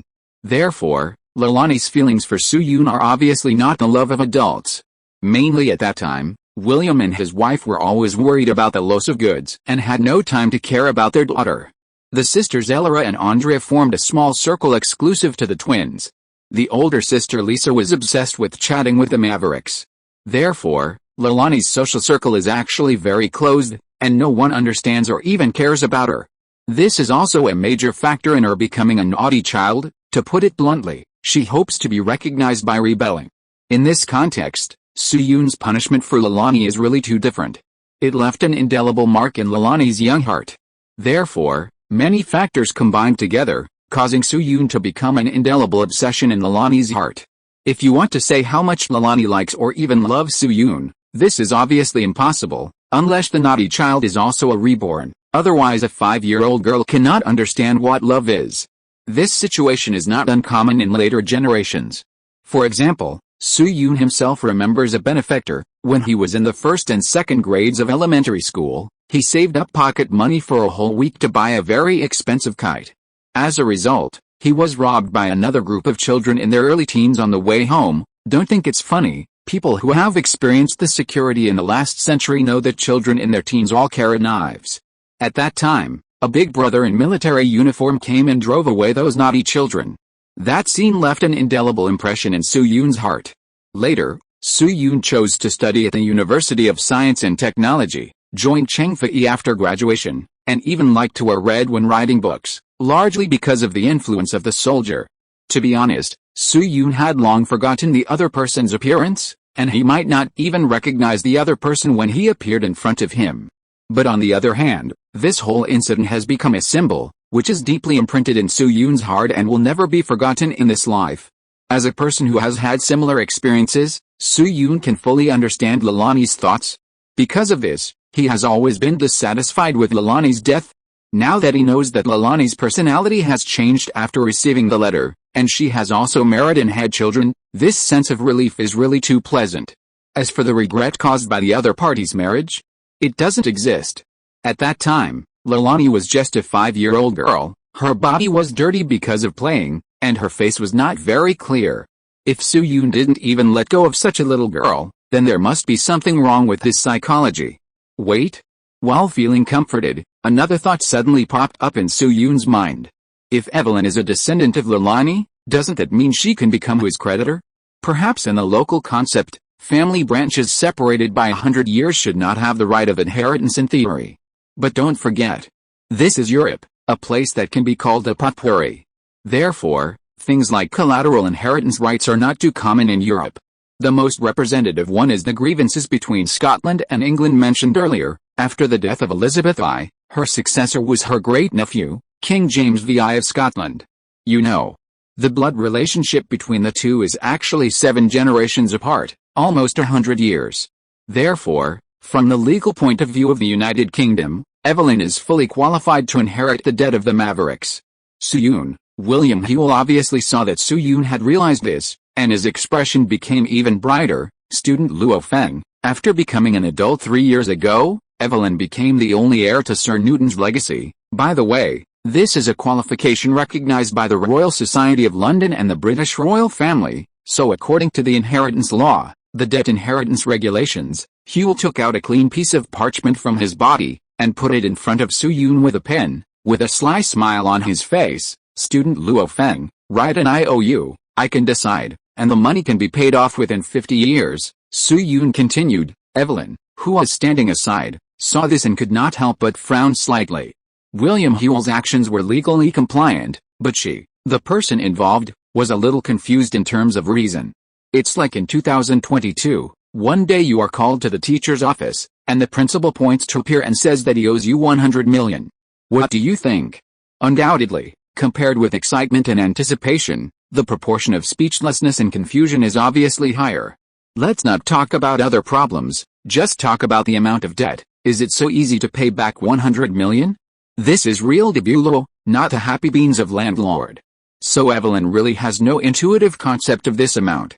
Not to mention that this debt is actually the grievances between Xiaoniu and Feiyu, and has nothing to do with her collateral branch 100 years later. So she opened her mouth and wanted to say something. However, before she opened her mouth, Soo-yoon sighed and picked up the pen before her. He wrote the amount and his name Luo Feng on the IOU. Evelyn's mouth twitched. Is this Oriental guy crazy? This is £140,000. Although there was no legal problem with Xiaoyu's debt, as long as Su Yun insisted, Dean Huel would not lose face and sue. I wonder if Mr. Feiyu would be so angry that he would open the coffin if he was still alive? William Huel was also a little surprised by Su Yun's straightforwardness. The main purpose of his invitation to Evelyn was to allocate dormitories. He originally planned to withdraw the IOU when Su Yun could no longer hold on. Who knew that this young man was so stubborn and took on the debt? This made Huel feel a little subtle, speechless and a little guilty. In short, at this point, there was nothing to say for either party. Then William Huel explained some things to Thompson and asked Evelyn to take Su Yun and others to the dormitory. On the way out of the office and heading to the dormitory, Evelyn ignored Xiaomi beside her and asked Su Yun, Mr. Luo Feng, why did you sign the IOU? You should know that although there is no problem with the debt in law, Dean William Huel will never sue for execution. Su Yun was silent for a moment, shrugged at the girl, and did not explain too much. Of course he knew what Evelyn meant. There are too many things of similar nature in 2022. Let's talk about the online literary circle. The contract stipulates at a certain point, if the work is not completed normally, the website has the right to trace the author's responsibility and even sue the author for compensation. But the regulations are one thing, and the reality is another. The platform mostly chooses to ignore the father-in-laws who cut a book, and there has almost never been a case of tracing a responsibility. The same is true for William Huel. Su Yun is a poor guy who can't come up with any money. If he sues Su Yun, it will be a loss for himself and Cambridge University. But the truth is that for Su Yun, signing the IOU is better than not signing it. The first is the impression of William Huel.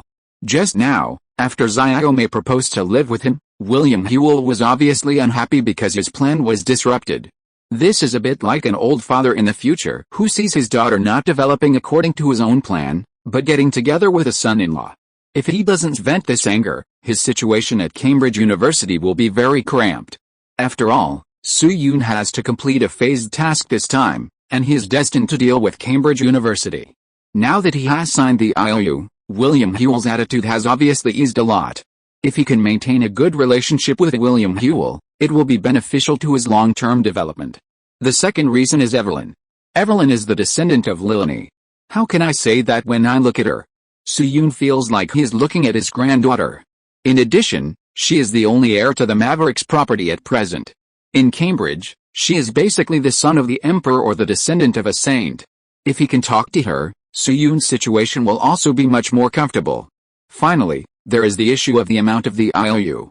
Although £140,000 seems to be a huge amount, Su Yun is a wall hanger who traveled through time in 2022. If you really use your heart, £140,000 is not really difficult. Evelyn had not appeared before, and William Huel's attitude alone was not worth Su Yun's choice to take on the debt. But when William Huel added Evelyn's weight, it was obvious who was heavier and who was lighter on the scale. So based on the above reasons, Su Yun still chose to take on this debt.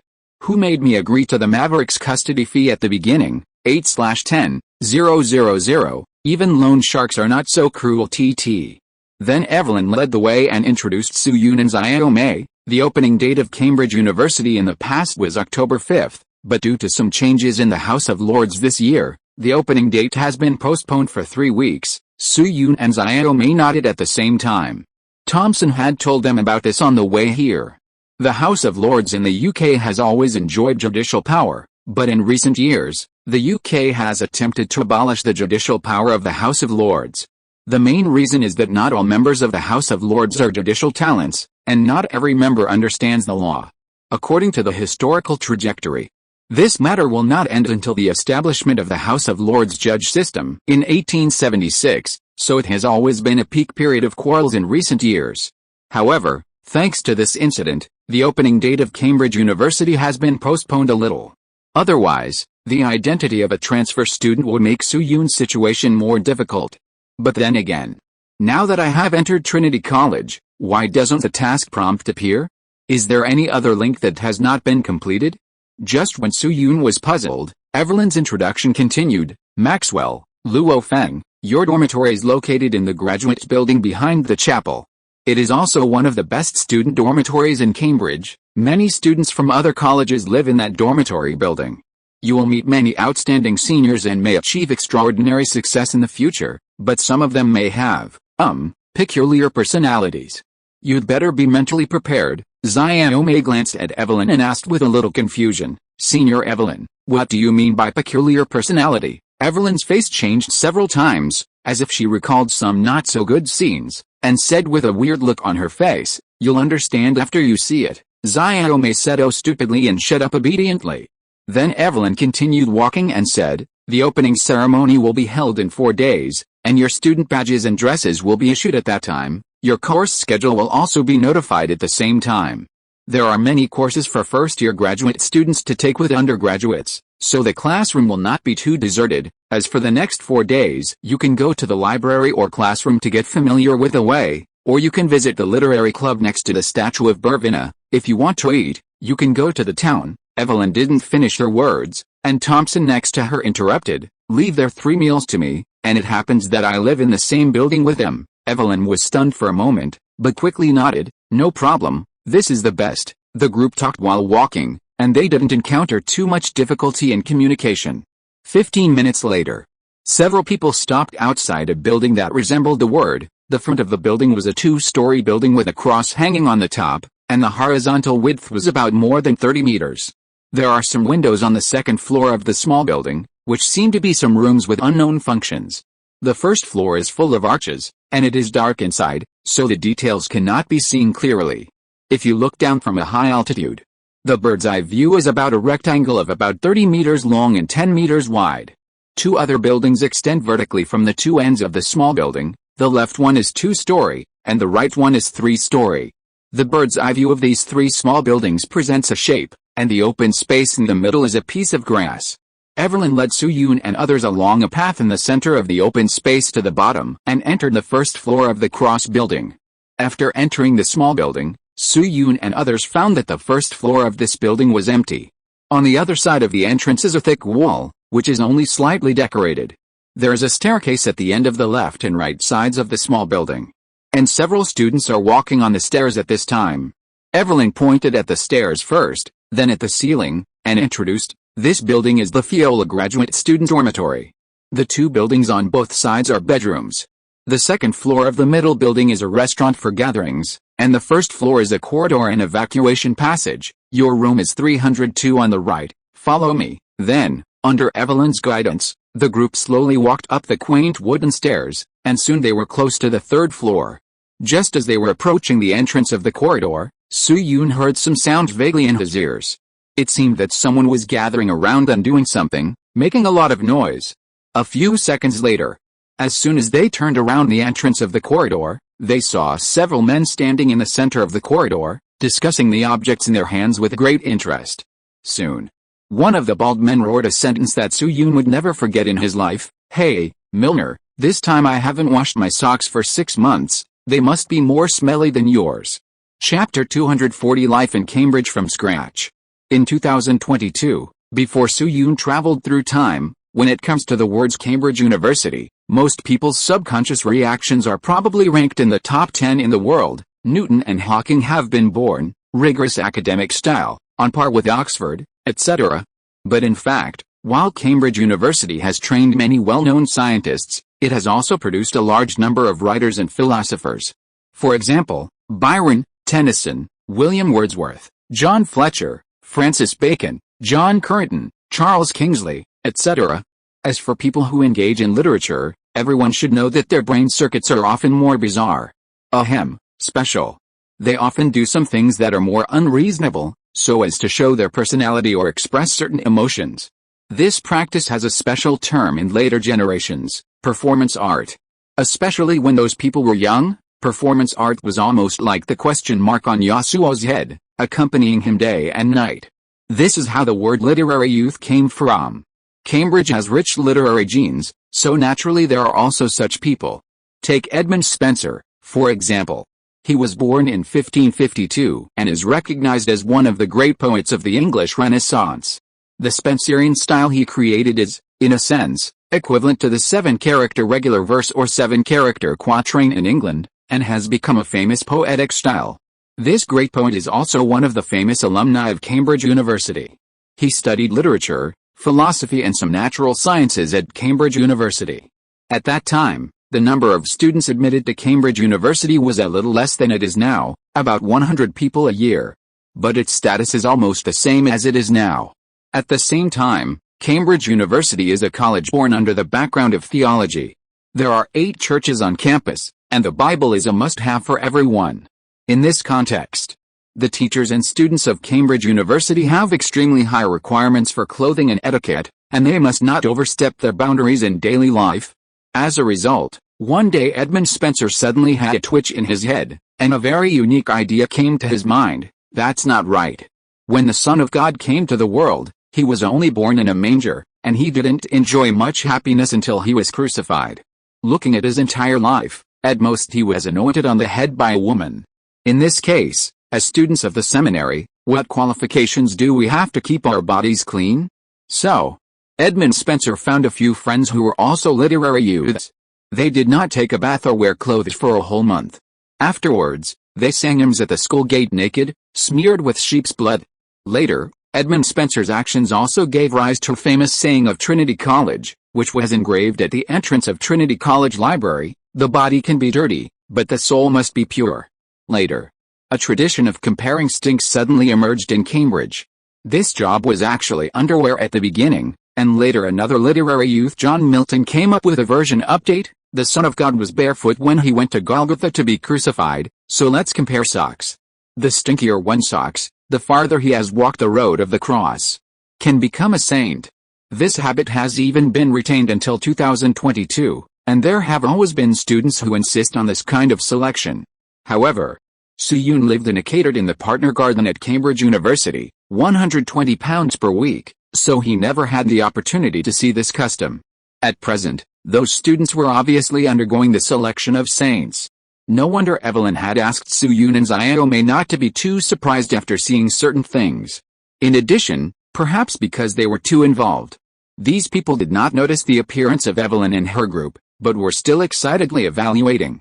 One of the young men with a Snape hairstyle took a gray sock, put it in front of him and took a few deep breaths, and exclaimed, 8 points. Then another person took the sock and sniffed it intoxicatedly, 8.5, then the third and fourth people. 9 points, 8 points. Seeing this, Xiaomei's eyelids twitched a few times, and looked at Soo-yoon. The meaning was very clear: is it too late to drop out now? Soo-yoon shrugged at him innocently. What do you think? Xiaomei sighed as if resigned to his fate. At the same time, several boys not far away finally noticed the people standing at the corner. After seeing Thompson, the young man with Snape hairstyle suddenly brightened up and rushed over waving his socks. "Senior Thompson, you are finally here. It is such a pity that you did not participate this year." Hearing this, Soo-yoon and Xiaomei were stunned at first, and then they moved a few steps towards Evelyn. "Thompson," but Xiaomei soon thought of something. His neck stiffened, and he asked Evelyn with a dry laugh, "That? Senior Evelyn, you will not participate too?" Evelyn shook her head. "I don't participate in these." Xiaomei breathed a sigh of relief and moved half a step towards Evelyn. Thompson continued, after the young man with the greasy hair came to his side. Thompson declined the other party's idea of a hug and nodded to the man. "Yeah, I just returned to school." After that, he patted Xiaomei on the shoulder and introduced, "This is Maxwell, a newly enrolled undergraduate student at Trinity College. Enjoying graduate student treatment. This is Luo Feng, a first-year graduate student at Trinity College and Maxwell's roommate. As for this female classmate, I don't need to introduce her, right?" The young man smiled when he heard this. "Of course not. She's Evelyn Ask. Of course I know her." Then he cast a curious look at Xiaomei and asked tentatively, "Maxwell? Is that the student with the reduced fee?" Xiaomei looked at the socks in his hand and nodded dryly. The young man immediately became interested when he heard this, and he changed the sock to his left hand and extended his right hand enthusiastically. "Jones Bode, a second-year graduate student in the Department of Chemistry at Emmanuel College. Nice to meet you." Xiaomei hesitated for a moment, but still endured the discomfort and shook hands with him gently. Seeing Jones Bode enthusiastically patting Xiaomei's shoulders and rubbing her hair, Soo-yoon's heart suddenly tightened. This guy's left hand was still holding the sock. If this thing was put in an animation, it would have to be added with a bunch of black lines representing the smell. At the same time, A sense of déjà vu when Harry Potter first appeared in the magic world also emerged in his mind. The passers-by in the movie were also like Jonesbode, who were shocked after seeing Harry Potter's lightning mark, learning that Xiaomei was a reduced fee student. Then he opened his mouth and said that he had heard of your name for a long time. Thinking about it for a long time, Soo-yoon shook his head and began to think seriously about the name Jonesbode, and soon found that he had no memory of this person. Indeed, there are many possibilities for not being able to find memories, which does not necessarily mean that this person will be mediocre in this life. For example, this person later changed his field of development, or he only achieved a small success, not very famous but living a good life, etc. But at least from a professional perspective, this Jonesbode did not reach the level of a celebrity in the field of chemistry. Of course, this situation is actually the norm. There are certainly historical celebrities in Cambridge University today, and there are even quite a few of them, but there are more ordinary people like Jonesbode. After greeting Xiaomei, Jonesbode looked at the others behind him and waved and said, "Hey, come here, come here, there is a genius in our dormitory, who is it?" The others immediately came over, and after learning Xiaomei's identity, they were all very excited. "My name is Yelchin Kessler, a second-year graduate student at Gonville and KS College." Caesar Anthony Zeppelin, Yabchiklin at the same time, perhaps influenced by Xiaomei. These people were not too cold when facing Soo-yoon, and some even tried to shake hands with him. However, Soo-yoon declined all these moves by saying that he had a shoulder injury. Don't forget, there was still a large bandage on Soo-yoon's left shoulder, which was very convincing. As for the real reason, only Soo-yoon and Xiaomei knew it. After some politeness, Evelyn took Soo-yoon and Xiaomei away with Jonesbode and others in a friendly farewell, and found their room 302 was at the end of the corridor, and it was the innermost room of the corridor with 301. Evelyn took out a bunch of keys like a landlady in later generations, and searched for them according to the marked numbers, found 302,313, 302, Evelyn poked the long, pointed hard object into the black hole. There was some resistance at first, but it soon went in completely. Then she twisted it gently. Click, the door opened. This is a small house of more than 20 square meters, with a standard European style. As soon as you enter the door, you can see two beds with a bed on top and a desk underneath. However, compared to the more common 1.9x0.9 bed type in China, the bed with a bed on top and a desk underneath in Cambridge University is a little bigger. It is about 1.5x2.2 in size. In addition, the thickness of the bedboard is much thicker than that in China, and it is covered with a velvet carpet, so turning around will basically not make much noise. The floor of the dormitory is covered with a gorgeous carpet, and judging from the color, it should have been laid not long ago. Even judging by Soo-yoon's vision in his previous life, this is also a very high-standard dormitory. Evelyn led the few people in and introduced, "This is the dormitory you will be staying in for the next 4 years. The room is equipped with a separate toilet, bathroom and kitchen, but there is no bathtub, there is a fireplace on the wall, and there are light switches at the entrance and bedside. Remember to turn them off when you go out. If you are found to be wasting electricity for no reason, you will be punished even if you are a reduced fee student." In addition, 301 opposite is Senior Thompson's dormitory. On the surface, he has no roommates assigned to him because of his odd number, but in fact, the college made special arrangements because of his identity as an apostle, so when you are free, you can go and see this lonely senior, so that he doesn't have psychological problems. His facial paralysis is almost in the late stage. Xiaomei nodded obediently. Thompson, oh, right. Evelyn then thought of something and said to Soo-yoon, "Maxwell is a reduced fee student, so he doesn't have to pay for the dormitory rent, but you are a standard graduate student, so you have to pay £1.5 in rent every month, including vacation time, and pay the amount for half a year at a time." Soo-yoon looked very calm this time. "No problem, I remember it, £9 for half a year." The gold he brought with him alone was enough to cover this amount. Evelyn then briefly explained some things to Soo-yoon and Xiaomei, and then said goodbye and left. But when she walked to the door, her brows slightly frowned again. After hesitating for a moment, she said to Soo-yoon, "Student Luo Feng, don't take the IOU too seriously. I won't ask you to pay me back, your foundation is very shallow. You should spend as much time as possible on studying. If you study hard in 4 years, you should be able to learn something. Don't embarrass Mr. Feiyu." Soo-yoon was slightly stunned. and a faint warmth emerged in his heart. I understand, classmate Evelyn. Evelyn didn't say anything, and hugged the book Classical Mechanics to her chest again. She raised her hair with her left hand, turned around and disappeared out the door. After Evelyn left, Thompson patted Soo-yoon on the shoulder and said, Evelyn has always been a kind-hearted girl. She was very famous when she was an undergraduate.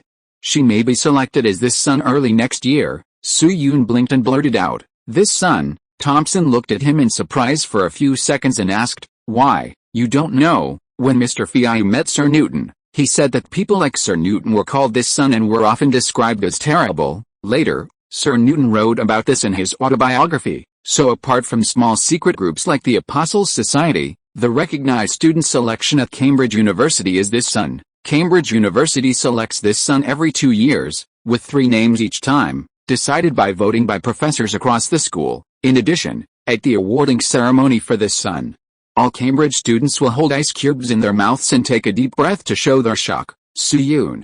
Chapter 241 Life in Cambridge from Scratch. In the dormitory. Actually, when Soo-yoon heard Thompson's words, Feiyu once said that people like Sir Newton were called this child, he remembered what happened. It was an incident that happened in the early stage of the 1665 copy. At that time, in order to gain Xionyu's trust, he deliberately linked Xionyu's experience with a protagonist in the novel, and derived the word this child. Chapter 9. It was also with this operation that Soo-yoon officially got closer to Xionyou. But what I didn't expect was that such an incident was actually recorded by Xionyou in his autobiography, and even became a very grand ceremony at Cambridge University. In addition, when selecting this child, the audience actually had to hold ice cubes and take a breath. Really take a breath of cool air. After I typed the word a breath of cool air, the 4 words a breath of cool air appeared automatically, of course. This also shows Xionyu's status from another perspective. He can really be called a saint in Cambridge. But soon, Soo-yoon's attention was brought back to reality by Xioma, who was howling. He turned his head and looked. Xioma was standing by the bathroom door, taking off her clothes quickly, and kept saying something like I'm not clean. Soo-yoon, that's right. This future electromagnetic master was just touched by a bunch of hands that had taken stinky socks. He ignored Xioma, who rushed into the bathroom naked. Thompson pulled Soo-yoon aside and told him, Luo Feng, although I live next door to you, I may be a little busy in the next few days and may not stay in the dormitory often, so Maxwell's life and study matters still depend on you to pay more attention. As for your 3 meals, I will tell the canteen, and you can send them to the dormitory or eat in the canteen. Thompson said this very seriously, with an inexplicable meaning. On the way to Cambridge University, he had roughly figured out the personalities of Xioma and Soo-yoon. Xioma is actually very simple. Not good at socializing but kind-hearted, with a wild beauty in her innocent eyes, and she is sincere at first sight. As for Soo-yoon, it's a bit complicated. Occasionally, he would make mistakes in some details of life or knowledge that could be considered common sense in this era, and he seemed to be trying to adapt to some habits. This was mainly reflected in the diet. Some of the delicacies that Thompson personally liked, Soo-yoon often refused because of his poor appetite. For example, white pudding made with sheep fat, oats, pig liver and pig lungs. There is also haggis made with sheep heart, liver and lungs, onions, sheep fat, etc. Soo-yoon actually refused such delicious delicacies. I heard that those Orientals like to eat animal offal very much. It seems that it is really unworthy of the name. It's a pity that Soo-yoon didn't know Thompson's thoughts, otherwise he would have come up with at least 30 ellipsis marks when he dug up the bottom. God has mercy on me. It's true that British white pudding and haggis use animal offal, but the problem is, these offal have never been deodorized.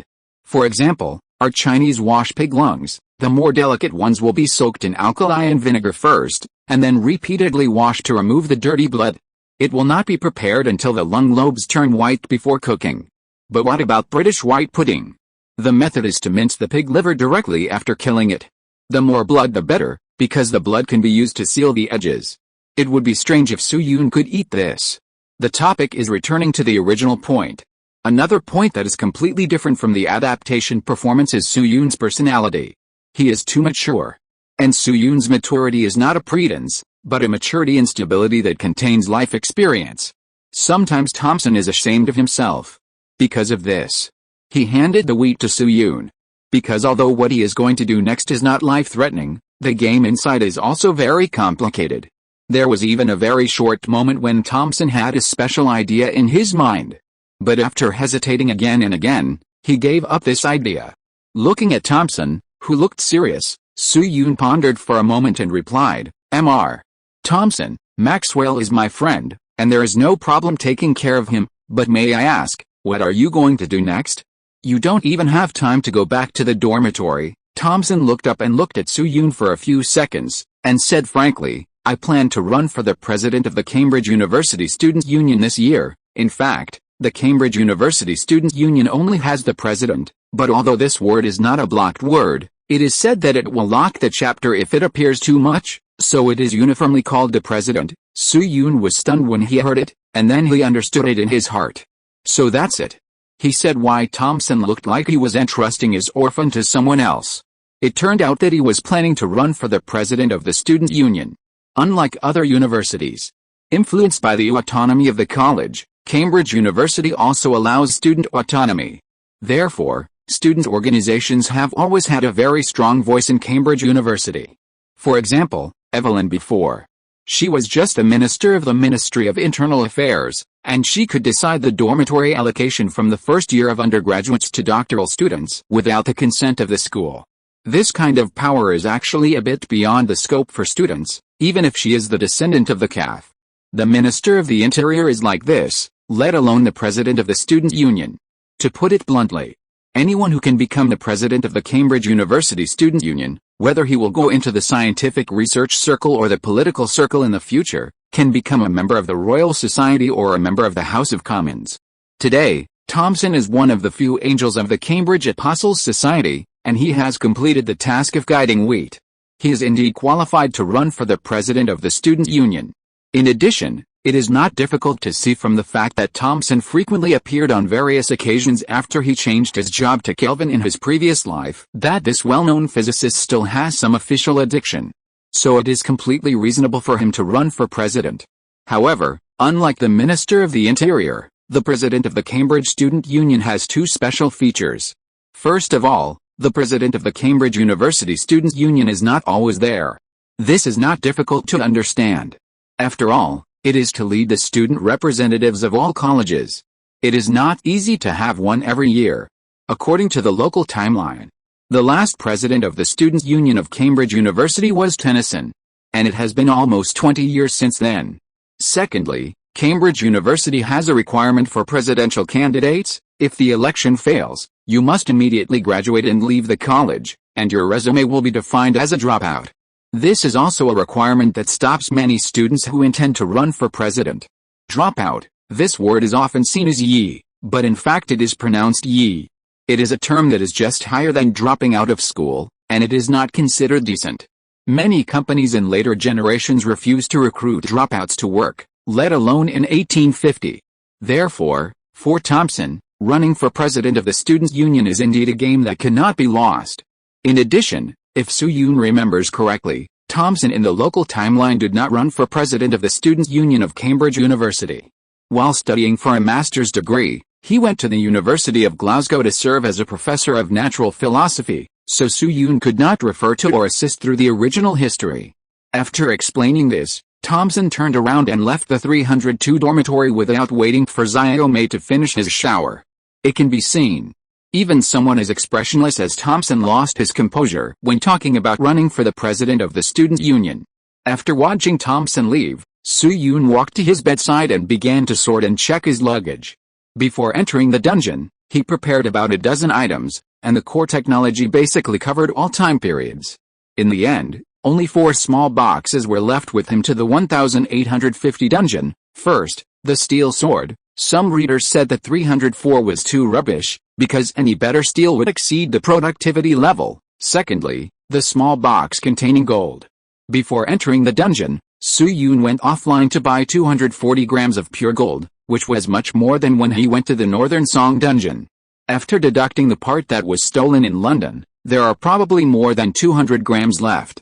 In 1717, the little cow or the old cow set the price of gold at £3 17 shillings and 10 pence per troy ounce.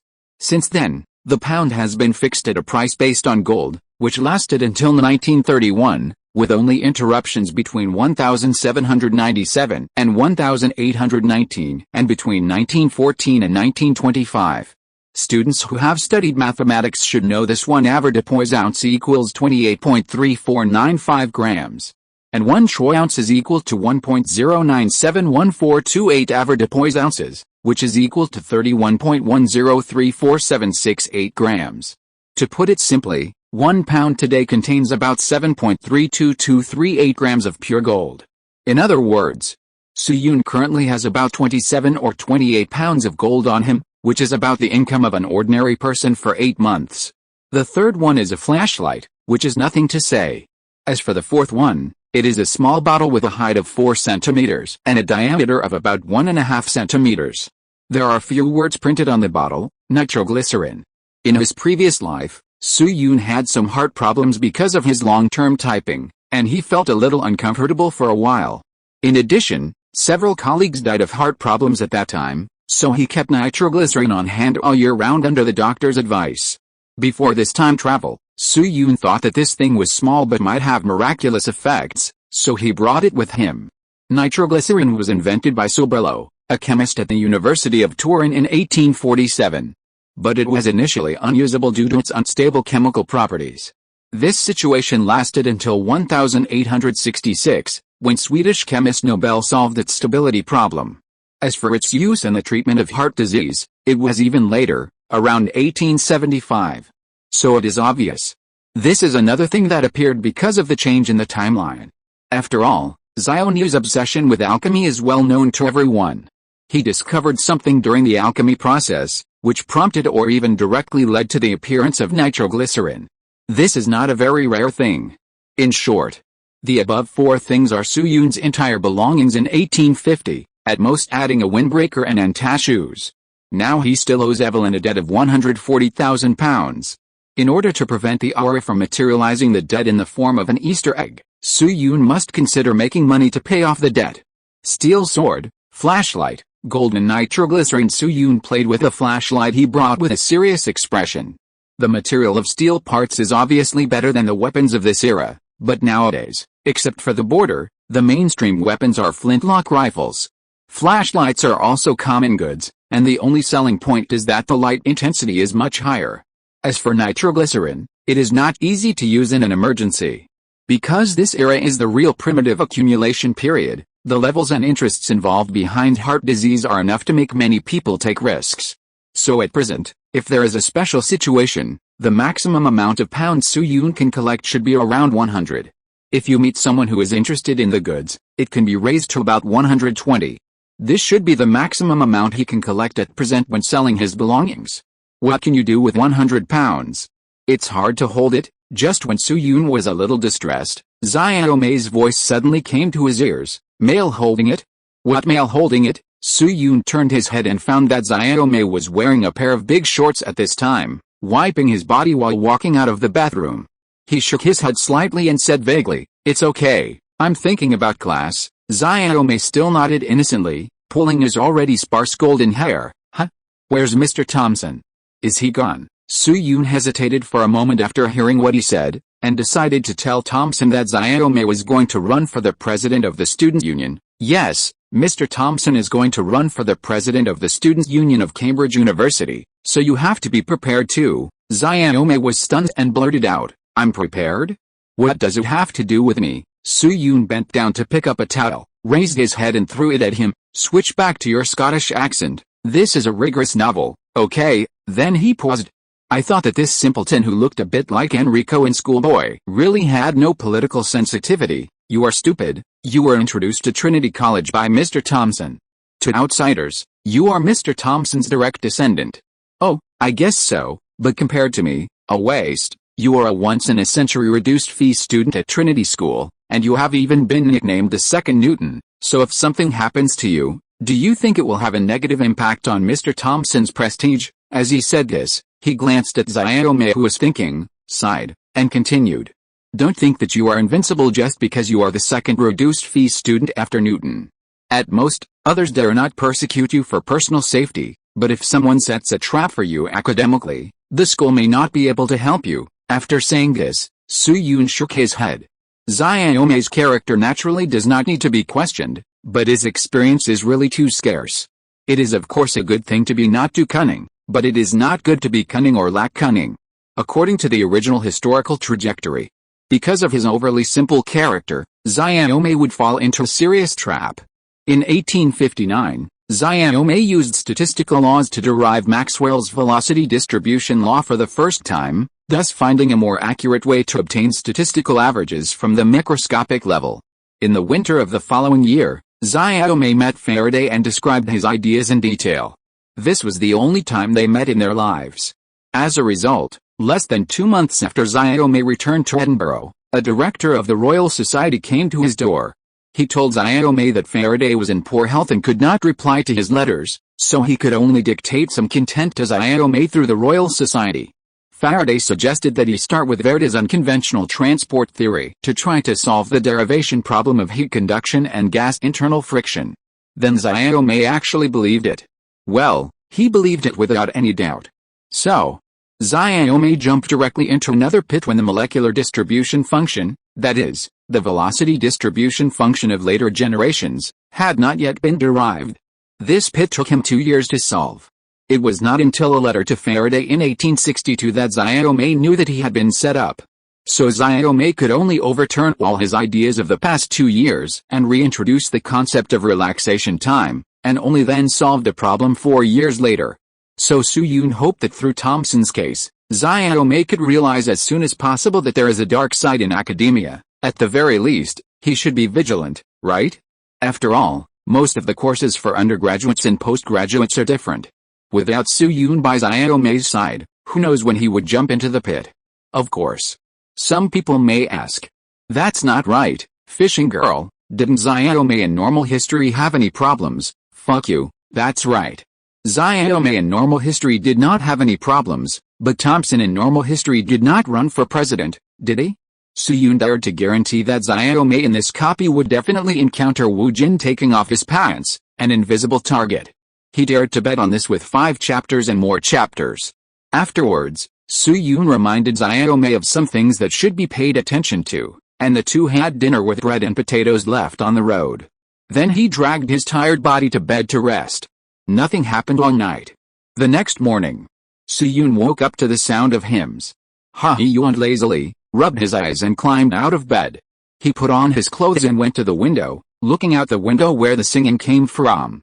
Trinity College, as the Theological College of Cambridge University, organizes a choir for each grade, which sings outside the dormitory building at a fixed time every morning, and serves as an alarm clock.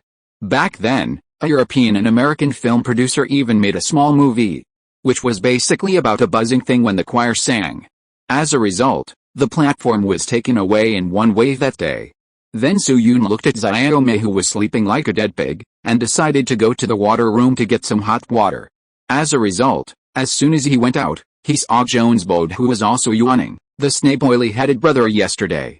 Yesterday, this senior was quite enthusiastic when he met him, so Su-Yun smiled and nodded to him. Senior Jones, good morning. However, what he didn't expect was the senior who had greeted him with a smile yesterday, only glanced at him calmly when he saw him, and then walked to the other end of the corridor.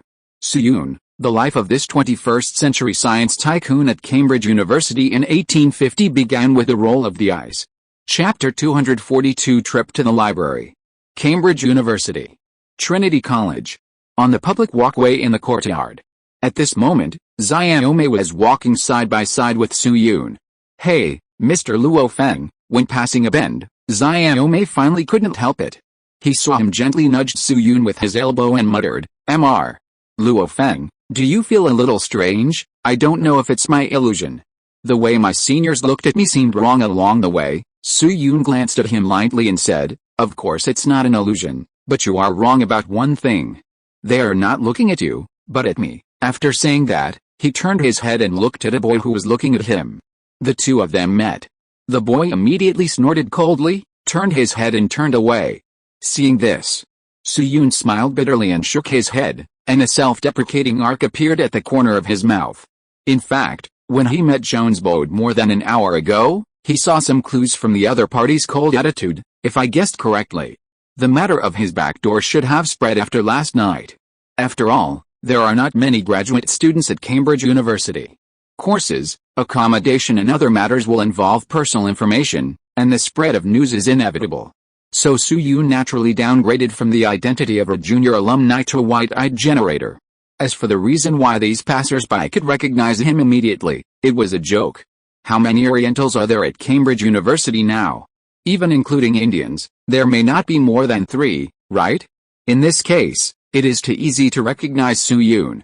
In fact, for the students of Cambridge University, Su Yoon was able to hand over Zhang Zhongjing's handwritten letter to Trinity College, which was originally a very exciting and joyful thing. If Su Yoon's request was just a reward such as money, then almost no one would despise him, and he might even receive a lot of gratitude. But Su Yoon's approach was not the case. He obtained a place for graduate admission in this way, which made many Cambridge students who were extremely proud of their identities very unhappy.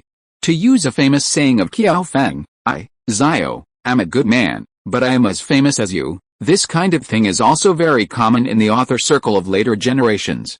Even if some authors who rely on data brushing to get to the top are included in the boutique group or even the God group, other big guys will choose to isolate him. Fortunately, Su Yoon has experienced 2 copies. Before he was officially accepted by Zhang and Lao Su, he had received many cold stares, so his mentality was relatively stable. Speaking of which, with such a high intensity of cold stares, I wonder if anyone in Cambridge University will really awaken to Byakugan or Sharingan in the long run? Then Su Yoon adjusted his breathing and continued to move southeast with Zhao. After passing through several buildings and a bunch of cold stares, the two finally arrived outside a square building. This building is located in an open space 400 or 500 meters away from the mathematical bridge. It is square and unremarkable, like an upside-down shoebox. There is a protruding tower on the south side of the building, which is raised high like an antenna. It is also the most conspicuous area of the entire building. The tower is about 7 stories high, and the rest of the building is 3 stories high. Su Yoon brought Xiaomei to the entrance of the building with ease and pushed open the heavy revolving door.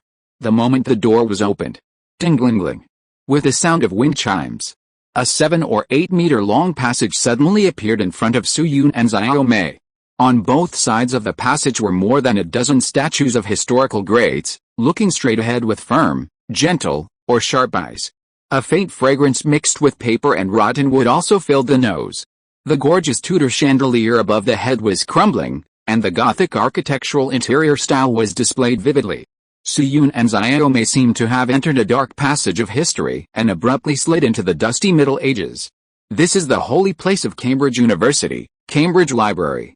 As we all know, there are a total of 140 libraries in Cambridge University, but there is only one that can be called the Cambridge University Library. That is the University Library located near the King's College Chapel. That's right. Its real name is the University Library, which is straightforward. This library was founded in 1424 and is also one of the largest libraries in the world. Originally, its collection of books was entirely donated, and the number was always small. But in 1709, after a proposal by a certain unnamed lord, the law stipulated that all books published in the UK must be delivered to the library in copies, and the library's collection of books increased dramatically. Today, it has more than 6 million books, including many famous papers and manuscripts, and 100,000 Chinese books. This was also one of Su Yoon's favorite places to stay when he was an exchange student in Cambridge in his previous life. In fact, for Su Yoon, the first few times he went to the university library were more like a ceremony of worship than studying or borrowing books. Walking between the narrow and dark bookshelves, the silent covers of the books will make you even breathe slowly. You will worry about disturbing the alumni who are immersed in the sea of books, and you will worry about disturbing the immortal souls under the floor between the pages. Su Yoon is not a very petty bourgeois person, but even he has to admit that it is indeed a pleasure to wander in the corridor on a sunny afternoon. Perhaps the serpent in Hogwarts wandered around the school with this idea. Su Yoon's favorite action is to use a magnifying glass to observe the grooves carved on the oak desk hundreds of years ago. He also pushed open the unknown doors one by one to find the lonely but eternal spirits in the shadows. But unfortunately, the spirit was not found. One time, Su Yoon accidentally saw a couple who were pursuing excitement behind the door, and then the filter was broken. Since then, the library of Cambridge University is still worthy of respect for him, But the pilgrimage mentality no longer exists. Later, Su-yoon had a girlfriend, who was also an exchange student. Su-yoon's cooking skills were practiced at that time. She also liked to hang out in the library, and her favorite thing to do was to find those old books. At that time, she once told Su-yoon, very literary, "The books here are heavier and darker than those in other libraries, because the souls of writers and readers live here." So a thin book of 200 pages weighed in the hand was unbearable. Then Su-yoon told her seriously, "When a book is taken out of the bookshelf, it will turn black if you touch it frequently with your fingers, and the dust will corrode the texture of the book cover over time. So no matter how much you wipe it, you can't get rid of the dullness, which is not the color of the soul. At the same time, the more dust there is, the heavier the weight will be. If you don't believe it, you can shake it and see, oh, yes, there may be mold or something." Later, the girlfriend broke up with Su-yoon within a few months. On Children's Day, Su-yoon also saw her circle of friends celebrating the holiday for her daughter. Ahem, of course. In most cases, the atmosphere of the Cambridge University Library is still very serious. The site is returning to reality. Although 1850 is much earlier than later generations in terms of time, the 600-year school history and the more than 400-year library history still left a vast heritage. At this moment, Xiaomei was like a devout believer. He walked carefully in front of each statue and kept reciting these names: Henry Cavendish, renowned scientist; Peter House, Sir Edward Coke, famous jurist; Trinity College Archbishop Thomas Cranmer, famous theologian; Jesus College Oliver Cromwell, famous military strategist and politician; Sydney Sussex College, John Harvard, founder of Harvard University; Emmanuel College. Finally, Xiaomei's gaze stopped on a sharp-eyed young man, Isaac Newton, the greatest scientist in human history, Trinity College. Suddenly, Xiaomei suddenly thought of something, turned around, and said to Su-yoon, "Mr. Luo Feng, do you think Mr. Thompson and senior sister Evelyn will be listed here in the future?" Su-yoon nodded decisively. He didn't know Evelyn, but Thompson in the original timeline was indeed among them. "Yes, they're all excellent students. I think the possibility is very high." Then he paused and added, "Maxwell, I actually think you can also be one of them." "Me?" Xiaomei pointed at herself with her index finger in surprise, and subconsciously wanted to deny it. However, she stammered a few times, scratched her hair a little embarrassedly, and whispered, "I hope that one day I can be ranked behind Archbishop Thomas Cranmer. I will be satisfied." Su-yoon smiled and shook his head, and said nothing more. "Silly child. Don't talk about Thomas Cranmer in the future. Among all the statues at Cambridge University, there is only one calf that is ahead of you. Even Mr. Thompson, whom you admire, can only stand 7 steps away from you, the Scottish genius who has slept with him several times." Then Su-yoon asked Xiaomei to continue moving forward, through the passage, and into another door. This door leads to the south wing lobby of the library, which is the tower on the 7th floor. As soon as they entered the door, Su-yoon and Xiaomei saw a middle-aged man in a tuxedo with a solemn expression. This man looked a bit like James in Conan, with a square face, a bang on the right forehead, and a thick beard in the shape of a figure 8. Seeing the two people appear, this man stopped them firmly and politely. "Gentlemen, please stay." In 1850, Cambridge University was not free to visit like in later generations, so the administrator had to bear the work of verifying identity while not having the function of taking photos and group photos. "Gentlemen, the library is only open to students on campus. Do you have student cards?" Xiaomei and Su-yoon nodded at the same time. They took out the student cards that Evelyn gave them yesterday and handed them over.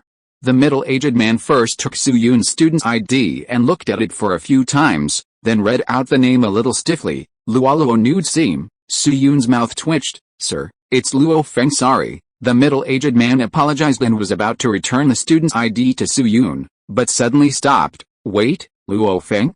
Are you the Oriental who returned Mr. Newton's handwritten letter?" After saying that, he thought of something and quickly took Xiaomei's student's ID. "James Clerk Maxwell." Su-yoon shrugged at Xiaomei when he heard it. It seems that the Harry Potter drama is about to be staged again. Sure enough. The middle-aged man's expression straightened when he heard it, and he shook his collar elegantly, and stretched out his hand to Xiaomei and said, "Maxwell, Luo Feng, welcome to the Cambridge University Library. I am the library administrator Elijah Hafis." Su-yoon raised his eyebrows slightly. "Look, As expected of a librarian, this pattern is different. This is the second person who greeted him today, besides Xiao Mei. In addition, the surname Hafiz is not very common. Combined with this person's professional judgment, if I guess correctly, he is most likely the founder of Hafiz Bookstore in Cambridge. The reason why Su Yun has an impression of Hafiz Bookstore is that it is one of the oldest bookstores in Cambridge and is very famous. Xiao Zhenmei also had sex with Su Zhimo and Su Bihuang in this bookstore and called it Haifa Bookstore. Secondly, it is because of an article. That's right. It's time to whip the corpse of Yilin again. It was still when Su Yun was in high school. He once read an article in Yilin. The name is The Bookstall in Cambridge. The book said, from the late 19th century to the 1940s, that is, between 1900 and 1940, on the bookstalls of Cambridge University, people can always see a man with a cigar in his mouth, a small mustache, and a smile on his face. He is the owner of the bookstall, Tai Wei. Mr. Tai Wei's bookstall has been in Cambridge for more than 40 years.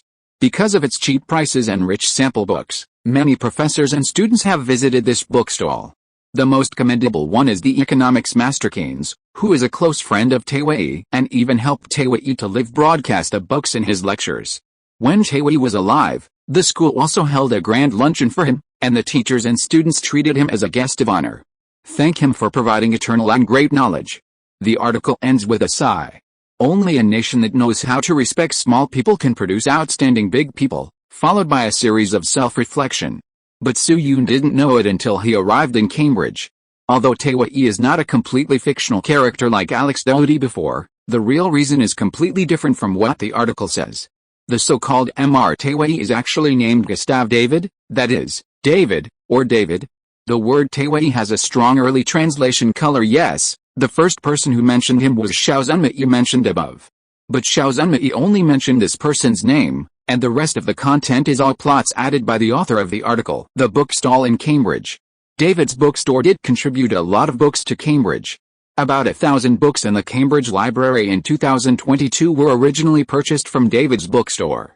But this boss is not a small figure at all. Gustave David is a bookseller who moved from France to Cambridge. He was born in 1860, and the time is correct. But he didn't grow a beard, and he didn't smoke cigars because of tuberculosis. The photo can be seen as soon as you enter David's bookstore, a bit like Dirac with a shaved beard. So this is different from the article in terms of personality. Actually, Gustave David is a descendant of a French nobleman. When he first arrived in Cambridge, he immediately donated £5,000 to Christ's College.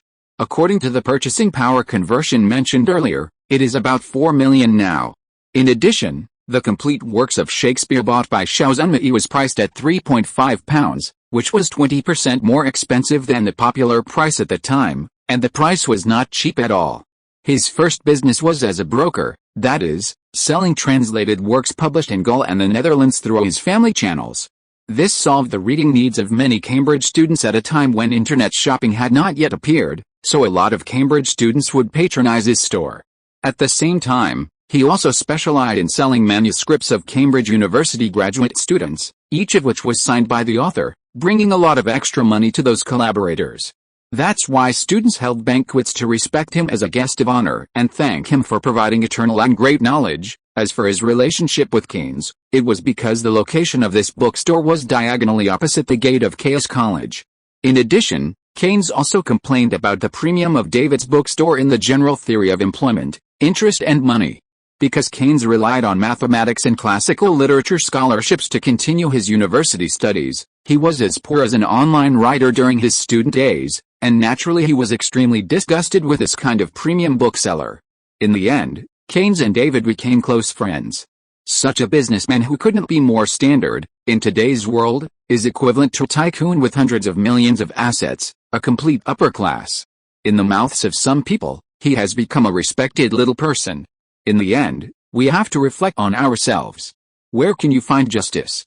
It is precisely because of this that Su Yun still remembers the other Hafiz bookstore mentioned by Xiao Zhenmei. Note, recently, due to some well-known reasons, some new friends have subscribed to the latest chapters directly. I wonder if everyone can accept this rumor refuting science popularization? Welcome to leave a message. I will refer to it and adjust it as appropriate. Then Su-yoon and Xiaomei declined Hafiz' idea of leading the way and walked along the aisle to the borrowing area. Xiaomei had not yet come into contact with electromagnetism, so he was going to borrow his professional books, that is, mathematics books. After taking Xiaomei to the mathematics area, Su-yoon temporarily parted with him and turned to another direction. Creaking, arriving at the edge of the area, Su-yoon pushed open a wooden door with ease, and walked up to the upper floor with his hand on the cold iron ladder railing. There are not many students at Cambridge University nowadays, and the empty corridor seems very quiet. The sound of shoes touching the iron stairs is even more piercing, giving people a sense of adventure. There are even fewer people on the upper floor, and the light is stingy from the densely packed bookshelves, with a strong musty smell of paper. Su-yoon walked and looked along the sign, hoping to find the section he wanted. In this era without bibliographic codes to look up, finding books is not an easy task. More than 10 minutes later, Su-yoon stopped under a sign. He leaned down and began to search carefully on the bookshelf, From Ordinary to Great, William Gilbert, From Abandoned Son to King, Bahubali, Reborn Hook, Sign In at the Gravitational Formula at the Beginning, Millennium Celebrities, A Complete Book of Nordic Figures, Can Book Titles Without Colons, A History of the Development of European Literature, 2 or 3 Things About Sir Newton and My Mother. After a few minutes, Su-yoon's eyes suddenly lit up. He reached out and took out a book that was in good condition from the bookshelf, 1650 to 1830, 200 Years of Leap Forward in the History of Science. Chapter 243 Classification Worldline. To be honest, after traveling to the 1850 instance and receiving the Halo mission, Su-yoon was most interested in 2 things. The first was naturally Xiaomei's growth. After all, this guy is the 3rd biggest guy in the history of physics, second only to Einstein and Maverick. At the same time, he is different from Maverick in the 1665 instance and Lao Tzu in the 1100 instance. Today's instance is not a short novice mission, and Xiaomei is also different from Lao Tzu, who is at the end of his life. He is a pure white sheet of paper. In this case, with Su-yoon, a wall hanging from the future, Xiaomei can be trained. To what extent can he grow? To be the most conservative. The 2 years he wasted by the Royal Society of the United Kingdom forcing Faraday to dictate, can at least be saved in the future? Not to mention that Su-yoon can't do only this little, and his help to Xiaomei will obviously not be limited to this. This sense of anticipation of witnessing the growth of the big guy is really exciting. As for the second thing that Su-yoon was interested in, it was naturally about the level of scientific development in this copy after the timeline was changed. This was also the knowledge he had to know in order to carry out his actions in the future. The time when electric lights and nitroglycerin appeared was more than 20 years earlier, so what about other things? Is it possible that some big guys that were born earlier appeared? It was with this idea that Su-yoon called Xiaomei today to come to the library to find the truth. The light on the 2nd floor of the library was a little dimmer than that on the 1st floor, and the electric lights in those days were not as bright as those in later generations, so the layout of the seats on the 2nd floor was also completely different from the small desks in many traditional libraries. Its seats were uniformly long tables against the windows, some of which were similar to the high-legged tables and stools in later bars, with high utilization rates but perhaps less comfort. Su-yoon randomly chose a place with relatively bright light and looked around a few times. I don't know if it was because school hadn't started yet. This side occupied a quarter of the area on the 2nd floor of the library, and there was only one person besides Su-yoon. He was a middle-aged man in his 40s, wearing a lavender shirt. His face was not clear, but his bald forehead was very conspicuous. No wonder Su-yoon felt that the light in this area was brighter. There was a pile of books next to this person, and he was concentrating on taking notes with his head down. Judging from his age, this should be a professor or teaching assistant preparing for a class. Su-yoon didn't pay too much attention to it. He retracted his gaze, pulled out a chair and sat on it, and began to read the book he had originally planned. It was mentioned a long time ago. In the later generations, Xiaomei did not leave an autobiography except for some letters. The most authoritative work commenting on his life was Newton's biography written by James Gleick, which was sold for about 50 yuan. But this copy was different. Xiaomei left an autobiography in this copy, called My Life. Although the content was only 50,000 to 60,000 words, it described many details in the real timeline that later generations could not know.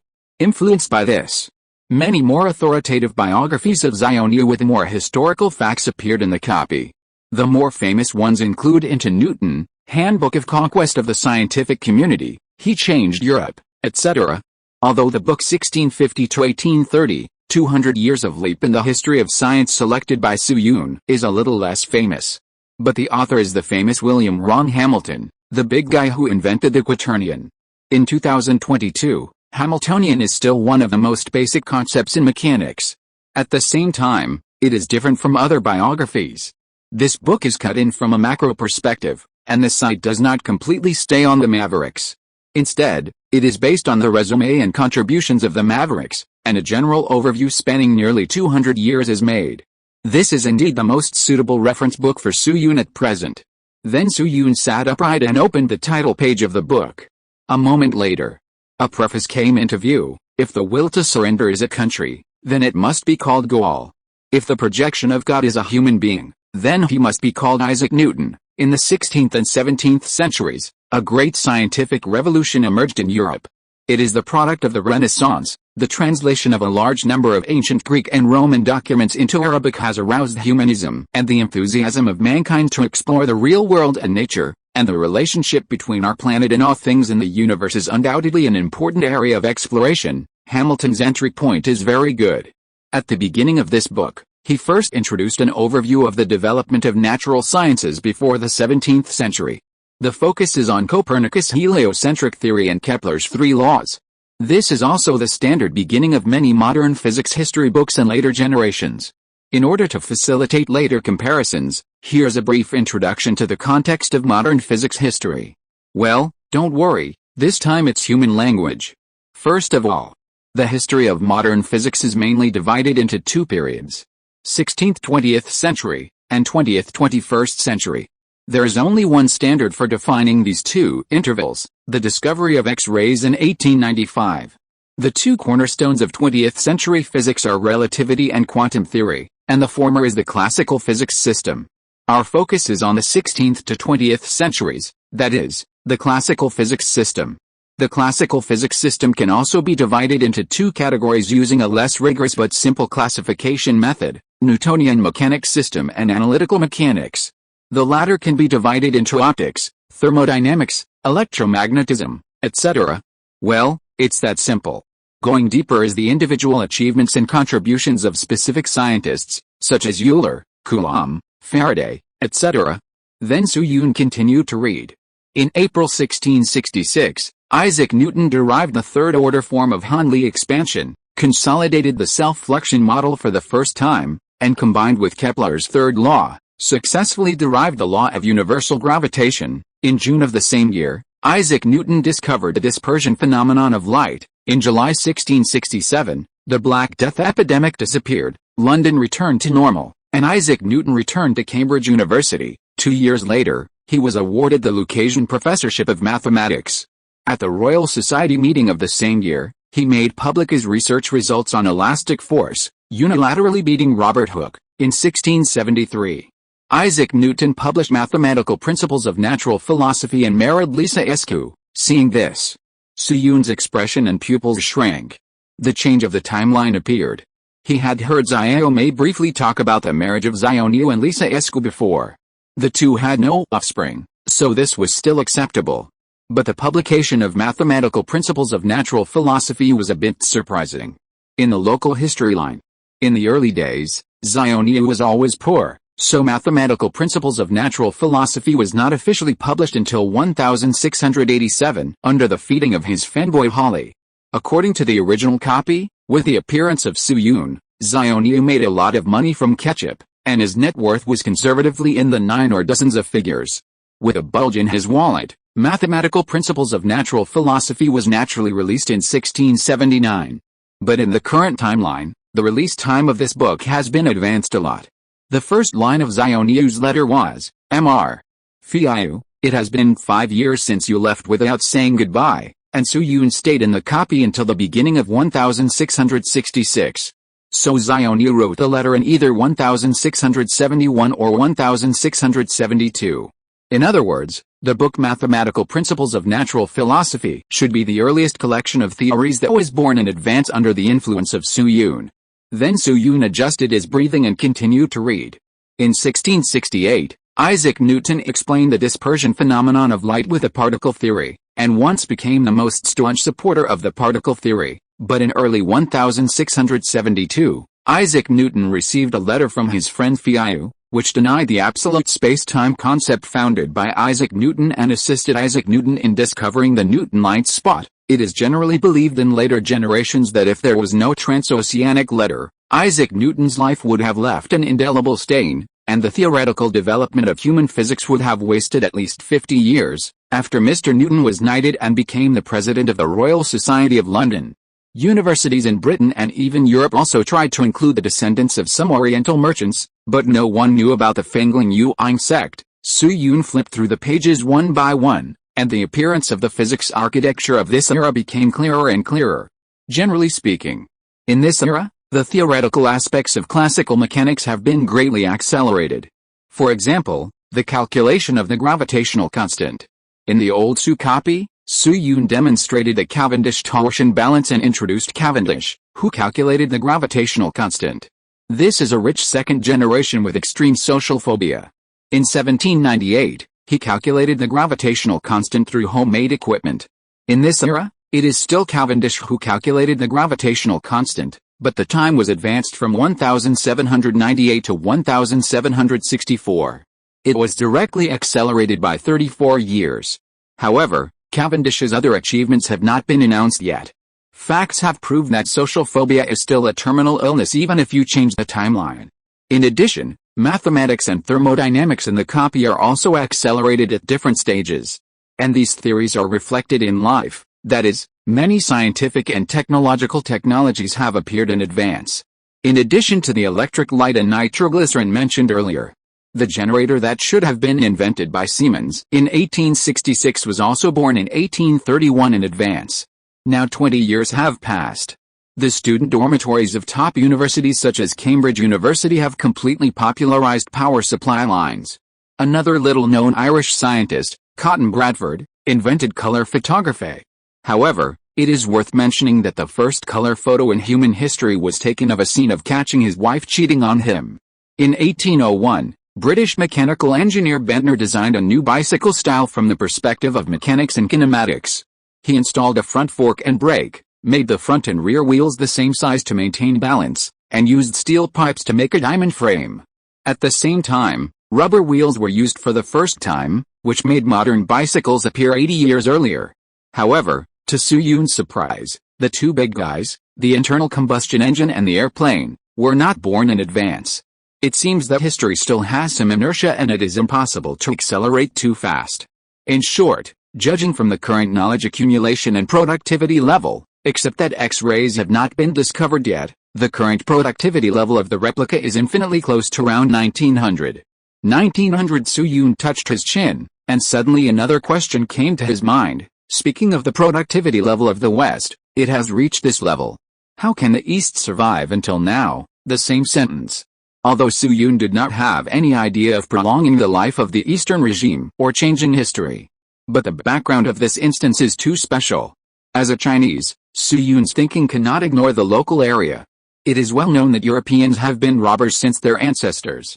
Of course, there are gentlemen and international friends, but they are definitely not many.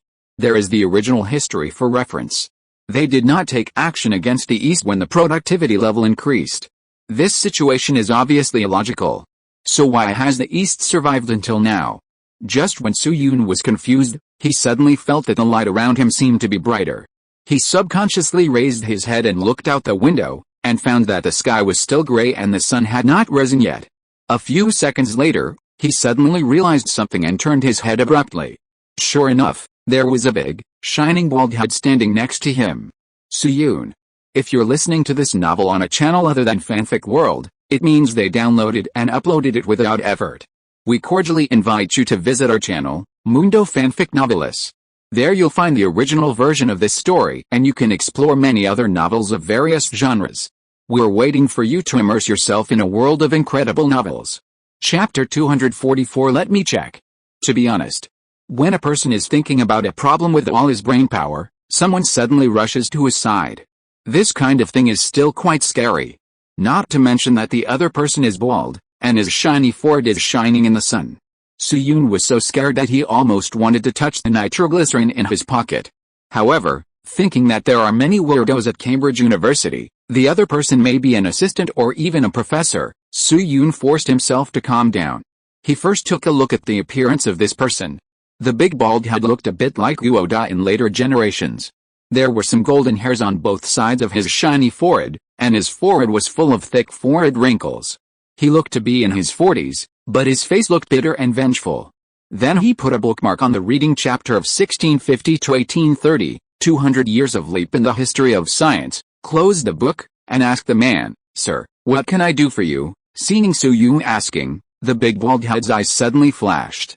He asked curiously, "Classmate, are you the Oriental who delivered Sir Newton's handwritten letter to the school?" "Yes, it seems that he is another fan of Newton." Soo-yoon nodded and said, "Yes, it's me." After saying that, he sighed in his heart. If nothing unexpected happens, the next step should be the routine "I am ashamed to be associated with you" this. However, to his surprise, the bald guy opposite did not roll his eyes at him like Jonesbo did before, but took a step forward with more curiosity and asked, "So you are really the descendant of Mr. Feiyu?" Soo-yoon raised his eyelids and glanced at him. He was not sure what the other party was going to do, but still said affirmatively, "Yes, Mr. Feiyu is my ancestor, absolutely." Ying-seating, the bald guy clapped his hands violently, and the sound even echoed faintly in the empty second floor of the library. "Then what about Fengling Yu Ying sect? You must know Fengling Yu Ying sect, right?" Without waiting for Soo-yoon to answer, he pulled out a chair. Some of the familiar people sat next to Soo-yoon and said with great interest, "It is said that there are some immortals in the Fengling Yu Ying sect who can fly and hide in the ground. May I ask if this is true or not?" Seeing that the other party's spit was about to spray on his face, Soo-yoon kept some distance from the other party and explained, "They are not so good at flying and hiding in the ground. They are just better than ordinary people in terms of physical fitness, and their lifespan is generally longer." He saw Hamilton mentioned it in the book 1650 to 1830, 200 years of leap in the history of science. Because of Feiyu's great contribution in this timeline, the spread of the Fengling Yu Ying sect in this world has naturally been enhanced. Some fans of Xiaoyu, or scientists who hope to pursue more truths, are deeply interested in the Fengling Yu Ying sect. Some people even spent a huge amount of money to go to the east to find out. The so-called immortal cultivators that Soo-yoon once mentioned to Xiaoyu were also magnified and filled in a lot of imagination. However, as the saying goes, don't talk too much when you are just a casual acquaintance. Soo-yoon and the bald man are just casual acquaintances now, so dirty talk is definitely not allowed. Therefore, for the sake of stability, he simply applied some local Taoist scenes to describe. Local Taoists can be regarded as the master of health preservation technology in later generations, and they are indeed quite prestigious in health preservation. Those who are truly pure, represented by Taoist master Zhang Zhongjing, even many doubters of traditional culture and even brainless haters can't find a breakthrough point. And just after hearing the words life expectancy is generally longer, the luster in the bald man's eyes became more intense. He licked his chin lightly, adjusted his glasses, and said, "So your health is also very good." Then, without waiting for Soo-yoon to answer, he couldn't help but stretched out his hand. "Classmate, let me feel your health, okay?" Soo-yoon, as a male with standard orientation, Soo-yoon naturally wouldn't do anything to know a man first. He stood up the moment the bald man moved unusually, and performed a step-to-step fighting posture in the coming husband sword art. He used his energy to push the opponent's left hand onto the table. A large amount of sweat immediately appeared on the forehead of the bald man, and his expression showed a trace of pain, but his eyes became brighter. This kind of body has this kind of power. Dongfang. Dong. Hiss. Pain. Pain. Soo-yoon, is this guy a masochist? But this is the library of Cambridge University after all. So Soo-yoon only pushed back for 5 or 6 seconds, and when he thought it was enough, he let go. He took a step back. He picked up 1650 to 1830, 200 years of leap in the history of science on the table and prepared to leave.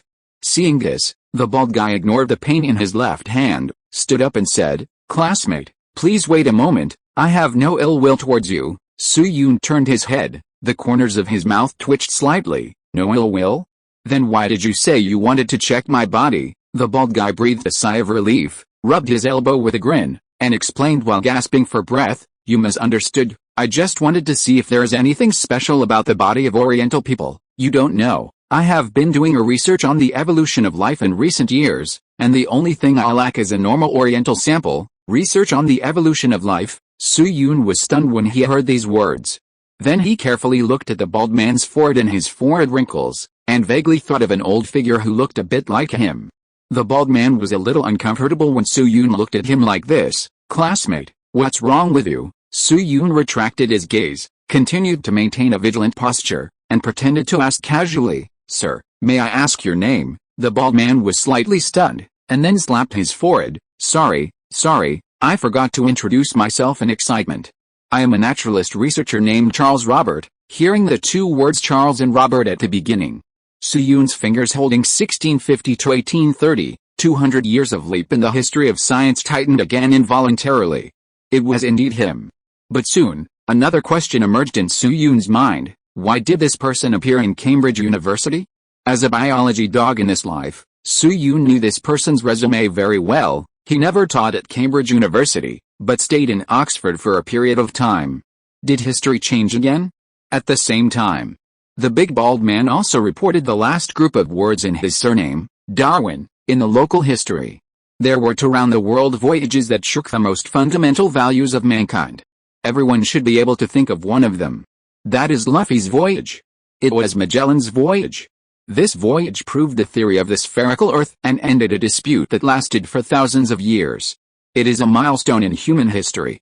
The importance of the other voyage is no less than that of Magellan, but not many people know about it. It happened at the end of 1831. At this time in the East, Emperor Daoguang was happily ruling his great empire.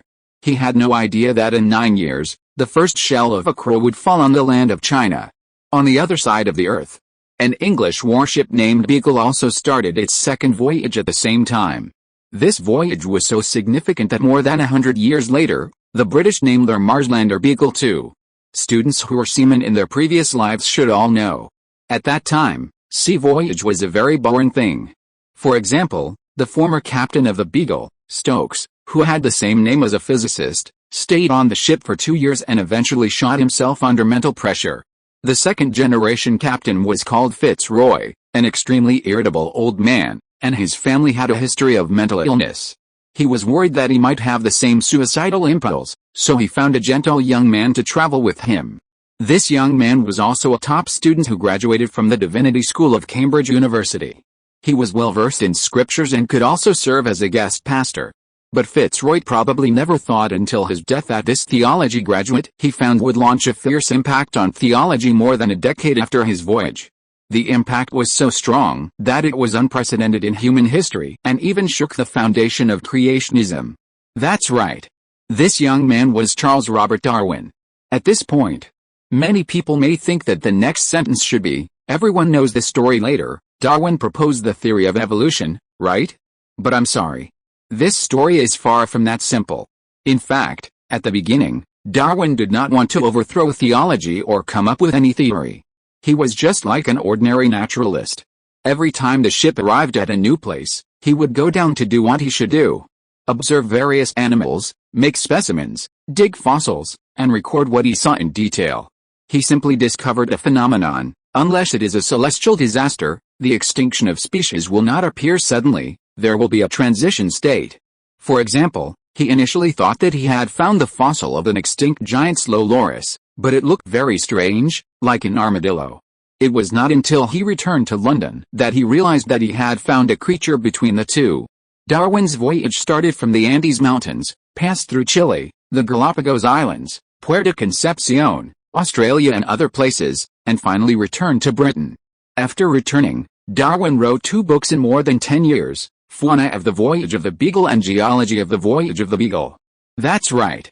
There is no origin of species. This is actually a little-known detail of Darwin's theory of evolution. The publication of Origin of Species was actually a bit hasty. The accident happened in 1851.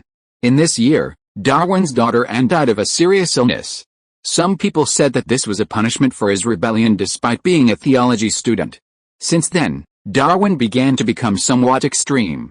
He denied theology and began to write major works on evolution in 1855. In 1859, Darwin published The Origin of Species. So how to say it? The publication of The Origin of Species was actually a revengeful act. Therefore, on the one hand, evolution is one of the foundations of modern biology, which is irrefutable. But on the other hand, some ideas in The Origin of Species are radical. Even Darwin himself was in a delicate state. He denied creationism, but supported his son to take the exam for a pastor. Some people in later generations explained that pastors had good jobs, but this statement was ultimately unfounded. Of course, many people in later generations called evolution a wrong theory, which is also radical. Friends who really understand biology should know. Modern biological theory was not achieved overnight. It actually has 3 stages: Lamarck's theory of use and disuse, Darwin's theory of evolution, and modern evolution theory. Many people criticize the evolution theory in textbooks as wrong, but in fact, what is taught now is modern evolution theory, which is an optimization of Darwin's evolution theory. It actually fills in many loopholes of Darwin, admittedly. Even so, some defects and loopholes in evolution theory still exist, and there is no solution to it so far. But at least in the knowledge that ordinary people can access, that is, the cognitive scope of 9-year compulsory education, it is tenable. That is to say, there are loopholes in professional academic fields, and there are quite a few of them. If you really want to find them, I can list a lot of them for you. But ordinary people basically can't understand these contents. Most of the evolution loopholes that you can understand have actually been patched long ago. In other words, the current evolution theory may not be completely correct, but it is definitely not completely wrong, because scientific theories are constantly improving and updating, and perhaps other theories will appear in the future. No one can say for sure. But in terms of the current theoretical and technological level, modern evolution theory is still an irreplaceable model for the time being. If you want to overthrow it, no problem. But at least you have to develop a model that can replace it. Just like you live in a broken house with leaks everywhere, everyone knows that it is uncomfortable to live in. But you don't have money to buy a new house or stay in a hotel. What should you do? You can only live in it and work to save money. You can't yell to tear down the house and go out to starve in the northwest wind, right? This is obviously a bit extreme. Scientific theory is like this. Each era has its own limitations. It can't be said to be black and white. Of course. This does not mean that Su-Yun will agree with some remarks on the internet that post a photo of a fish and say this is our ancestor. With the current level of human understanding of DNA, it is impossible to have a correct conclusion on the origin of species in the short term. But Su-Yun still feels that the saying survival of the fittest makes sense. For example, in his previous life, he was engaged in the online writing industry. How happy were the authors in the early years? Except for the tentacle monster Zhu Hong, everyone was too lazy to live with 4,000 words a day. As a result, since the appearance of a certain eagle, 10,000 words a day has become the norm. Except for some authors who are really good at writing, it is impossible to get good results with 4,000 words. Even red-haired Dong Zhou has started to update 9,000 words a day, and Su-Yun has earned a reputation for updating 30,000 words a day by diligently updating. Shame on you. Ahem, let's get back to the point. In short, Su-Yun still has some admiration for Darwin. His theory may not be as profound as that of Weed or Stokes, but its influence on the history of human science is not low at all. He is a sage worthy of respect. And just as Su-Yun was thinking, Darwin on the opposite side seemed to feel that Su-Yun's attitude was a little loose. He hesitated for a moment and tentatively said, "So classmate, can you check your health for me, Su-Yun? Can I take back what I said above? What the hell is respect?" Chapter 245 Backhand. Although as a normal male, Su-Yun wanted to hit Darwin's bald head twice. But thinking that this guy was indeed a pure scientist, he decided to have a good exchange with him. Of course. There would definitely be no physical examination or MVB. Then Su-Yun led Darwin to a quieter place and got 2 cups of water from the public drinking water area. Phenolic plastic was not officially invented until 1907, so the public drinking water areas in this year were mainly wooden cups, with hot water disinfection. After sitting down, Su-Yun pondered for a moment, pushed a glass of water in front of Darwin, and asked him, "Mr.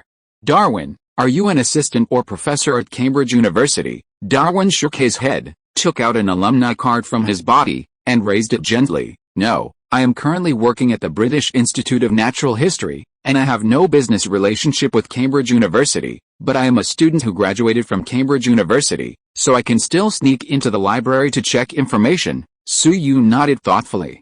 He originally thought that history had changed, and Darwin had become a professor at Cambridge University.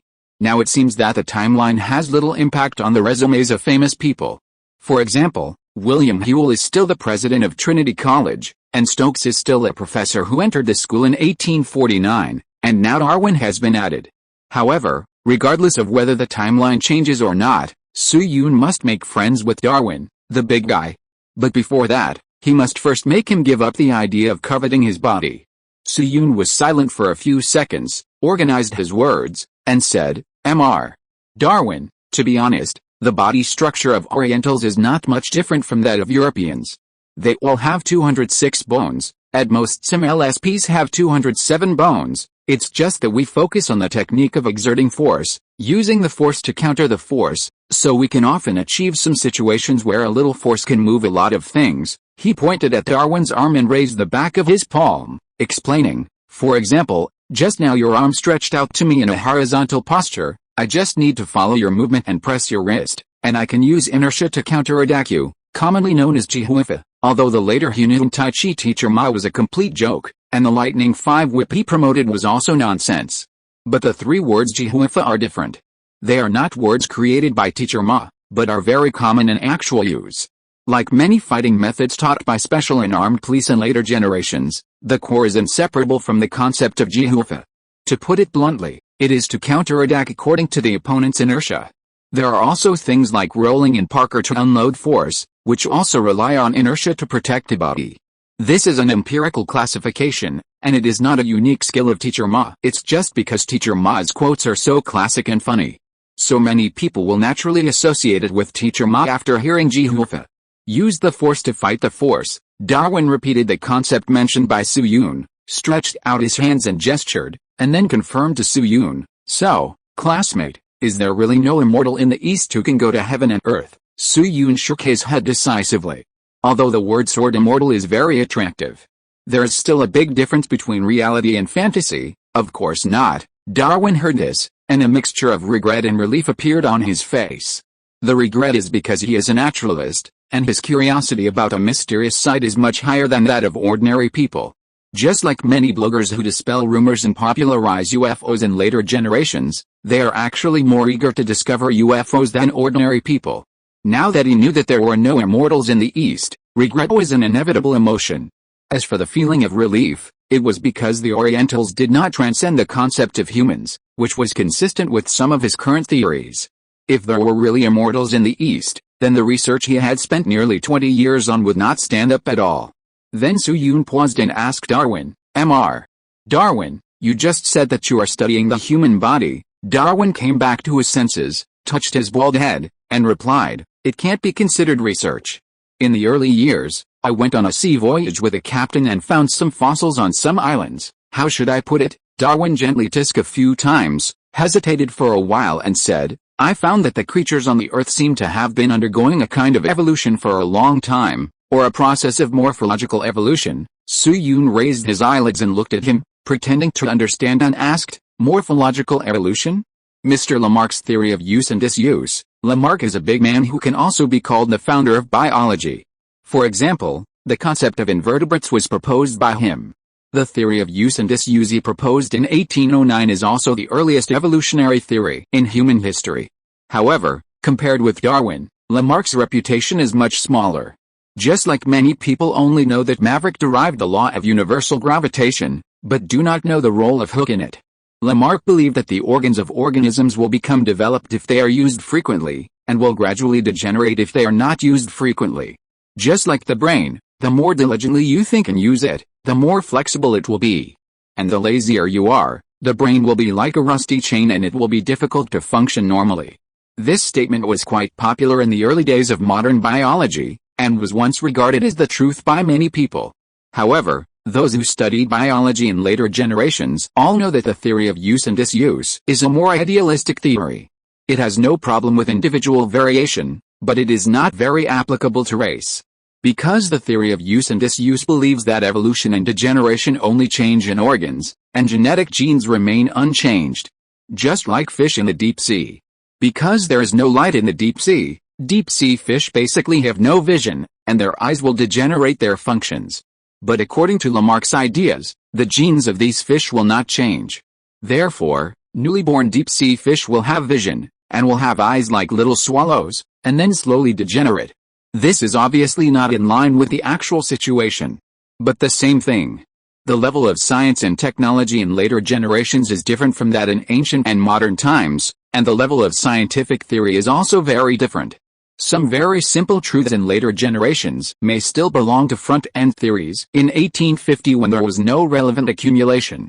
Therefore, after hearing Su Yun's use and disuse theory, Darwin immediately became interested. My theory has not yet been fully formed, but it is slightly different from Mr. Lamarck's use and disuse theory, Mr.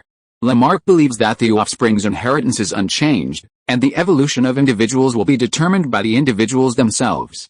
This is a standard idealistic concept, and I think evolution should be a process of genetic optimization. Organisms will evolve according to their environment, giving birth to different species, including even. Darwin suddenly stopped talking. He looked around and looked at Su Yun again. Thinking that the other party might not be a devout believer, he continued, including humans. After that, Darwin stared at Su Yun's left hand. He was afraid that the young man would get angry and fight. After all, creationism is still a very popular concept these days, not to mention that Trinity College is a theological college, and the number of believers in Billy has always been the highest in Cambridge University. Soon. Under Darwin's gaze, Su Yun raised his left hand, then picked up the water cup and drank a sip of water. Darwin, wait for Su Yun to put down the water cup. Darwin touched his bald head again and asked in surprise, "Classmate, aren't you surprised? Call me Luo Feng, Mr. Darwin." Su Yun introduced his name first, and then asked, "Surprised? Why are you surprised?" After speaking, he paused and gave an example. It is said that there is a snake breeder named Orochimaru in the East who is very familiar with snakes on land. As a result, he went to the seaside one day and found that the snakes in the sea and the snakes on land are obviously different in shape. For example, land snakes are round in shape, while the tail of sea snakes is flattened laterally, which is convenient for swimming like fish. Later, he proposed a hypothesis that animals will optimize themselves according to the environment and pass it on to the next generation. Some creatures with different appearances may have the same ancestor thousands or tens of thousands of years ago. Wonderful. As soon as Su Yun spoke, Darwin stood up, put his hands on the table, and asked, "Classmate Luo Feng, where's that Orochimaru from? Is he still alive now?" At the same time, Darwin suddenly felt a sense of joy of meeting a bosom friend on the road. Although he has been building the theoretical foundation of species evolution over the years, many acquaintances also think that he got his inspiration from the seabird fossils in Pearl Harbor. But only Darwin himself knows. He really began to pay attention to the cause of the impact of the environment on species. In fact, it can be attributed to a sea snake caught by the crew. That was when the Beagle sailed to the Strait of Magellan near the west coast of South America. One morning, the ship encountered a wave of mackerel, and the crew began to fish. As a result, when a crew member was casting a net, he didn't know whether he was lucky or unlucky, but he accidentally caught a long-nosed sea snake. Later, when eating sea snake hot pot, Darwin suddenly discovered that the skeleton of sea snakes is completely different from that of terrestrial snakes. One is vertical and the other is flat.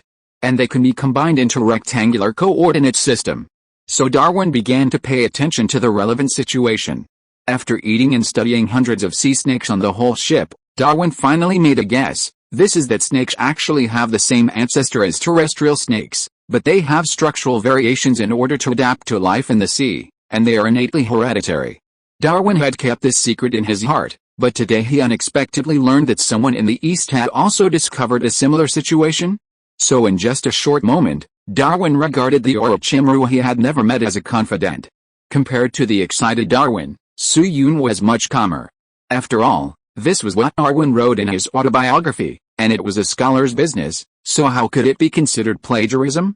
Then he motioned Darwin to sit down, took a deep breath, and said, "I'm sorry, Mr. Darwin, Mr. Orochimaru was a figure from hundreds of years ago, and he is no longer alive today." "Ah, is he dead?" Darwin opened his mouth, shook his head and sighed. What a pity. Then Su-Yun asked again, by the way, Mr. Darwin, how are you progressing in related theories now? Darwin shook his head, pointed to a book on the table, and replied, to be honest, the theory of evolution is just a temporary conjecture of mine, and it hasn't even started yet. Now my main focus is on geological evolution. Well, this book is about the professional content of geology. Su-Yun glanced at him and didn't expose his lie. What a joke. If it was just a temporary conjecture, would you immediately have the urge to study the structure of the body after meeting an Oriental like me? And would you publish the entire theory of evolution in a book 4 years after your daughter Anne's death? There might be nothing wrong with the statement that the main focus is on geology, but Darwin's understanding of the theory of evolution at this time was obviously not as simple as just a conjecture. At least, he should have half a theory in his mind. It's just that Darwin hasn't experienced the pain of losing his daughter yet, so he's still a little afraid of creationism and dare not tell the truth. That's right. Speaking of his daughter, Su-Yun suddenly remembered something and said to Darwin, Mr. Darwin, I remember that the British Institute of Natural History is in Manchester. Why are you here? You're in London, right? Darwin smiled indifferently. He was no longer surprised by this question, so he explained, my wife Anna moved to Darwin House on the outskirts of London 8 years ago. At the same time, I am mainly responsible for book publishing, so I only need to go to Manchester once a month. Plus, my eldest daughter's health has not been very good recently, so I go even less. At most, I occasionally come to the Cambridge University Library to check information or to meet friends. Su-Yun's heart trembled, and he asked, not in good health? Darwin and his wife Emma are cousins, which is considered a close relative marriage, so the health of their offspring is generally very poor. 3 of their 10 children died, and 3 of the remaining 7 were infertile for life. The death of his eldest daughter Anne made Darwin go to an extreme. During Anne's illness, Darwin almost turned into a most devout believer, praying and repenting day and night, but in the end he could not save Anne's life. This is also one of the reasons why The Origin of Species has some extreme emotions, as mentioned above. Just like the protagonists in the famous Little Cutie, Give Back Your Money, they even painted their faces with paint to support the national team. They are definitely not fake fans. As a result, the greater the hope, the greater the disappointment. The national football team lost unexpectedly, and each of them turned black in an instant, with the golden sentences frequently coming out, creating a circle of memes. Su-Yun does not intend to comment too much on faith. It is not a bad thing to have a spiritual sustenance. But from the perspective of the development of the history of science, Darwin's blackening is obviously not a good thing. It has led to the retention of many problems that can be explained even at this point in time, causing many loopholes in the logical level of evolution theory outside of faith, which has greatly affected the development of modern evolution theory. So emotionally and rationally, Su-Yun hopes to see if there is any way to save such a little girl. After all, she was only 10 years old when she died. As for the cause of Anne's death, perhaps due to the medical relationship at the time, it is still a mystery. Later medical scientists could only analyze Darwin's diary and judge 3 possibilities. They are tuberculosis, scarlet fever and coronary heart disease. It was already the end of 1850, and Christmas would be in a month and a half. According to the historical trajectory, and will die in 1851. Su-Yun really can't remember the specific month, but considering the characteristics of the above diseases, the possibility of onset in spring and summer is very high. Thinking of this, Su-Yun pondered for a moment, pretending to be curious, and asked Darwin, Mr. Darwin, may I ask what symptoms your daughter had when she was ill? To be honest, there are some special medicines in the East that may be able to help a little. Darwin was slightly stunned. The East has always been synonymous with mystery in Europe, not to mention that there have been strange people like Feiyu in history, so Darwin didn't really question Su-Yun's statement. He recalled for a moment and said, Annie's symptoms are 2 kinds. One is chest tightness, sometimes heart pain, weakness, and respiratory failure. The other is fatigue, night sweats, hot flashes, and occasional mild fever. Hearing this, Su-Yun clenched his fists a little tighter. The former that Darwin mentioned is obviously a symptom like angina pectoris, but the latter. Why does it feel a bit like the characteristics of the latent period of tuberculosis? You know. Although tuberculosis in 2022 is not a terminal illness, the treatment process is not simple. Even though the industrial productivity of this copy is close to that of 1900, it is still a problem to treat tuberculosis. Thinking of this, Soo-yoon reached into his pocket and took out a small bottle. He had learned from Hamilton's book before that although nitroglycerin tablets have been found to be used to treat coronary heart disease, they are still a very difficult product to make. Even the medical laboratory of the Royal Society of the United Kingdom can only make tablets. Don't talk about Darwin. Even William Whewell, the president of Trinity College, had difficulty in getting access to this kind of stuff. That is, people have already recognized the effect of nitroglycerin on the heart, and can initially prepare a small amount of semi-finished products. The technology is up to standard, but the specific balancing process still needs to be tried. Then Soo-yoon poured out 4 small white tablets from the small bottle and wrapped them in a handkerchief that he had carried with him and had not blown his nose yet. He handed it to Darwin and instructed, Mr. Darwin, please keep these tablets first. If your daughter ever has heart pain again, let her take a tablet of this medicine under her tongue. If it works, please tell me. I live in the 302 dormitory of the Fiola Graduate Students Dormitory. You can come to me anytime if you need me. Darwin took the handkerchief, and this time he didn't say anything to make me feel good, but solemnly put it in his chest pocket. I'm borrowing your good words. I hope it's useful. Thank you, classmate Luo Feng. Chapter 246 Opening Ceremony. Although the nitroglycerin was given hastily, there was no other way, and Soo-yoon didn't have much time left. After all, angina pectoris caused by coronary heart disease is a sudden disease with uncertain onset time and intensity. It may only be chest tightness for a few seconds, but it may also lead to sudden death from myocardial infarction. It is now the end of 1850, and there are no mobile phones or WeChat to guarantee the first contact. In addition, Darwin is not an employee of the school, so it is hard to say when the next meeting will be. In this case, Soo-yoon can't slowly grind the relationship anymore. Anyway, he is the descendant of the mysterious fat fish, and he is also a student at Cambridge University. His identity is still relatively reliable. Even if Darwin has doubts in his heart, he will not turn around and throw away the medicine. At most, he will not use it unless he has to. Once Anne is really in an extremely dangerous situation, and there is no medicine to treat her, he will naturally think of these nitroglycerin. In his previous life, Soo-yoon also wrote a similar plot when he was writing a novel. As a result, a reader posted a comment, "This practice is not advisable in reality. When nitroglycerin comes into contact with air, it will form a thin film, which affects the efficacy of the drug." How to say it? This practice will definitely affect the efficacy of the drug, which is an unavoidable situation. But first of all, the failure of the drug has nothing to do with the formation of a thin film. Secondly, as long as it is wrapped tightly with cloth and not exposed to high temperature and light, the efficacy will not be affected too much. Nitroglycerin tablets do form a thin film with the air, but that is due to polyvinyl pyrrolidone and has nothing to do with the nitroglycerin component. The reason why nitroglycerin's efficacy decreases in the air is actually because of its instability. It will evaporate under high temperature and sunlight. I suggest that readers in Fujian province read the last 3 words several times. It is for this reason that its bottle is brown. As for wrapping nitroglycerin with cloth, this is a very primitive and effective way of preservation. For example, William Merrill initially used cloth to preserve it, because the tablet pressing technology was not stable at that time, and nitroglycerin had a certain risk of explosion. However, in the modern context, our technology and preservation conditions are sufficient, so the doctor will immediately instruct that it should be sealed and preserved. Not many patients can understand the in-depth introduction of polyvinyl pyrrolidone and other ingredients, which will waste time and energy. Again, perhaps this approach will lose some of the efficacy, but in 1850, Soo-yoon did not have the ability to honestly follow the procedures of later generations. He only had such a bottle on him, and it was impossible to give all the nitroglycerin to Darwin, right?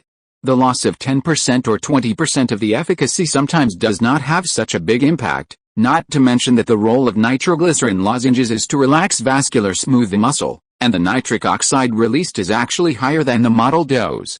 As long as it does not volatilize more than 30%, it will be effective for angina pectoris. Hey, this is water. Have you popularized science for 700 words? Ahem, let's get back to the topic. After handing the nitroglycerin to Darwin, Soo-yoon temporarily parted with Lauda, ending this unexpected meeting. He then looked up some more information, and when he thought it was about time, he went to the first floor to find Xiaomei, and the two returned to the dormitory together. In the next 4 days, the two of them went back and forth in the library. Xiaomei previewed the text, and Su-Yun had a more detailed understanding of the current timeline. There were gains and disappointments. Needless to say, the gains were great, and now Su-Yun has basically mastered the changed European timeline.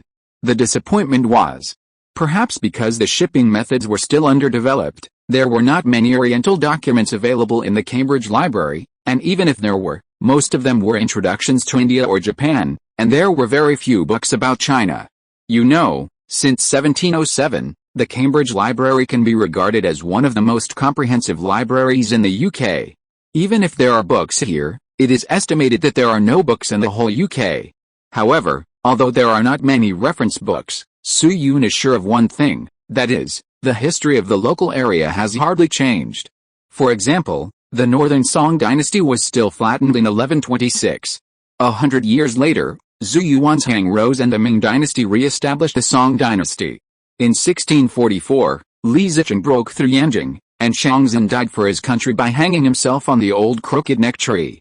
Originally, Su-Yun thought that the reason why the locals could not survive when the productivity of the West was strengthened might have something to do with what he did in the old Su copy. Although it was impossible to be the original 1100 copy timeline, there might be some Easter egg-like connections in some areas.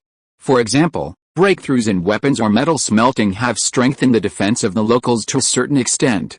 But now it seems that there is no connection between the locals and themselves in this world line.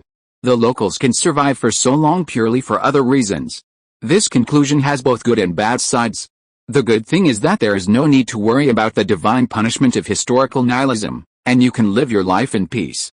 The bad thing is that the locals have no countermeasures, and that painful modern history of humiliation is doomed to be unavoidable.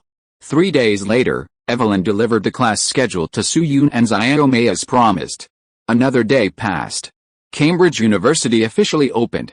The number of Cambridge students enrolled in 1850 was about 200 more than in the past, and the number of students enrolled in a single class was around 700, which was a significant increase. According to Thomson, Britain is now preparing to make a big move in the Far East, so it has expanded the enrollment of fresh graduates and is preparing to train more reserve talents. In fact, Cambridge University is still good, and Oxford is even more outrageous this year. It enrolled more than 600 people in one go. This is the real situation that happened in 1840 and continued to be used in 1850. Among the 700 people recruited by Cambridge University, the number of graduate students is about 220. At the same time, because some colleges do not offer graduate courses, after subdivision, each college with graduate courses has about 25-35 newly recruited graduate students. The number of graduate students assigned to Trinity College is not too many. But not too few, just over 29. As for undergraduate freshmen, there are more, with 67 people assigned. However, unlike many schools in later generations, the entrance ceremony of Cambridge University was not held uniformly by the whole school, but was hosted by each college. It is not difficult to see the degree of autonomy of each college, which is similar to the scattered Jiangsu in later generations. Therefore, it was a coincidence that Su-Yun and Xiaomei's entrance ceremony was held in the same classroom. In the morning of this day, Su-Yun and Xiaomei woke up early. Mr. Luo Feng, after washing up, Xiaomei took out a suit from the suitcase, put it on, smoothed the wrinkles on the cuffs, checked it up and down, and said to Su-Yun, "Does this suit fit me?" Su-Yun touched his chin and looked at him for a moment, then nodded, "Not bad, quite handsome. It shouldn't be a problem to find a girlfriend." Xiaomei scratched his already sparse hair shyly, and chuckled, "This is the lawyer's suit my dad just retired. Actually, according to my original idea, I wanted to use the scholarship prepaid by the college to customize a new one, but my dad said that this suit helped him win many lawsuits and can bring good luck to people, so he gave this suit to me." Hearing this, Su-Yun couldn't help but think of a picture of a loving father and a filial son, and nodded approvingly, "What a good father. By the way, what if he doesn't have a suit to wear in the future?" Xiaomei paused, looked at Su-Yun in surprise, and said, "Who said he didn't have a suit?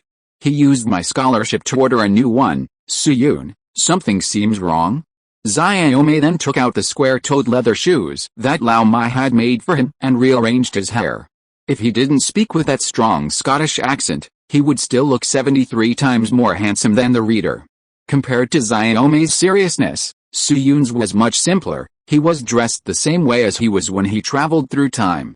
After packing up, Soo-yoon and Xiaomei left the dormitory together. Performance lecture room. Soo-yoon and Xiaomei held the Bible, which is a must-have for Trinity College, in one hand, and the classroom information given by Evelyn in the other hand. They followed the map and the memories left by the year as exchange students. The two quickly found this lecture room on Hamel Avenue. This performance lecture room in Trinity College ranks among the best in the entire University of Cambridge and can accommodate about 500 people. In his previous life, Soo-yoon had taken classes in the Perfomi classroom several times. At that time, this tiered classroom was fully equipped with modern equipment and was very advanced, even with VR, AR equipment and a lifting platform on the ground. Therefore, Soo-yoon always thought that this classroom was built in modern times, but unexpectedly, it had already existed in 1850. When Soo-yoon and Xiaomei came to the classroom, there were 4 student union cadres wearing armbands outside the door checking student cards. There were 2 men and 2 women among the 4 cadres, and the college badges on their chests were different. Soo-yoon only recognized 2 of them. The tallest boy wore the badge of Trinity College, and he would never forget the school badge of his own college.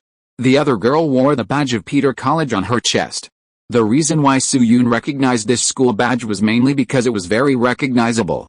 It was a shield icon with a completely red background, surrounded by 8 crowns on the inside, and 5 yellow vertical strips in the middle. If it was replaced with a turret, it would be almost the Arsenal team badge. As for the remaining 2, Soo-yoon was not very clear. His knowledge of the school emblem was indeed limited. After arriving in front of the 3 people, Xiaomei and Soo-yoon obediently handed over their student cards. The tall boy with the Trinity College emblem took the student card, looked at the roster for a few seconds, and suddenly raised his eyebrows. James Clerk Maxwell, are you the reduced fee student brought back by Thompson? Xiaomei nodded and stretched out his hand. Hello, senior, I am Maxwell. The tall boy's gaze stayed on Xiaomei's outstretched hand for a few seconds, and finally shook hands with him. Frederick Agar Ellis, a third-year graduate student in the Department of Mathematics at Trinity College. Perhaps we will meet again in the future. Then he glanced at Soo-yoon again, with an inexplicable gleam in his eyes, and said, My 2 classmates, you can enter the classroom. Don't sit beyond the first 6 rows. I wish you a happy time at Cambridge University. Xiaomei opened his mouth, as if he wanted to say something, but Soo-yoon pulled him and bowed slightly to Ellis. Please take care of me in the future, Senior Ellis. After that, he pulled Xiaomei into the classroom. At this time, there were about 40 people sitting in the classroom, discussing something in 2s and 3s. The professor and the college leaders didn't seem to be there yet, and Stokes was nowhere to be seen, but the seats in the first row had been reserved. Seeing Xiaomei and Soo-yoon enter, many people subconsciously turned their heads to look at the 2, wanting to see if they were handsome guys or beautiful girls or acquaintances. So, swish, Soo-yoon instantly felt a lot of eyes on him, and he could vaguely hear a few cold snorts in his ears. Soo-yoon, there's nothing I can do. Oriental faces are still too conspicuous.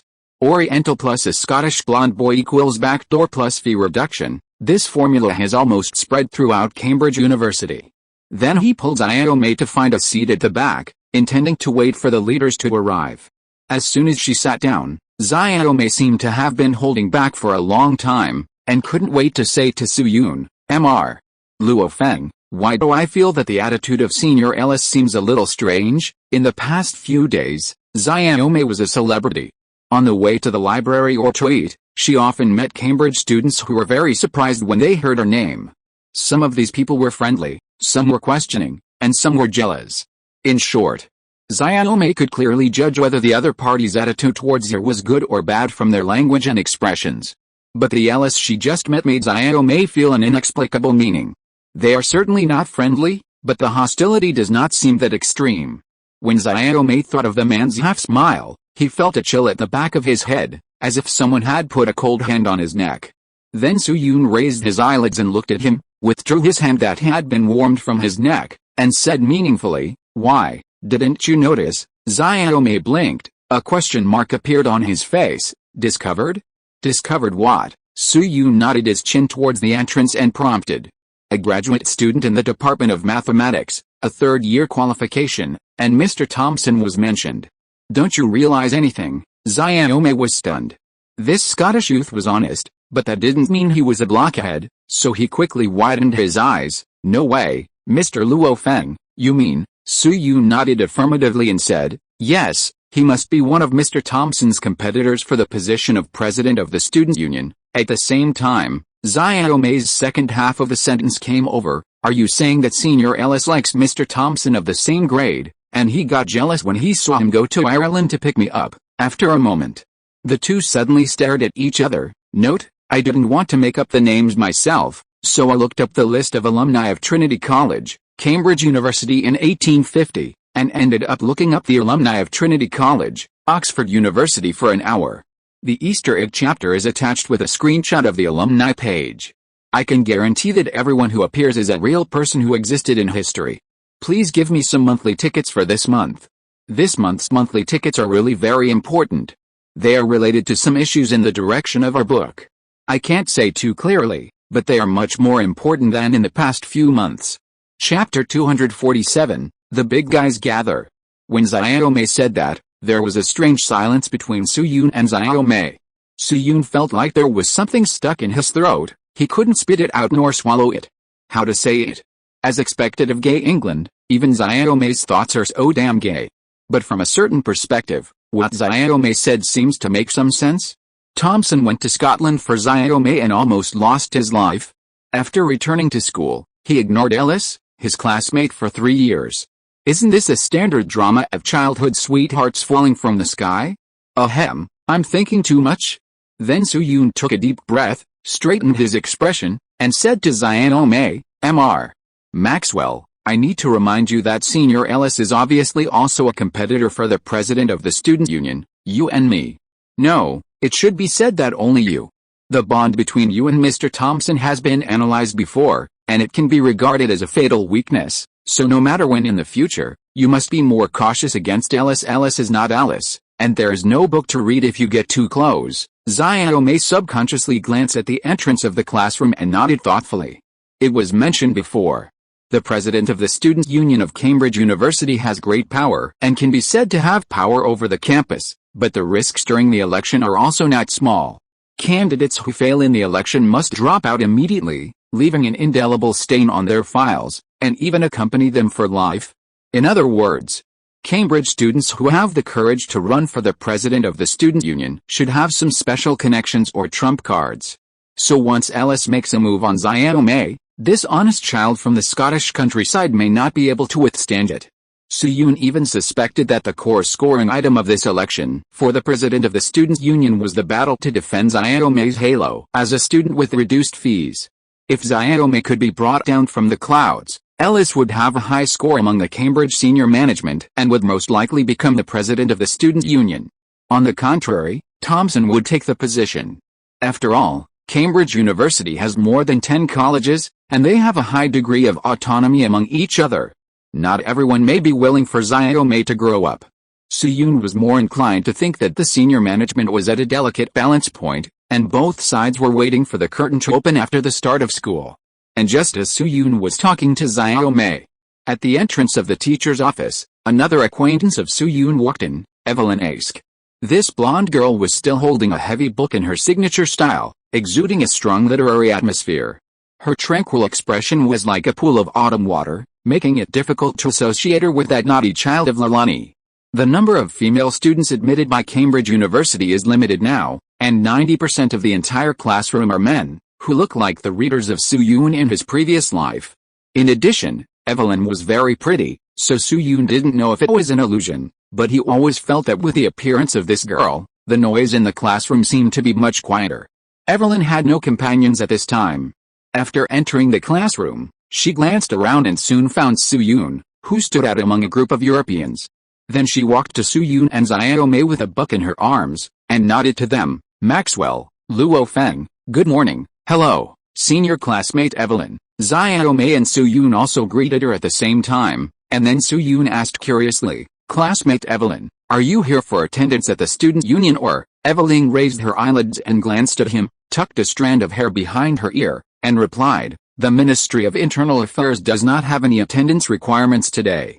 Of course I am here to attend the opening ceremony. I'm a first-year graduate student this year, unlike other colleges, The 4 Cambridge Divinity Schools, including Trinity College, hold an opening ceremony together every year. Otherwise, why do you think the ceremony is held in such a large place? Soo-yoon was slightly stunned. Then he reacted, yes. He almost forgot that Evelyn was also a first-year graduate student like himself.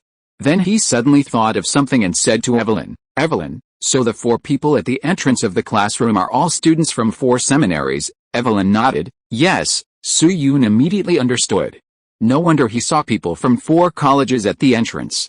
It turned out that everyone was attending the opening ceremony together. Many colleges at Cambridge University have established theology majors, but in 1850, there were only 4 that could be called seminaries: Trinity College, St. Peter's College, Jesus College, and Emmanuel College. As for the other one, Christ College, which sounds very much like a seminary, is actually a humanities college with a high academic level. For example, Deng Yaping, who is well known in the table tennis world, obtained her doctorate in land economics from Christ College. Of course. Although the name of the seminary has a strong religious nature and seems to have countless dogmas, as if you have to read the Bible and pray day and night, but in fact, whether it is classwork or daily life, the color of sex in the seminary is not particularly strong.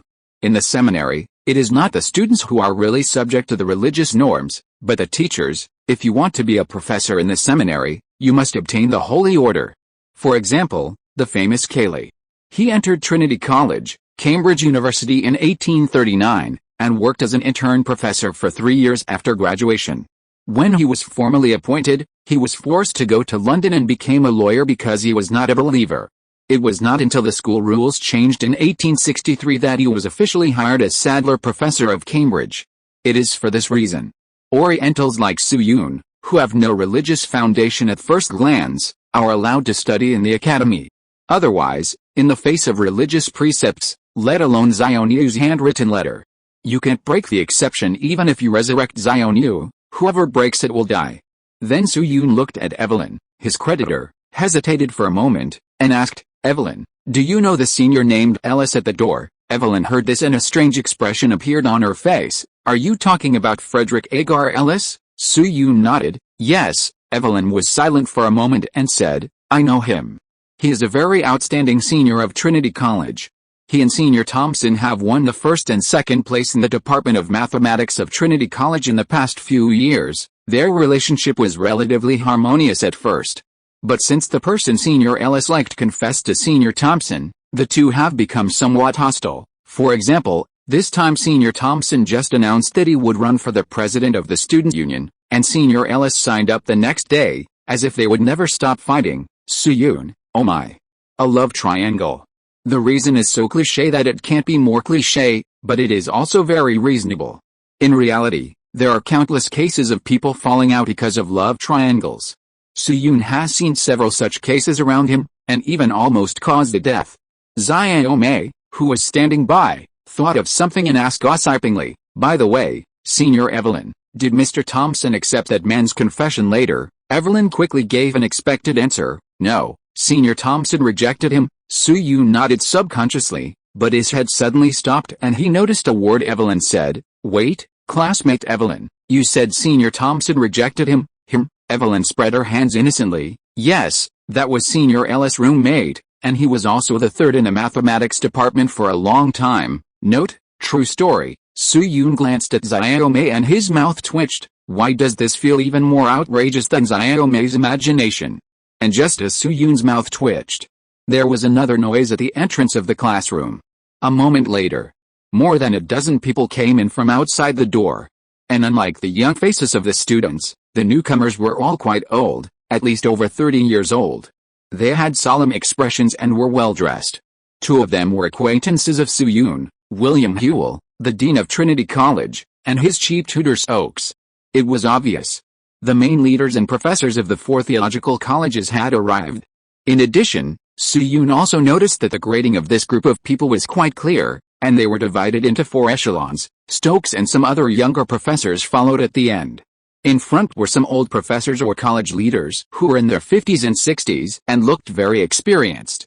The second echelon was represented by 4 little old men, represented by William Hewell, who were the deans or executive deans of the 4 theological colleges.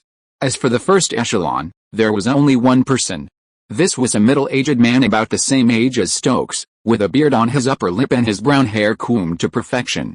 He was wearing a lord's dress, looking majestic and elegant. There was no doubt about it. This person must be the then president of Cambridge University, the husband of Queen Victoria, and the most famous uncrowned king in British history. Francis Albert Augustus Charles Emmanuel.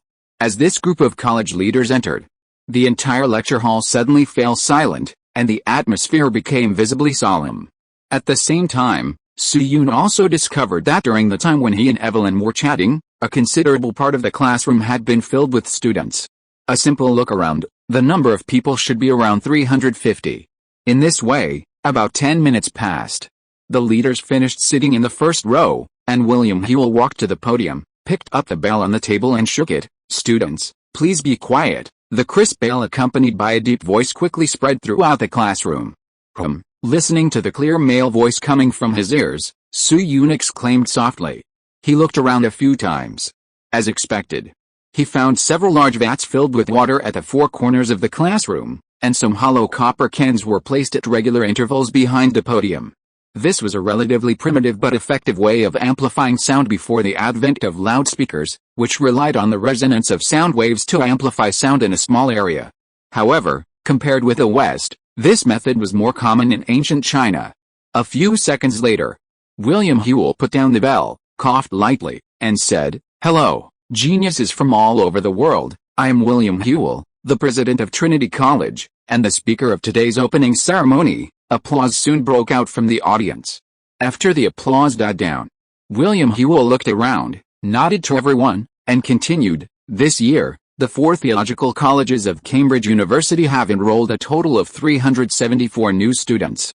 Among them, there are 223 undergraduates with an average age of 17.4 years old, and 151 graduate students with an average age of 24 years old. These 374 people come from 87 towns in the UK and 11 countries around the world, of which more than 11% of the freshmen are international students. Nearly 59% of you are the first college or graduate student in your family, and 9 are veterans. On behalf of Cambridge University, I welcome you. Cambridge University is, just as its motto says, a place of enlightenment, a source of knowledge, and the most mysterious temple of truth in the world. Cambridge University has cultivated countless well-known alumni, such as the greatest scientist Isaac Newton, the epoch-making art master Byron, the novice fisherman who will update 30,000 words a day next time, and so on. We believe that you will find your way and you will find your friends. Please rest assured, Cambridge University will change you, and in turn, you will change all of us. William Whewell is indeed one of the philosophers who can establish a school of thought at present, and his preparation in terms of speech is impeccable. Even Su-Yun, a time traveler from the future, listened with relish at this time, and did not feel bored at all. With William Whewell's speech, the atmosphere of the entire ceremony gradually surged to a climax. Every student present is a genius among 10,000. Your growth may even be related to the direction of human history. Therefore, in terms of faculty, the school will naturally do its best to configure the best. After saying this, William Whewell adjusted his position. Like an auctioneer, he stretched out his left hand, flattened his palm and said to the audience, "So please allow me to spend some time to introduce to you the strongest leaders and teaching lineups of our four colleges." After speaking, he took a deep breath, and his voice suddenly rose a few points. "The first thing I want to introduce is our spiritual pillar, the president of Cambridge University, the respected Prince Albert." As soon as the voice fell, Prince Albert, who was sitting in the first row, stood up, put his right hand on his chest, and nodded to the students. Pa-pa-pa-pa. There was a warm applause and cheers from the audience, and some people even shed tears of excitement. Prince Albert took power around 1845, and the crow of this timeline had not yet erupted, and the public's vision still remained in Britain, or Europe.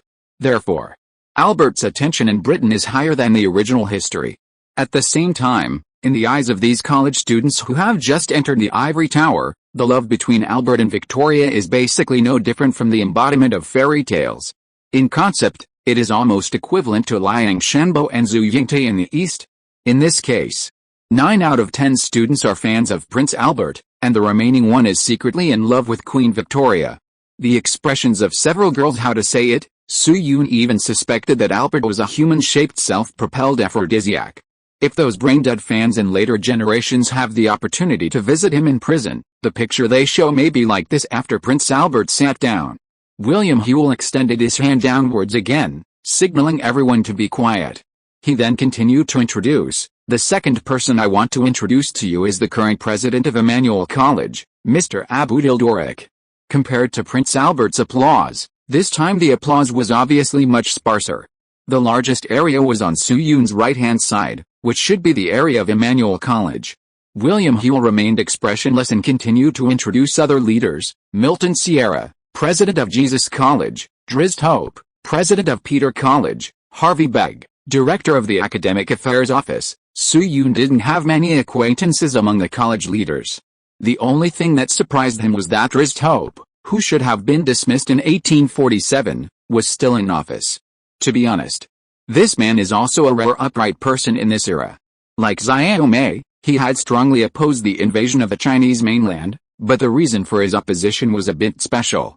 Drizzt Hope is a standard devout believer, the kind who is truly consistent in his words and deeds. He believes that invading China is an extremely despicable practice, not in line with the scriptures, and he will inevitably be judged after his death.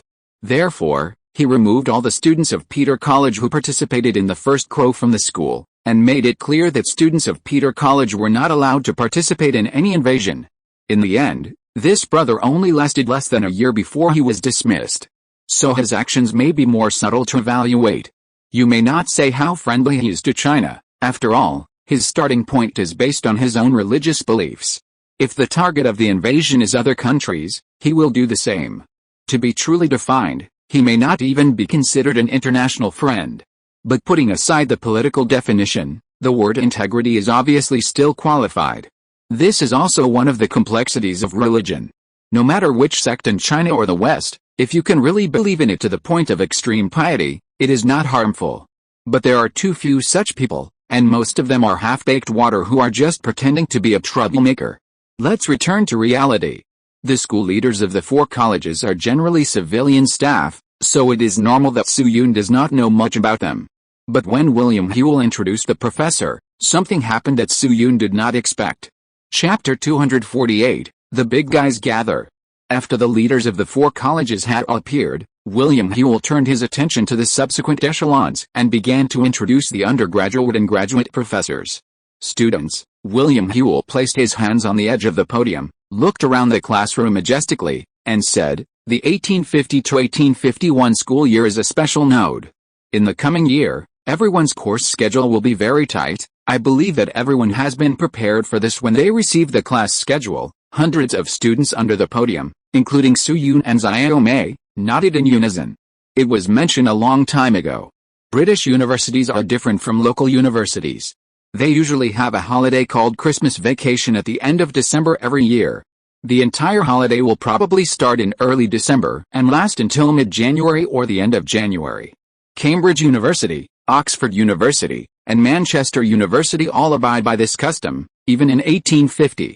But in the class schedule received this year, Su Yun found that the duration of the Christmas holiday was greatly shortened. The entire holiday started on December 22nd and ended hastily on January 2nd. At the same time, the course schedule during the study period was also highly condensed. In addition to the fixed holiday on Sunday, there are as many as 4 days of class in a week. According to the schedule in previous years, Cambridge University can arrange 2.5 days of classes a week. It is considered a lot, and most students spend their time in the library. Obviously, like this year's expansion, this high-intensity compression of courses is also preparing for the launch of the British state machine. Then William Whewell paused and continued, in order to instill knowledge concepts more efficiently, after the resolution of the school board, the 4 theological colleges will adopt a cooperative teaching model to start classes this year. That is, the same courses in the 4 colleges will be merged, and large-scale group teaching will be carried out at the same time and place. As for the unique courses of the college, they remain unchanged, taking both sides into consideration, so as to ensure the highest utilization rate of teachers. Su Yun listened quietly, and his expression did not fluctuate much. This approach of Cambridge University is not particularly new, and many universities in later generations have also done so. For example, Both civil engineering and garden art have drawing courses, and some schools will combine the two for unified classes. At the same time, for many monk classes, this course is still the best time to get in touch with girls in large numbers, and it can almost be called a single free course. Soo-yoon has a high school classmate who found his girlfriend in this way. Now the couple lives a happy life and has 2 children. The site returns to reality. After introducing the course model, William Hewell also got to the point. He still pointed to the audience and said loudly, "The first professor I will introduce to you is Mr. John Ramsay McCulloch, the chief economics lecturer at Trinity College, Mr. John Ramsay McCulloch is a respected predecessor. He will be responsible for the economics lectures of the 4 theological colleges throughout the academic year. The course is required for undergraduates and graduate students who graduated from undergraduate programs outside the school. And the credits are 3 points." As soon as the voice fell, a thin old man with fair skin and a long beard that curved to the corners of his mouth slowly stood up from the front row. The students in the audience also gave a round of applause. Soo-yoon also clapped his hands politely, with a slight flash of surprise in his eyes. Unexpectedly, the first professor introduced by William Hewell was a famous person in economic history. Soo-yoon had taken economics as an elective course when he was in HKUST, and he still had some memories of this big man. McCulloch was the most enthusiastic supporter of the Ricardo school. In order to defend Ricardo's doctrine and honor, he once mercilessly fired at Richard Jones. After Ricardo's death in 1823, McCulloch actively raised funds to organize a series of public lectures on economics in memory of Ricardo. Another group of people planned to build a university, which was later University College London. University College London later decided to institutionalize the lectures organized by McCulloch and establish the Ricardo Chair of Political Economy. In 1828, McCulloch was appointed as the first chair professor, which was not terminated until 1837. However, the reason why he is considered a celebrity is because he raised a very interesting question: is the fermentation process of wine in a wooden barrel considered labor? That is, assuming that a barrel of new wine worth £50 is placed in the cellar for a year, its value increases to £55. Then should the additional £5 be the compensation for the time value of the £50 of capital, or the labor value added to the wine? This issue was very controversial in the early days of economics, and it is roughly similar to the sentence in Zhuangzi, Xiangsha, that half of it is taken every day, and it will never run out for thousands of years. In addition, Soo-yoon had another thought in his mind: William Hewell is really cruel. When Soo-yoon followed Thompson to visit William Hewell, he had seen Priam quarreling and throwing an axe. At that time, the two argued about the issue of opening economics courses. William Hewell once said that it was impossible for Priam to take office smoothly, and Werner, who was in charge of the reception, also revealed that Hewell intended to find another candidate. But Soo-yoon always thought that this was just angry talk, and the two sides would most likely compromise, and it was nothing more than concessions in interests. The result was unexpected.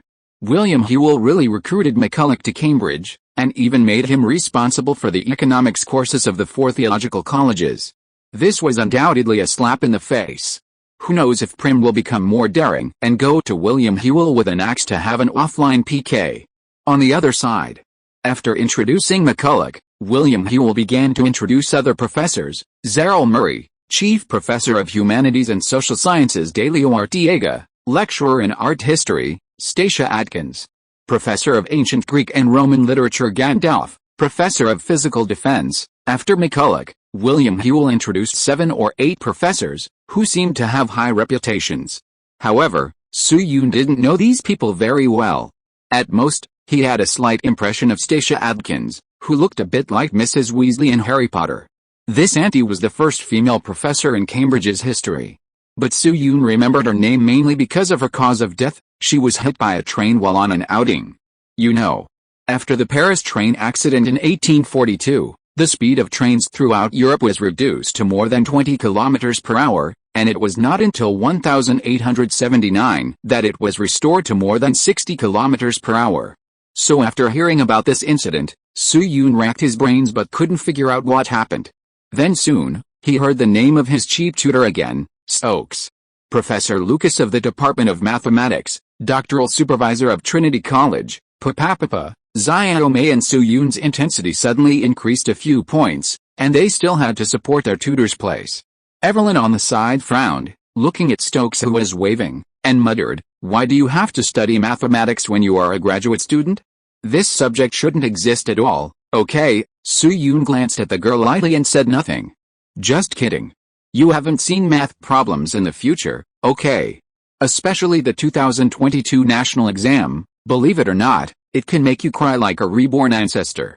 And at this moment, William Whewell on the podium suddenly looked solemn, and his tone became more serious than ever before. "Students, everyone knows that the scientific community in Europe is now in an era of rapid development, and various practical technologies have gradually appeared in our lives. For example, trains, such as electric lights. In order to keep up with the forefront of science, most British universities, including Cambridge University, have established two emerging subjects, natural science and moral science. However, the chief professor of natural science at Cambridge University has always been undecided, and other professors can only serve as public lecturers, but today I can happily tell you that under the care of Prince Albert, the discipline of natural science has finally ushered in its first chief professor." Hearing William Whewell's words, Soo-yoon couldn't help but straighten his body.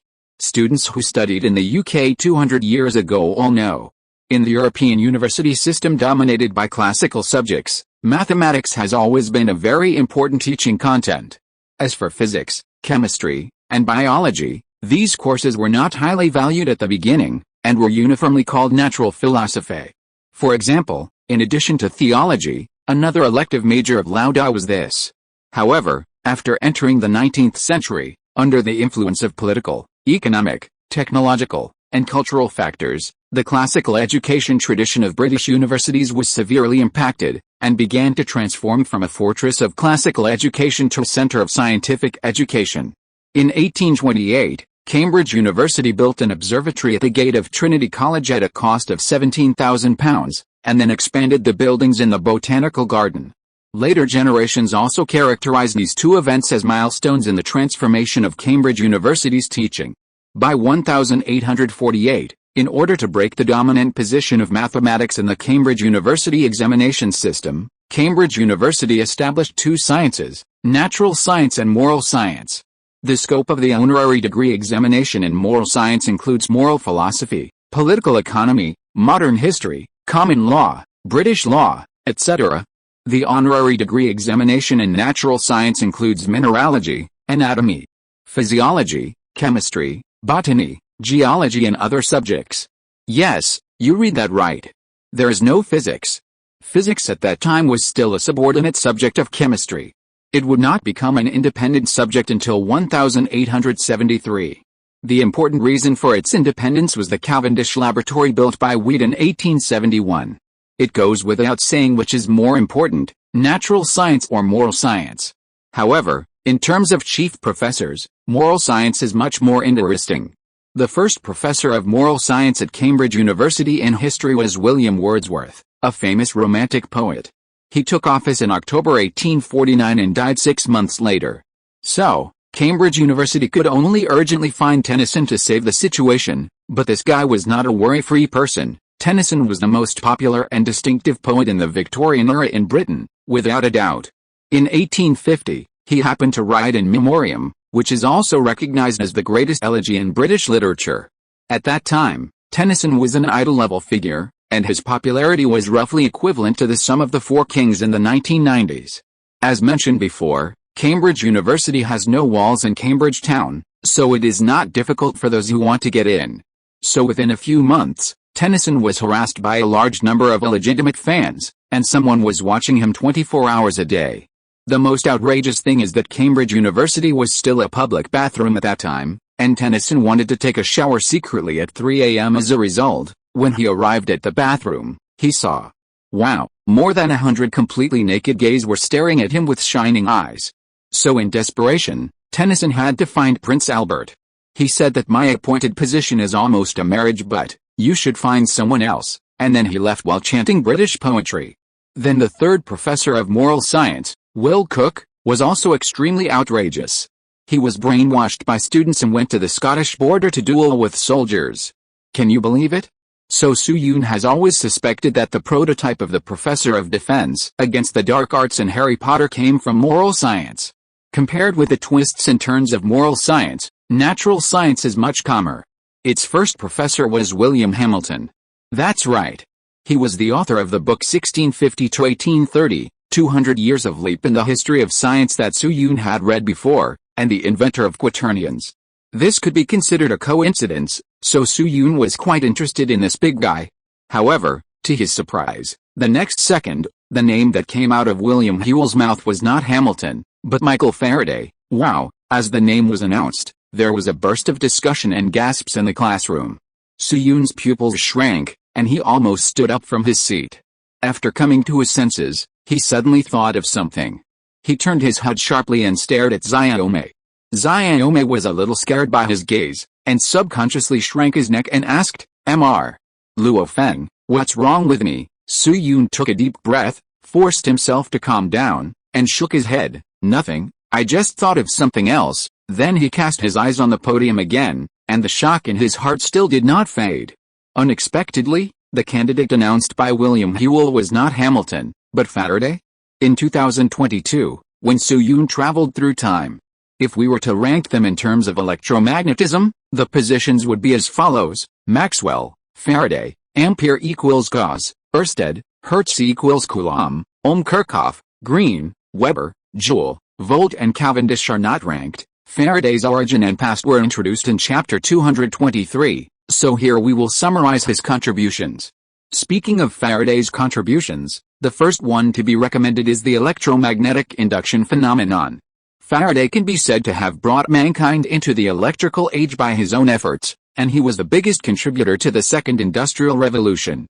At the same time, he also proposed the concept of field, proved the law of conservation of charge with the ice bucket experiment, and discovered the glow discharge phenomenon. J.J. Thomson discovered the electron based on this thing.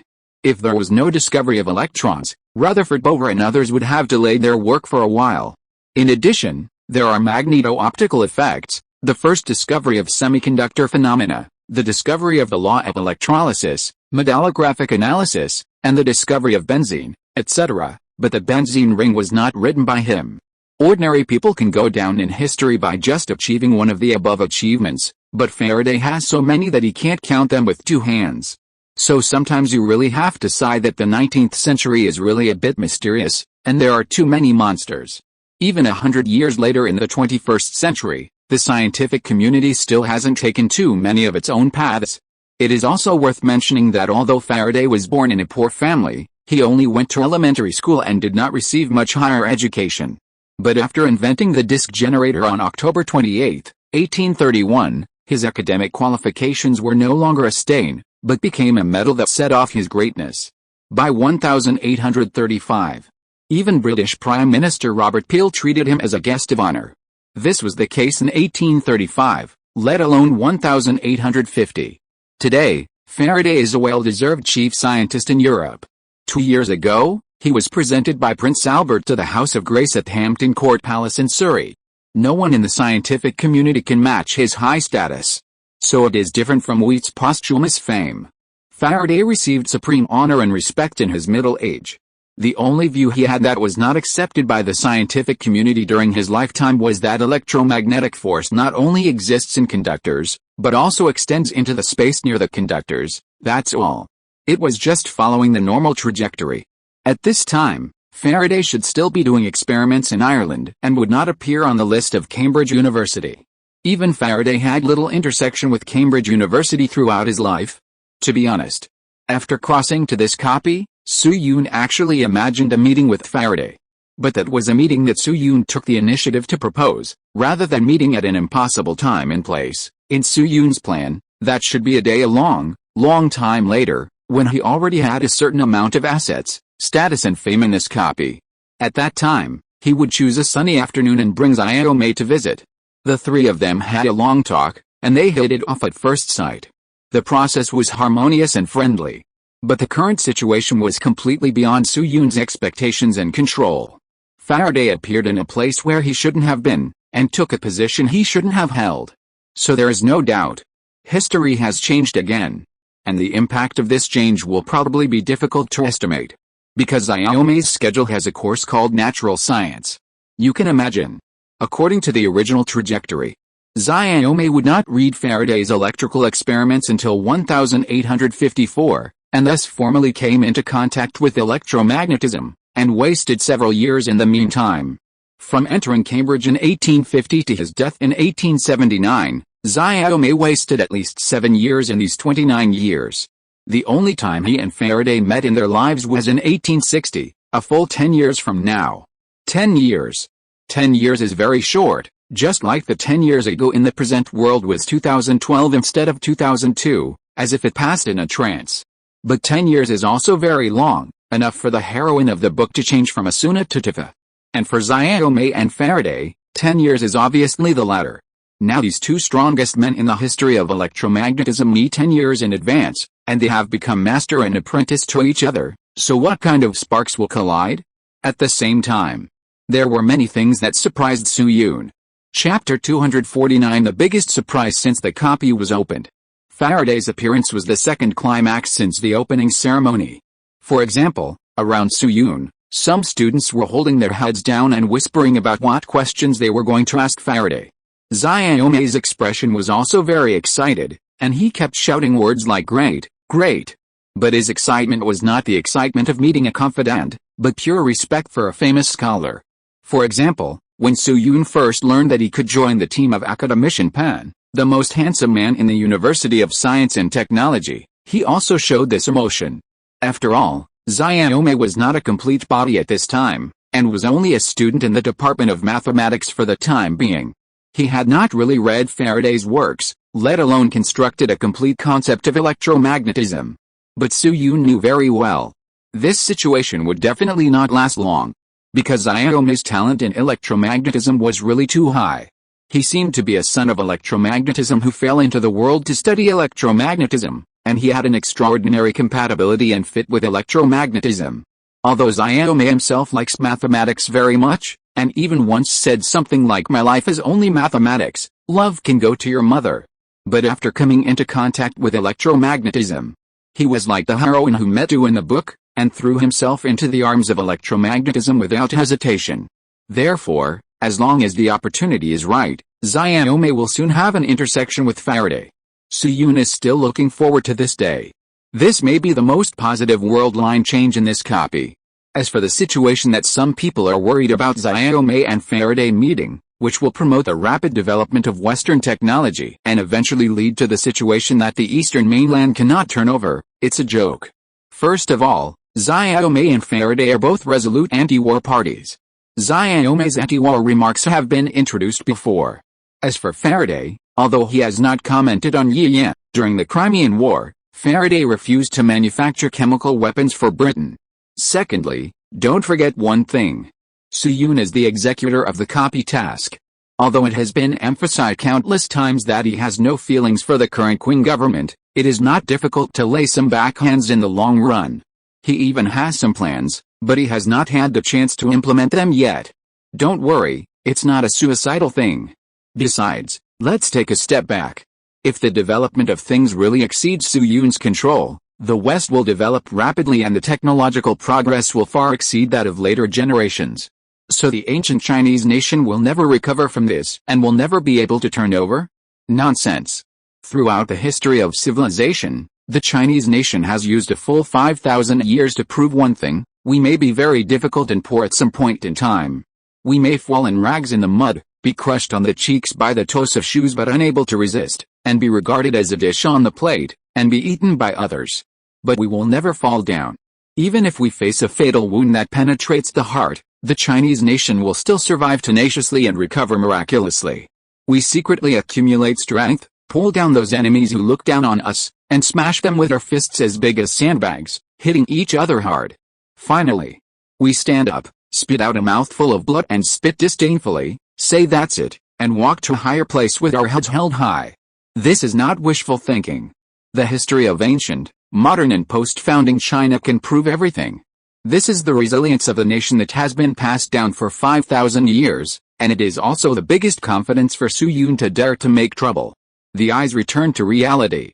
After William Hewell said the name, a vigorous old man quickly stood up from the first row of seats. This man had a middle-parted white hair, a straight nose, and two sword-like eyebrows that made people subconsciously think of Zhu Shimiao with thick eyebrows and big eyes. Faraday is now 59 years old, and his face is older than the common portraits in later generations, but the shadow of his handsomeness and his youth can still be seen. Facing the sage, Su-Yun applauded seriously. After Faraday took his seat, all the professors in charge had been introduced, according to the normal process. Next, the student representatives should speak, and the seminary will at most have more blessing prayers. Then stand up and sing one or two widely spread hymns, and that's it. But what surprised Su-Yun was that William Hewell had no intention of giving up the podium, but slowly scanned the classroom. He didn't know if it was an illusion. Su-Yun felt that the other party's gaze seemed to stay on him for a while longer. Then William Hewell paused and changed the subject. This year, the faculty of Cambridge University welcomed new professors such as Mr. McCulloch and Mr. Faraday, and in terms of students, we also recruited a group of international students from different countries. I don't know if you still remember a number I mentioned before. This year, the 374 freshmen of the 4 theological colleges come from 87 towns in the UK and 11 countries around the world, and more than 11% of the freshmen are international students. This is the year with the most international students recruited by the 4 theological colleges in hundreds of years. They come from Gaul, Austria, Germany, the Netherlands, and even Huaxia. A low buzzing sound suddenly sounded in the classroom. 2 areas reacted most violently. One place was naturally around Su-Yun, where many people turned their heads to look at him, vaguely discussing something that could be guessed. Another place was 5 or 6 rows in front of him on the right, but the situation was not clear due to the line of sight.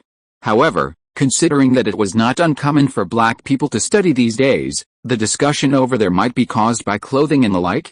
For example, African totem natives or Indians, or nuns? Just as Su-Yun was guessing.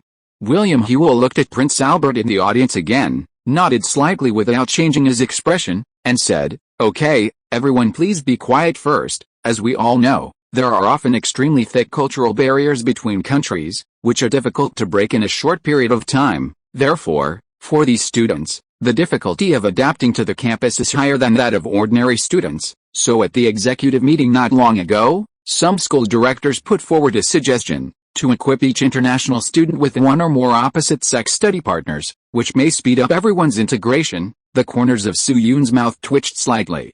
"Good guy. Why does this approach feel familiar?" Then William Hewell smiled, picked up the water cup to moisten his throat, and said, "Of course, this suggestion was rejected in the end. Finally, after the resolution of all the directors, we decided to invite these international students to the stage to introduce themselves at the opening ceremony. This is also the first public introduction of international students organized at the college level since the founding of Cambridge University. Perhaps it will become a standardized link in the future. Now each international student has 5 minutes of language organization time. I'm sorry that I didn't inform you in advance, but this is the only way to show the most real side, isn't it?" Hearing this, in several directions of the audience, including Su-Yun, many people's faces showed a trace of dullness and surprise at the same time. Self-introduction? This is a process that no one notified before the opening ceremony. But think about it carefully. There are a total of 374 students on the scene. According to the 11% proportion of international students, the number of international students is about 41. From roll call to going on stage to the end of the introduction, each person takes about 1 minute for the fastest and 2 or 3 minutes for the slowest. The whole process took about an hour in total, which was not a long time. Su-Yun had also encountered such a request when he was an exchange student, and was even urged by some classmates to perform a show. At that time, he sang a song loyalty to the country, and no one dared to let him touch the microphone during the year in Cambridge. But Su-Yun was not the most arrogant. Later, he knew a funny guy who had good grades and was admitted to Waseda University to study abroad.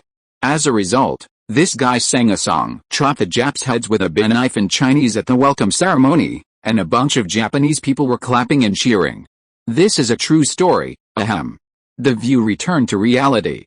After announcing the next arrangements, William Hewell waited for a few minutes and said, "Okay, ladies and gentlemen, let's get back to the topic. I have a list of international students from 4 colleges in my hand. Now please invite the students I called to come on stage to introduce themselves." The first international student to come on stage is Mr. Tatum Austin. As soon as the voice fell, Applause broke out at the scene. After a while, a black man with thick lips stood up from the left side of the podium, touched his nose, and trotted to the stage. William Hewell made way for him and said with a smile, "Student Austin, don't be too nervous, come on." The black man nodded with a red face, scratched behind his ear with his fingers, took a deep breath, and said loudly, "Hello everyone, I am Tatum Austin, a 17-year-old from Mozambique, majoring in agronomy at Peter College. My dream is to cultivate the world's highest-yielding watermelons and cotton." "Thank you." After saying that, he hurriedly bowed to the audience and quickly returned to his seat. There was a sparse applause from the audience. The scene was obviously much smaller than when they appeared on stage, and it was obvious that everyone was not very satisfied. William Hewell was also applauding. After watching Tatum Austin return to his seat, he read out the next name, Max Christian Frederick Brooke. Hearing this name, Soo-yoon sat up straight and became slightly interested. After a while, a man with a hairstyle and beard similar to Li Feiyu and a pair of gold-rimmed glasses on his nose walked onto the stage. He first shook hands with William Hewell calmly, then nodded to Prince Albert and others in the audience, and then said, "Hello, handsome gentlemen and beautiful ladies, I am Max Christian Frederick Brooke from Germany. From this year, I will study theology and classical music at Trinity College, and will hold performances on campus from time to time. You are all welcome to come." Compared to the previous Tatum Austin, this student named Max Christian Frederick Brooke was obviously much calmer. Soo-yoon observed him a few more times in his seat and determined that the other person should be Brooke. This gentleman is a celebrity, a composer and conductor who can occupy a place in the Cambridge alumni list. He won the Mozart Scholarship in Frankfurt at the age of 14 and was taught by Hiller, Reinach and others. Judging from his age, it is consistent with historical facts that he is now studying for a doctorate in Cambridge. Lorella and Frischhoff, composed by Max Christian Friedrich Brooke, are both famous pieces. In his previous life, Soo-yoon lost a mobile phone when he listened to Lorella at the Magic City Opera House. Therefore, I can't say how deep the impression is. At least the name and the person can still match. After the self-introduction, Max Christian Friedrich Brooke sang another song in bel canto and won applause from the whole audience. After all, literary youths are still very popular these days.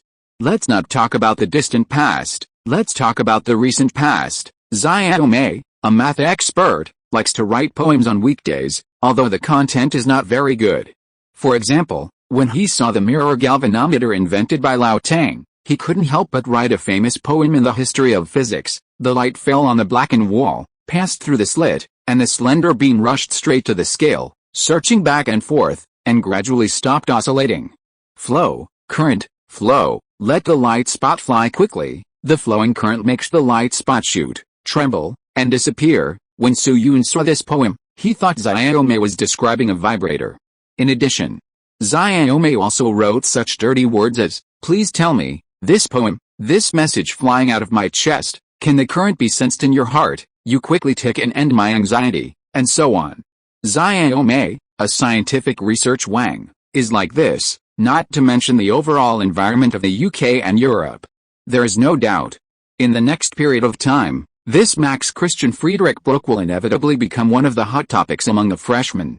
Then William Hewell returned to the podium again and announced the names of several students one after another. Makabuka Oak, this person really exists. Kalinda Nikolikogo Daniels. More than half an hour later, William Hewell routinely glanced at the list, his expression slightly condensed, and glanced meaningfully at the audience. "Gentlemen, ladies, the student I am going to introduce to you next has a special background. Throughout the history of Cambridge University, we have recruited international students from other European countries, as well as students from Africa and even America, but except for British India, we have never recruited an Asian student from an independent sovereign country before, but this year, this not-so-glorious record has officially come to an end. We have welcomed the first Chinese international student admitted through self-study since the founding of the school." Hearing the 5 words Chinese international student, Soo-yoon's heart suddenly shuddered, took a deep breath, and prepared to stand up and go on stage. However, the next second, the name that William Hewell said made his pupils shrink suddenly.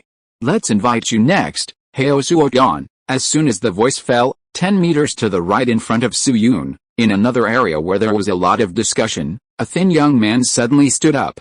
He had black hair, black pupils, yellow skin, and was wearing a jacket and a long braid.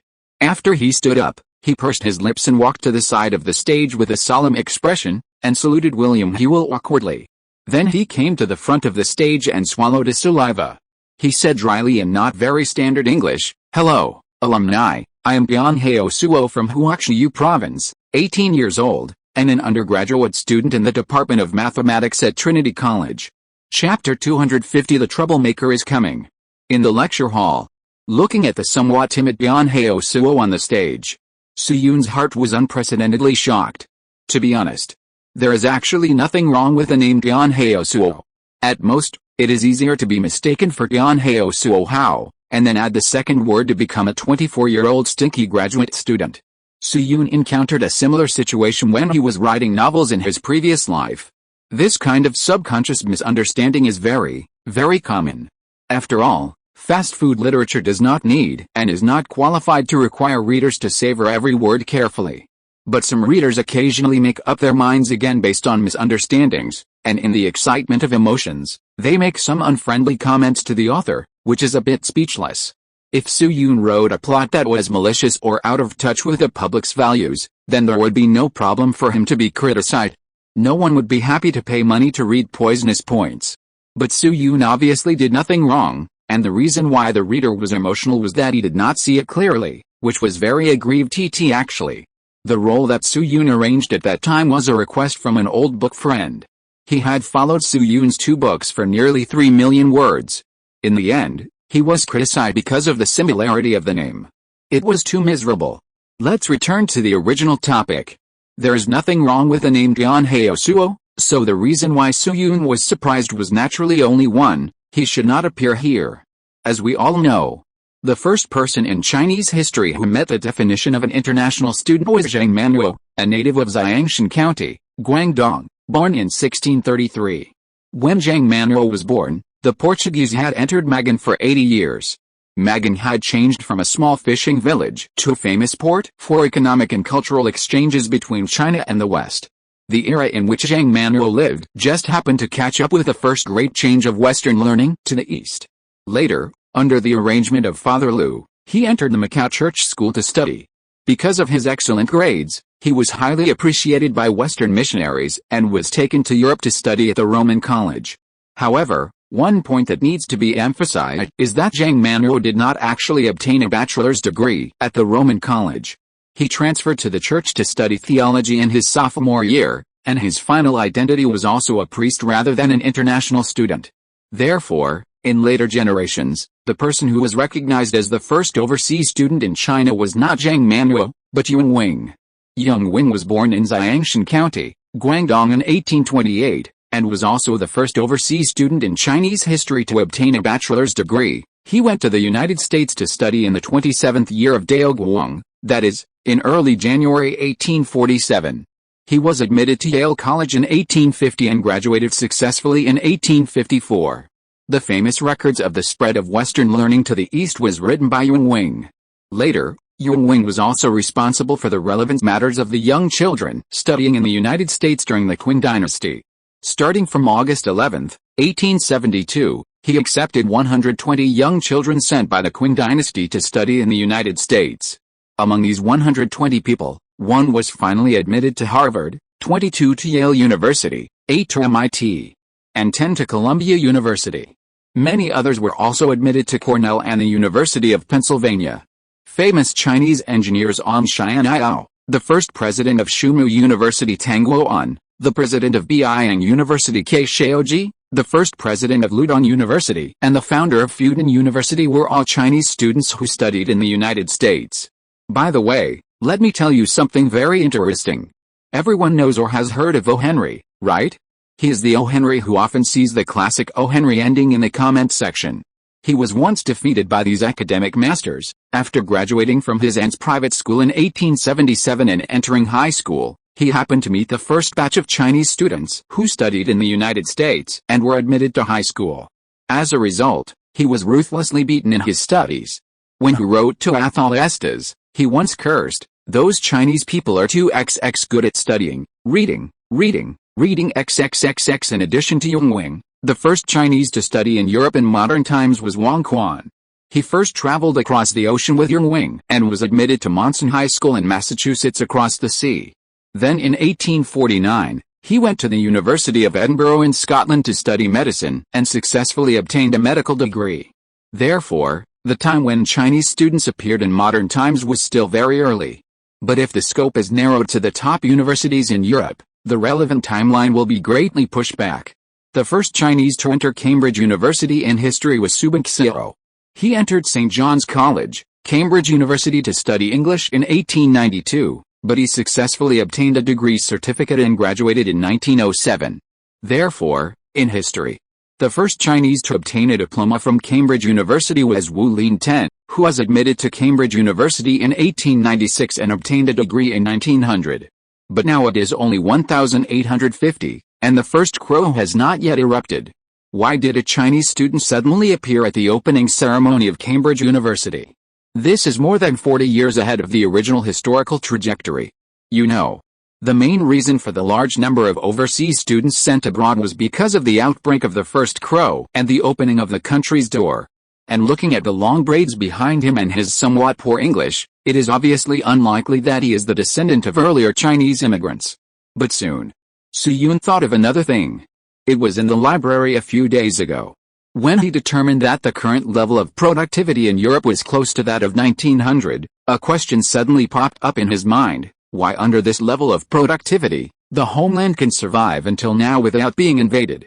Now think about it, is there any connection between this question and the reason why Tian Hao Suo appeared here? Vaguely. This feeling of being about to break but not breaking made Su Yun think of the art of breaking chapters that he learned from Pei Tu Gao, a well-known master of breaking chapters in his previous life. Most of the readers who saw his breaking chapters at that time were also itching in their hearts like he is now, right? Then Tian Hao Suo briefly mentioned that he was a descendant of a merchant, and hurried back to his seat. Perhaps it was because the first crow had not yet broken out in this year.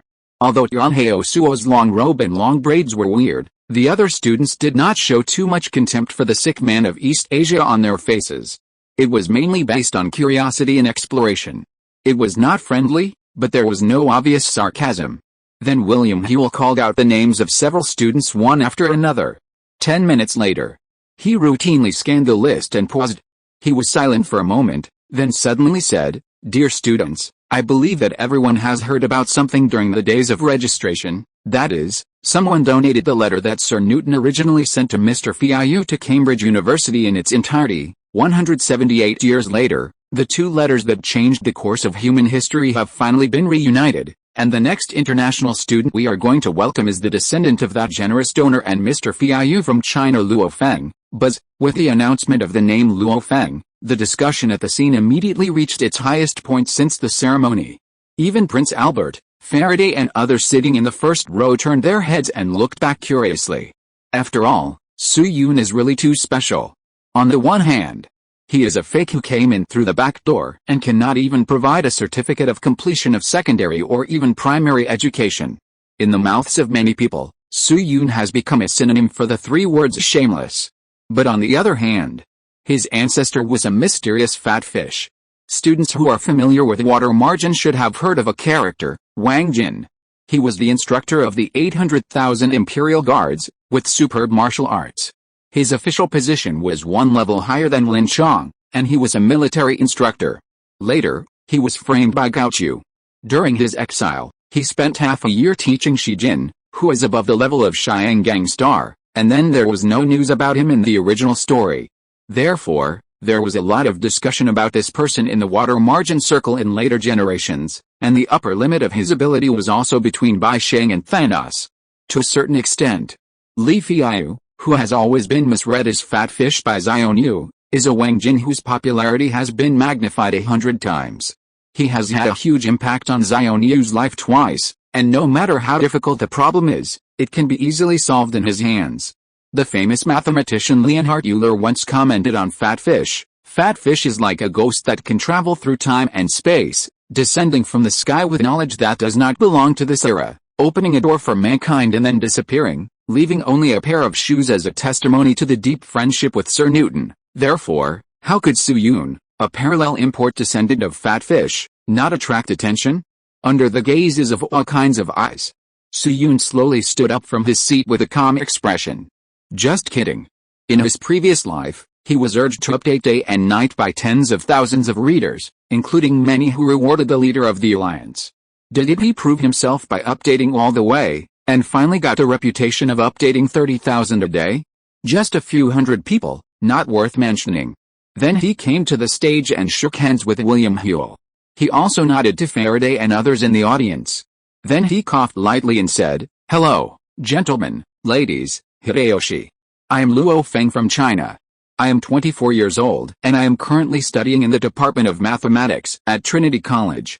I am honored to study with you in this palace of knowledge at Cambridge University. Although I am the descendant of Mr. Feiyu, I am mediocre and have no special skills, except for my cooking skills. Of course, if you want to taste Chinese food, you can always come to my dormitory to find me. In short, in the next 4 years, I hope that all my classmates will take care of me." After Su Yun finished speaking, there was a sparse applause from the audience.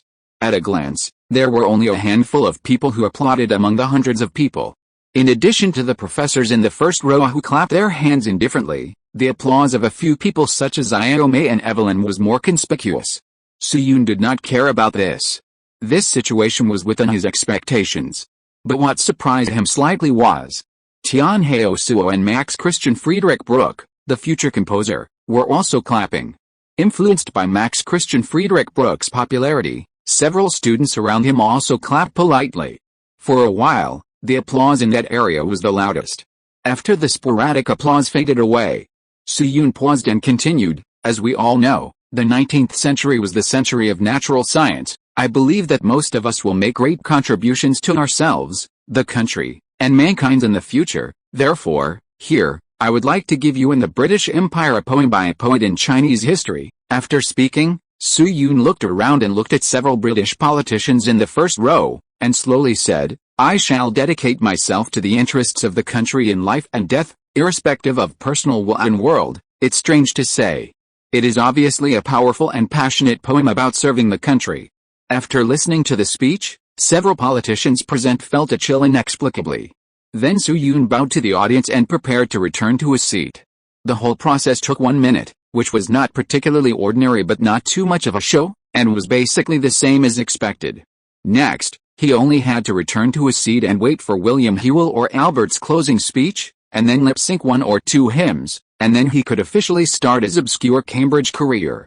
In 1850, Cambridge University was in the initial stage of natural sciences. Compared with the later Cambridge, the academic atmosphere was undoubtedly purer. Su Yun, who is a 30,000-minute-a-day person, just wanted to complete his task quietly and live a peaceful life. As a result, before he could move 2 steps, one of the students below suddenly shouted, "Student Luo Feng, please wait a moment." Students, all eyes look at me. I have something to announce. The meeting was silent for a moment. Then, without waiting for Whewell on the stage to speak, this person stood up and said, "Student Luo Feng, I am Angus Roman, the president of the Newton Research Society of Cambridge University. I have a question that I hope you can answer directly. How can you prove that you are the descendant of Mr. Fatfish?" Hearing this, before Su Yun could say anything, William Whewell beside him frowned and scolded, "Roman, pay attention to the occasion. This is the opening ceremony." The young man named Angus Roman paused when he heard this, but still pretended to be stubborn and said with his neck stiff, "Mr. Whewell, I'm not kidding, I just want an answer. Cambridge University is the highest temple of truth in Europe and a holy place in the hearts of countless people. Everyone present has studied hard for several years to realize their dreams, but what about him?" Angus Roman pointed at Su Yun with strong dissatisfaction on his face. "If he is really the descendant of Mr. Feiyu, then I naturally have no objection to his coming, but how can he prove it? He has neither a certificate of completion of secondary education nor direct evidence to prove that he is the blood descendant of Mr. Feiyu. He just became one of us with a letter. That handwritten letter can pass the review of the school leaders. I believe there is no problem with its authenticity." Then Angus Roman changed the subject and emphasized his tone, "But I now question its origin. I suspect that Luo Feng obtained this letter by improper means. If this person is a despicable and shameful thief, for example, he stole a letter from Mr. Fatty's real descendant in a library in the Netherlands, should we allow a thief in the library to continue his studies? Angus Roman's words were obviously prepared in advance, and his rhetoric was extremely clever. With just a few words, he aroused the students' emotions and caused a buzz of discussion at the scene. Not only the students. Even Prince Albert and Faraday in the first row had thoughtful expressions on their faces.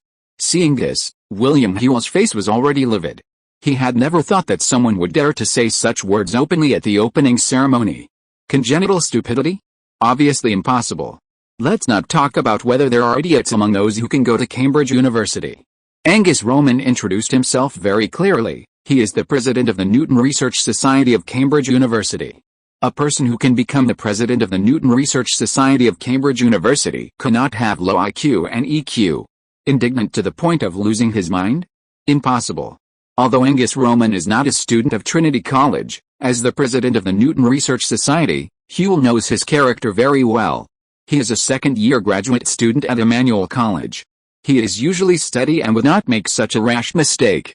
Moreover, even if he really has an opinion, he can raise doubts in class after the start of the school year. There are not many open classes with hundreds of students in a semester, but there are not none. Not to mention the distant past, there will be an open history class in 4 days with more than 300 students. If Angus Roman really wants to mobilize the students' emotions, he can just confront them at that time. In other words, there must be other interests behind him to make him do this. Conspiracy. This word instantly appeared in William Whewell's mind. This is a premeditated and targeted conspiracy. So here comes the question. If Soo-yoon's identity is successfully questioned, who will be the most embarrassed and most likely to be punished by Prince Albert? The answer is self-evident. It is not Soo-yoon, but the person who made the decision to agree to Soo-yoon's admission, that is, Whewell himself. Then a new problem arises. Looking at the University of Cambridge, to be honest, there are not many people who can persuade Angus Roman to come forward to find fault. On the one hand, the benefits must be sufficient, and on the other hand, it must be guaranteed that Angus Roman will not be punished for ruining the place.